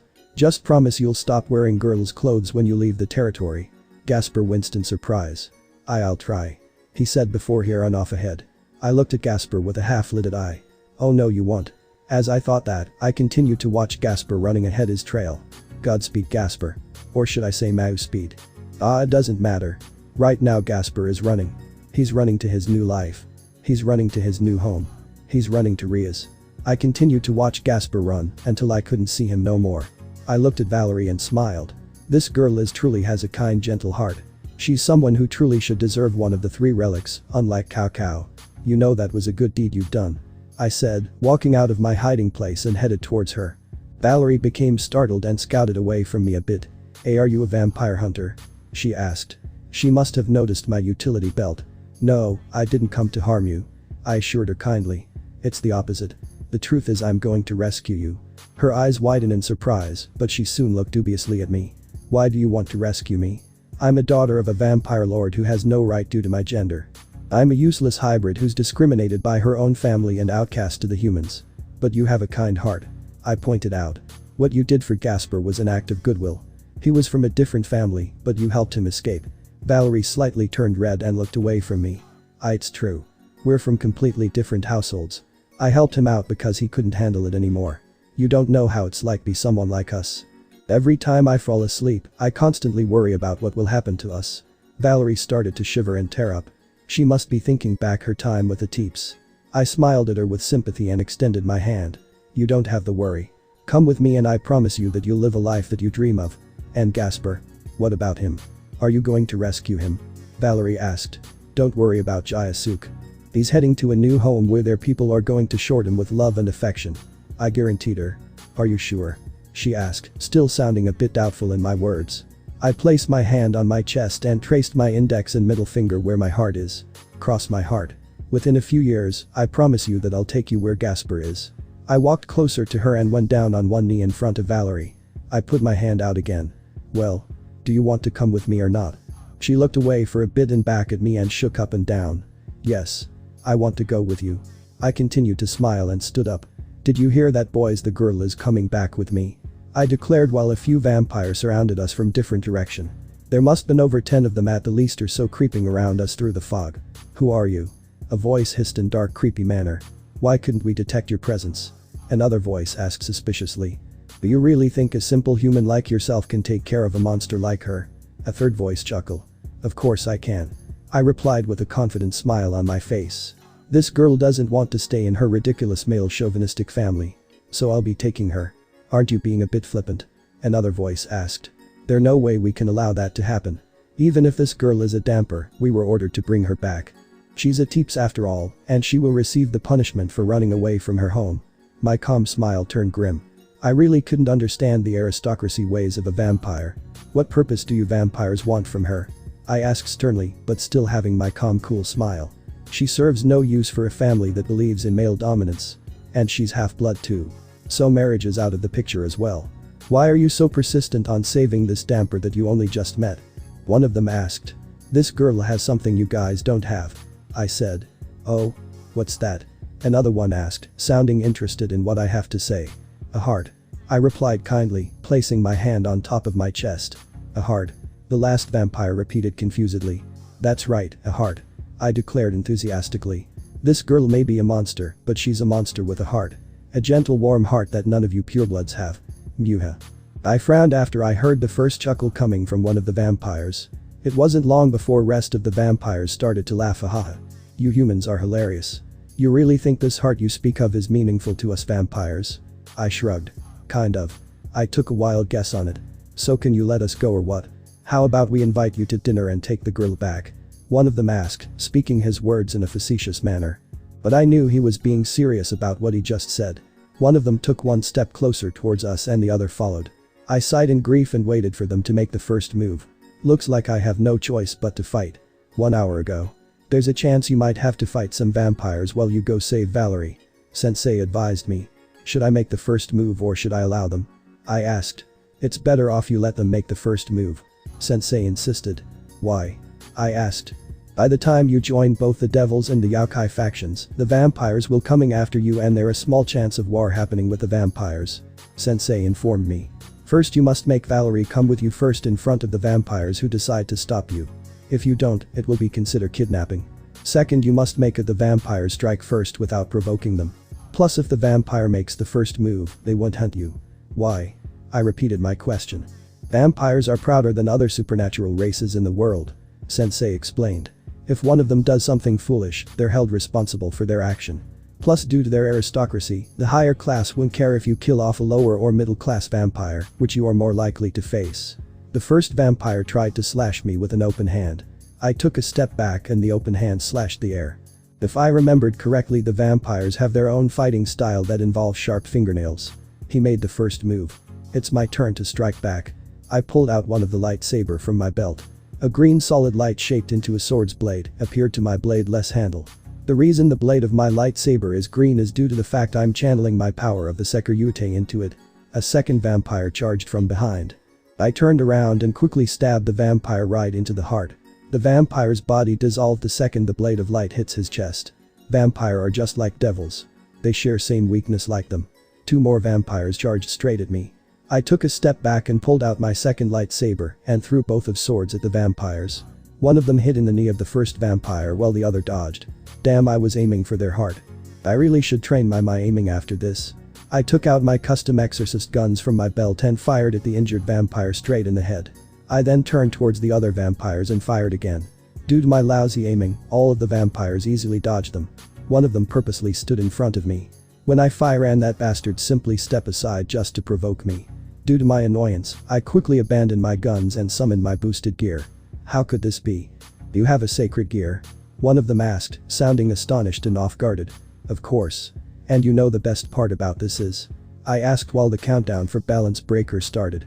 What would that be? I'm the Sekiryute. I whispered quietly as the countdown ended. Welsh Dragon Balance Breaker. I was covered within my red scale mail armor. The second my armor appeared, mirage of my dragon bit surrounded me. I was prepared to finish quick. I don't have time to deal with these vampires anymore. The vampire winced and motioned their hands. I knew what they're trying to do. They were trying deep in the fog, but thanks to Sensei's sunglasses I'm currently wearing, it was hopeless. I fired all my dragon bits at them, and each them and every one of them weren't able to dodge. They dropped their guard when the dragon bits located them, and they didn't have a chance to retaliate. It was over before they knew it. I turned to Valerie, who's completely speechless. I couldn't tell if she was appalled or awestruck from my scale mail armor. I deactivated my armor and walked over towards her. I went down on one knee, extended my hand, and removed my shades. I couldn't see her face within the dense fog, but I knew she could see my warm big brown eyes and calm smile. It's alright. Let's go. I could tell that Valerie nodded and grabbed my hand. I gently squeezed her hand and I picked her up bribe style. I reset the countdown for my scale mail. Ddraig, I hope you know where we left the teleportation circle. Leave it to me. Ddraig assured me. My armor came back and I spread my wings. Where are we going? Valerie asked. Home. I answered cheerfully as we flew out of the fog. It didn't take too long before we found the teleportation circle. We teleported back to the mansion's basement. Ah, you're back. I turned around and noticed a beautiful Bishoujo wearing a shrine maiden outfit. She had shoulder-length bright blonde hair, kind gentle light blue eyes and a slim body, though she had some curves. She was about the same age about me and looked pure. Oh, you're here. I said while the helmet of my scale mail dissolved. Don't tell me you were waiting here for me this whole time. I knew this girl very well. This was the girl I rescued from the Holy Sword Project. To think her appearance completely changed within couple of months while staying here. The girl nodded happily. I did. I got worried after you left. I couldn't train while you're away on some dangerous mission. I wouldn't know what to do if you got hurt or worse. Ah. This girl reminds me of my Asia. She's kind, gentle, and constantly worried about me when I'm doing something dangerous. As I compare this girl and Asia, my expression changed. Asia. Please bear a bit longer. I'll take you back to my side soon. I promise. Isama. The girl asked worriedly. I shook my head before I gave myself a forced smile. It's nothing, Yumi. I assured her. Yes, I named this girl Yumi. I thought of the name for her when I talked to Kiba after my illness after our fight against Loki. It all happened the day after I ate all of the miso soup made by the occult research club members. I was all alone in the clubroom. Though I did feel better after eating some miso soup, I was still a bit ill, so I couldn't do any jobs today. Everyone was working with a client, including Ria's, which was rare. Azazel sensei had things to back in the Grigori, and Irina had to go back to heaven to do an errand. So basically I was all alone in the clubroom, resting on a sofa and waited for someone to come back from their job. "Oh Ice-kun. You're still here?" I heard a familiar pretty boy's voice from a magic circle. It was none other than Kiba. Crap, out of the people that came back. Why does it has to be him? Ever since he transformed into a girl for a second time, I couldn't make eye contact with him. Every second I see Kiba I think back to yesterday's incident. "Are you still sick Ice-kun?" Kiba asked worriedly, walking towards me. "And no." I replied hastily, backing away from him. "I'm fine." "Are you sure?" He asked again with a concerned look on his face. "You look a bit red." Crap. He's coming closer. My heart is beating faster than before. I'm feeling warm inside. This isn't good. This isn't good. I'm straight for crying out loud. "I'm fine." I assured him loudly, moving my hands frantically. "Jay, just don't come any closer." Kiba all of a sudden looked hurt and put on sad puppy doggy eyes. "Ice-kun, have you been avoiding me?" CCR crap. He's looking with those sad soggy eyes. "Don't look at me with those sad soggy eyes you stupid pretty boy." "Me avoid you?" I asked in a sarcastically manner while I avert my eyes away from his. "That's crazy. There's no way I'll avoid a good friend like you." "Are you sure?" Kiba asked again, leaning closer to me. My body winced in surprise and my eyes made contact with his. Oh shit. When I look into Kiba's eye I can see her. My eyes looked at Kiba's body and it suddenly became more feminine. And when I looked back at Kiba's face, she appeared. "Ice-kun." She whispered my name so gentle and concerned. My heart started to beat rapidly all of a sudden. My body is also sweating. My throat became dry and my body was burning up. "Oh no Ice-kun. You're still not feeling well are you?" The female Kiba said as she came even closer to me. Ah shit.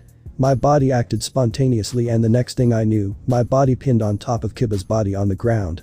"Ah, Ice-kun. I didn't know you were that kind of man too." Ah, Kiba is misunderstanding the situation. Shit. I quickly got off from him and started to slap my own face senselessly. After a couple of good slap to the face, I was able to see the true Kiba. "Ice-kun, are you sure you're okay?" Kiba asked again with a concerned look on his face. "You've been acting strange lately." "Of course I've been acting strange." I snapped angrily. "And it's because of you." "Me?" Kiba asked, looking astonished with his eyes widen. I nodded. "Of course. B, because of the stupid stunt you did yesterday, I no longer can make eye contact with you." "Stunt?" Kiba asked, not sure what he meant. It didn't took long before he realized what I meant earlier ago. "Ah," he said, realizing what I said. He started to chuckle lightly. "I thought you would have enjoyed seeing Yumi again." "Who?" I asked, not sure what he meant by this person. "Yumi," Kiba stated.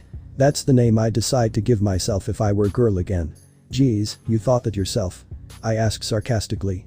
Kiba nodded yes. "Yeah I did. You know when I told Butchu about that name, she told me that would be a perfect name for my twin sister if I had one." After Kiba had said it, his eyes saddened and he had a forced smile. "A sister," he said thoughtfully. "Kiba?" I asked concernedly. Kiba snapped out of his concentration and looked at me.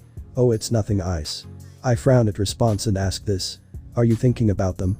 Your comrades of the Holy Sword Project?" Kiba looked a bit shocked when I mentioned it, but he smiled calmly. "Yeah, I kinda was." He replied bitterly. "Do you still think about them?" I asked. Kiba nodded. "Yeah. I do. I think about them time to time, but not like before when I was obsessed with destroying the Excalibur." "Were you close to them?" I asked. Kiba thought about and shrugged. "Well though my comrades and I were always together in and out of the experiments, we rarely spoke to one another." "I see." Is what I could only say. I wasn't sure what to say to Kiba. As if Kiba wanted to continue talking about it, he did. But I still consider them as family. I don't know why but I still do. His eyes seem a bit more depressed than before. He closed his eyes and sighed peacefully. He reopened them and his eyes seemed less depressed than before. "Even though I lost my family, I'm alright," Kiba admitted truthfully. "I found closure with my new family." "New family?" I asked cluelessly. Kiba nodded happily. "Yeah, I have 2 older sisters named Ria's Butchu and Akeno-san, 2 younger sisters named Kaneko-chan and Asia-san, 3 more sisters named Zenobia, Irina-san, Roswa-san, and 2 brothers named Gasper-kun and Ice-kun." I became speechless from what Kiba called me. He considered me as a brother. He's right. The Gunmare team and Arena are a big happy family. I couldn't help it but to smile in response. Yeah, we're brothers. I said with a cheerful grin on my face. Diba chuckled again and had that familiar look on him. You know Ise-kun, since we're brothers, I'll happily please my Ani-chan by transforming back to Yumi again. He said seductively with a wink. Shut up and go to hell you damn pretty boy. I snapped with a flush face. I paused before I continued again. And never call me Ani-chan again. Isama. Yumi called me, tilting her head in confusion and concerned. I broke out from my thoughts and returned to reality and looked back at her. What's wrong Yumi? You zoned out again. Yumi responded worriedly. Were you thinking about them again? Your friends? I nodded. Yeah I do. I told Yumi everything sometime after I rescued her. At first she was baffled about my past and reluctant about my decision about becoming a devil, but she was fine as long I didn't change who I am. Even my perverted nature, which she somewhat accepts. It's a complicated story. Are you going to let me go? The voice belonged to Valerie, who I was still carrying bride style. Sorry. I apologized, carefully putting Valerie on the ground. After I did that I deactivate my balance breaker and took off my cloak and the utility belt. This is better. I said, sounding relief with my equipment off. I turned to Valerie and Yumi. Alright, let's take you to YASAKA-san and Sensei. Both girls nodded and I helped Valerie walked with her putting one shoulder over my own, while Yumi followed from behind. All three of us went to main Watashi living room of the mansion. As we arrived, we noticed Ophis playing cards with Kunu and a couple of yokai around Kunu's age. Read them and weep boys. Ophis said, revealing her full house of aces on the table. Groaned Kunu and the others after their lost while Ophis grabbed her winnings. You cheated. One of them accused Ophis. Me cheat? Ophis asking, looking a bit offended. How obscure of you. There's no way a god like me will do something so low like cheat. Ophis got off from the floor with her winnings and as she headed out to the door, a few playing cards fall out from her dress. Both Ophis and the other yokai took notice this and Ophis's body stiffened. Oh where did these cards come from? She asked, pretending not to recognize them. I knew it. I just knew it. The one who accused Ophis gloated. Now let's get her. Oh. Ophis murmured before making a break for it. Better.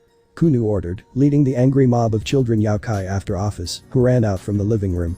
After a few seconds after that, I started to feel a bit appalled from this. I'm starting to regret showing Ophis our modern culture. First video games and manga and now this. She's a dragon god for crying out loud. She should act more civilized and mature. My imagine of Ophis. No, all mythical leaders and creatures I've known so far are all nutjobs. Azazel, the four Mass, Odin, and some of the leaders of the Grigori. The only one that I can respect are YASAKA-san and Vice Governor Shemhazai-san. Is it always like this? Valerie whispered quietly into my ear. What do you mean? I asked confusedly. The children. They are from different races and I can tell some of them are hybrids. Valerie pointed out. And they seem happy. I see. I put on a calm, assuring smile. Yeah they are. I said happily. Trust me. Whenever you stick with me, your life is going to become livelier. After I said it, the slide door opened and it was Vali and Azazel Sensei who appeared. Oh you're back. Sensei said, noticing me, Valerie, and Yumi. So this is her? Vali asked. Is she the one who passes the Sephiroth growl? I nodded. Yeah, she is. What's going on? Valerie asked worriedly. Who are these people? They're my friends. I advised her kindly. Don't worry. They're not going to hurt. Are you sure? She inquired me. Don't worry. I assured her with a kind smile on my face. I'll protect you. Valerie's face blushed and she turned her head away from me. Alright, I'll believe you. She murmured timidly. I sighed in relief after that before looking at Vali and Sensei. So what are the two of you doing here? We're going to take you to the underworld. Sensei advised me frankly. The underworld? I asked, not sure why I'm going there in the first place. It has been a few minutes after my return to Japan. Sensei, Vali, and I left the mansion to head a special hospital institution within the Grigori territory. Before I left, I put Valerie under YASAKA-san custody till my return. I hope that poor damper will be alright while I'm away. Are you worried about her? Vali asked, noticing my troubled expression on my face. About the damper you saved? Yeah. I replied with a bitter smile. You can tell. Vali nodded. It's all over your face. As Vali and I talked, three of us walked inside an elevator. Azazel pressed a button that led to highest floor of the hospital. As the elevator continued to rise up, I started to wonder something. Who are we going to visit? I asked. Kuroka. Sensei replied casually. What? I asked, not sure if I was able to believe Sensei's words. This can't be true. Why is Kuroka, an SS stray devil, doing here in Grigori's hospital? It doesn't make sense at all. The elevator stopped as it made a high-pitched ding, meaning that we arrived our destination. The doors opened and both Volley and Sensei walked out, while I, who's completely dumbfounded about Kuroka, still remain in the elevator. Sensei stopped and waved his hand. "Come," he said, waving his hand to me. "We'll explain why she's here." I took Sensei's advice and left the elevator and quickly caught up to them. "So why is she here in the first place?" I asked while we continued to walk the white hospital hallway, which seemed to endless as we walked. "Well, how do we explain this?" Sensei asked, while rubbing the back of his neck. "I'll start." Volley volunteered. "It all happened a few weeks after you went to save Yumi." He started explained. "I was able to locate Kuroka with the help of Ophis and brought her to the Grigori. Since no one knew the actual truth of why Kuroka killed her former master yet, having her stay as a stray devil was a major problem." "A major problem?" I asked. "Yes," Volley said. "I decided the best thing to keep Kuroka safe from persecution for once and for all was removing her evil pieces." My eyes widened in surprise when I heard those 4 words. Was that even possible? Grigori does have the technology to remove evil pieces. Sensei explained as if he read my mind. But the chances of the operation being successful were very slim. For Kuroka, who took up 2 bishop pieces, her chances of surviving the operation was lower than 5%. We stopped at the last door of the hallway. I shuddered in anxiety as Sensei opened the door. I cover my eyes in fear of seeing the outcome of Kuroka's operation. "Here she is," Sensei said with the door wide open with a good view of Kuroka on the hospital bed. "Take a look." I removed my hands from eyes and saw a voluptuous young woman with black splitting bangs wearing a white patient's gown and had it connected to an IV drop. She was sleeping peacefully on the hospital as if she was resting in peace. When we walked in, her tired, cat-like hazel eye crept open and she turned her head toward us. "Ah," she said wearily with a weak smile. "It's you, Naya." The way she spoke sounded like she's an elderly person. She even slurred her words and she looked ill too. "What exactly happened to Kuroka?" Sensei leaned closer to my ears and whispered quietly. "The operation was a success. Kuroka miraculously survived the operation and is now pure Nekashu." "That's good to hear, but something been bothering when I saw Kuroka's state." "Why does she look ill?" I asked quietly to Sensei. "Shouldn't her Senjutsu abilities restore her strength back?" "It did," Sensei replied in a serious tone. "But the operation also affected her mental health. She's going to be like this for a few more days." I looked back at Kuroka, who was still smiling weakly at us. Apparently looked like she was looking at me for some reason. "Perchance are you the Sekiryuite, Nyan?" she asked. "Yeah," I replied. "I'm the Sekiryuite." She averted her eyes and looked at Volley. "Why is your arch-rival here, Volley, Naya?" she asked confusedly as if she was drunk. "You can say our rivalry is on hold for now," Volley said to her. "I see." Kuroka responded without her typical Naya in the end. She looked exhausted as she lied on the bed. "Have you seen her?" she suddenly asked, without looking at me with her closed eyes. Who?" I asked hesitantly, knowing that I'm going to regret this. "Shirin." She said her younger sister's name in misery. "I miss her so much. I abandoned her, you know." "I know," I replied bluntly. "Do you know where she is?" she asked worriedly. "Yeah, I do," I answered her. "You don't have to worry. She's in the custody of the Gunmare clan. They're going to watch over her. So please don't worry much about it." "Ah, is that so?" Kuroka asked, looking despondent. "Do you think she hates me?" I don't know," I replied honestly. "But I know this. You scarred her for life. You made her fear the power that within her. You made her fear of who she truly is. Do you think she'll forgive me?" Kuroka asked. "Yeah, I do believe so," I replied honestly. Kuroka looked surprised at my response. "You do?" I nodded. "The chances are pretty slim, but I know deep down in Shirin's heart, she still loves you and is worried about you." Kuroka smiled weakly again. "You really think so?" I walked up to Kuroka's bed and placed my hand on top of hers. Sure," I guarantee her while gently squeezing her hand. Kuroka's face flushed. "Is she getting ill all of a sudden?" Her face is red like my scale mail. She turned her face from me. "Why, you know?" she stuttered nervously. "When I look at you, I can feel her scent, Naya. I can sense Shirin's scent on you." I didn't understand at first what she meant, but I quickly realized what she was talking about. I remembered something like this before. Kaneko-chan marked her territory on my lap after our trip in the underworld. I shouldn't be surprised by this. First was my senpais with their memories intact, second was my Ascalon, and last was my surprisingly achieved balance breaker. I still continue to smile at Kuroka. "Don't worry. I'll help you reconcile with Shirin," I promised her. She looked back at me and didn't know what to say. She looked tense at what I just said, but she sighed after that and looked calm. Alright. She agreed timidly. I hope you can keep your promise, Naya. Don't worry, I will. I assured her. When I looked back at Vali and Sensei, they seemed to be discussing about something. Are you sure? Sensei whispered. It's the best for the rest of us. Vali replied back. I see it as a win-win situation for everyone. Well, mostly Kuroka in my opinion. Can you guys tell me what are the two of you talking about? I asked. Both Sensei and Vali stopped talking to one another secretly and looked back at us. Ice, did you obtain a familiar during your time as a devil? Sensei asked. No. I replied, not sure where this conversation is leading to. Yeah, I still don't have a familiar. The reason is because I couldn't find the time and also because I was still dragging the thing about Suratero and Shikushimaru. Kuroka, what do you think of the Sekiruyute? Vali asked. He seems nice, Naya. Kuroka answered truthfully. I can sense Sekiruyute's aura. I know he is showing genuine sympathy for me. Though I can sense he is a big pervert on the inside, I can still sense a good heart within all that pervertness. I looked back at Kuroka with odd eyes. I never seen this side of Kuroka before. The way she behave is different from before. She's usually behaves in a playful manner, but she sounds so quiet and considerate now. Must be the effect of the operation she recently had. That's good to hear. Sensei said, giving out a suspicious grin. Every time I see that grin, I know something's up. Kuroka, my arch rival here is dreaming to become harem king.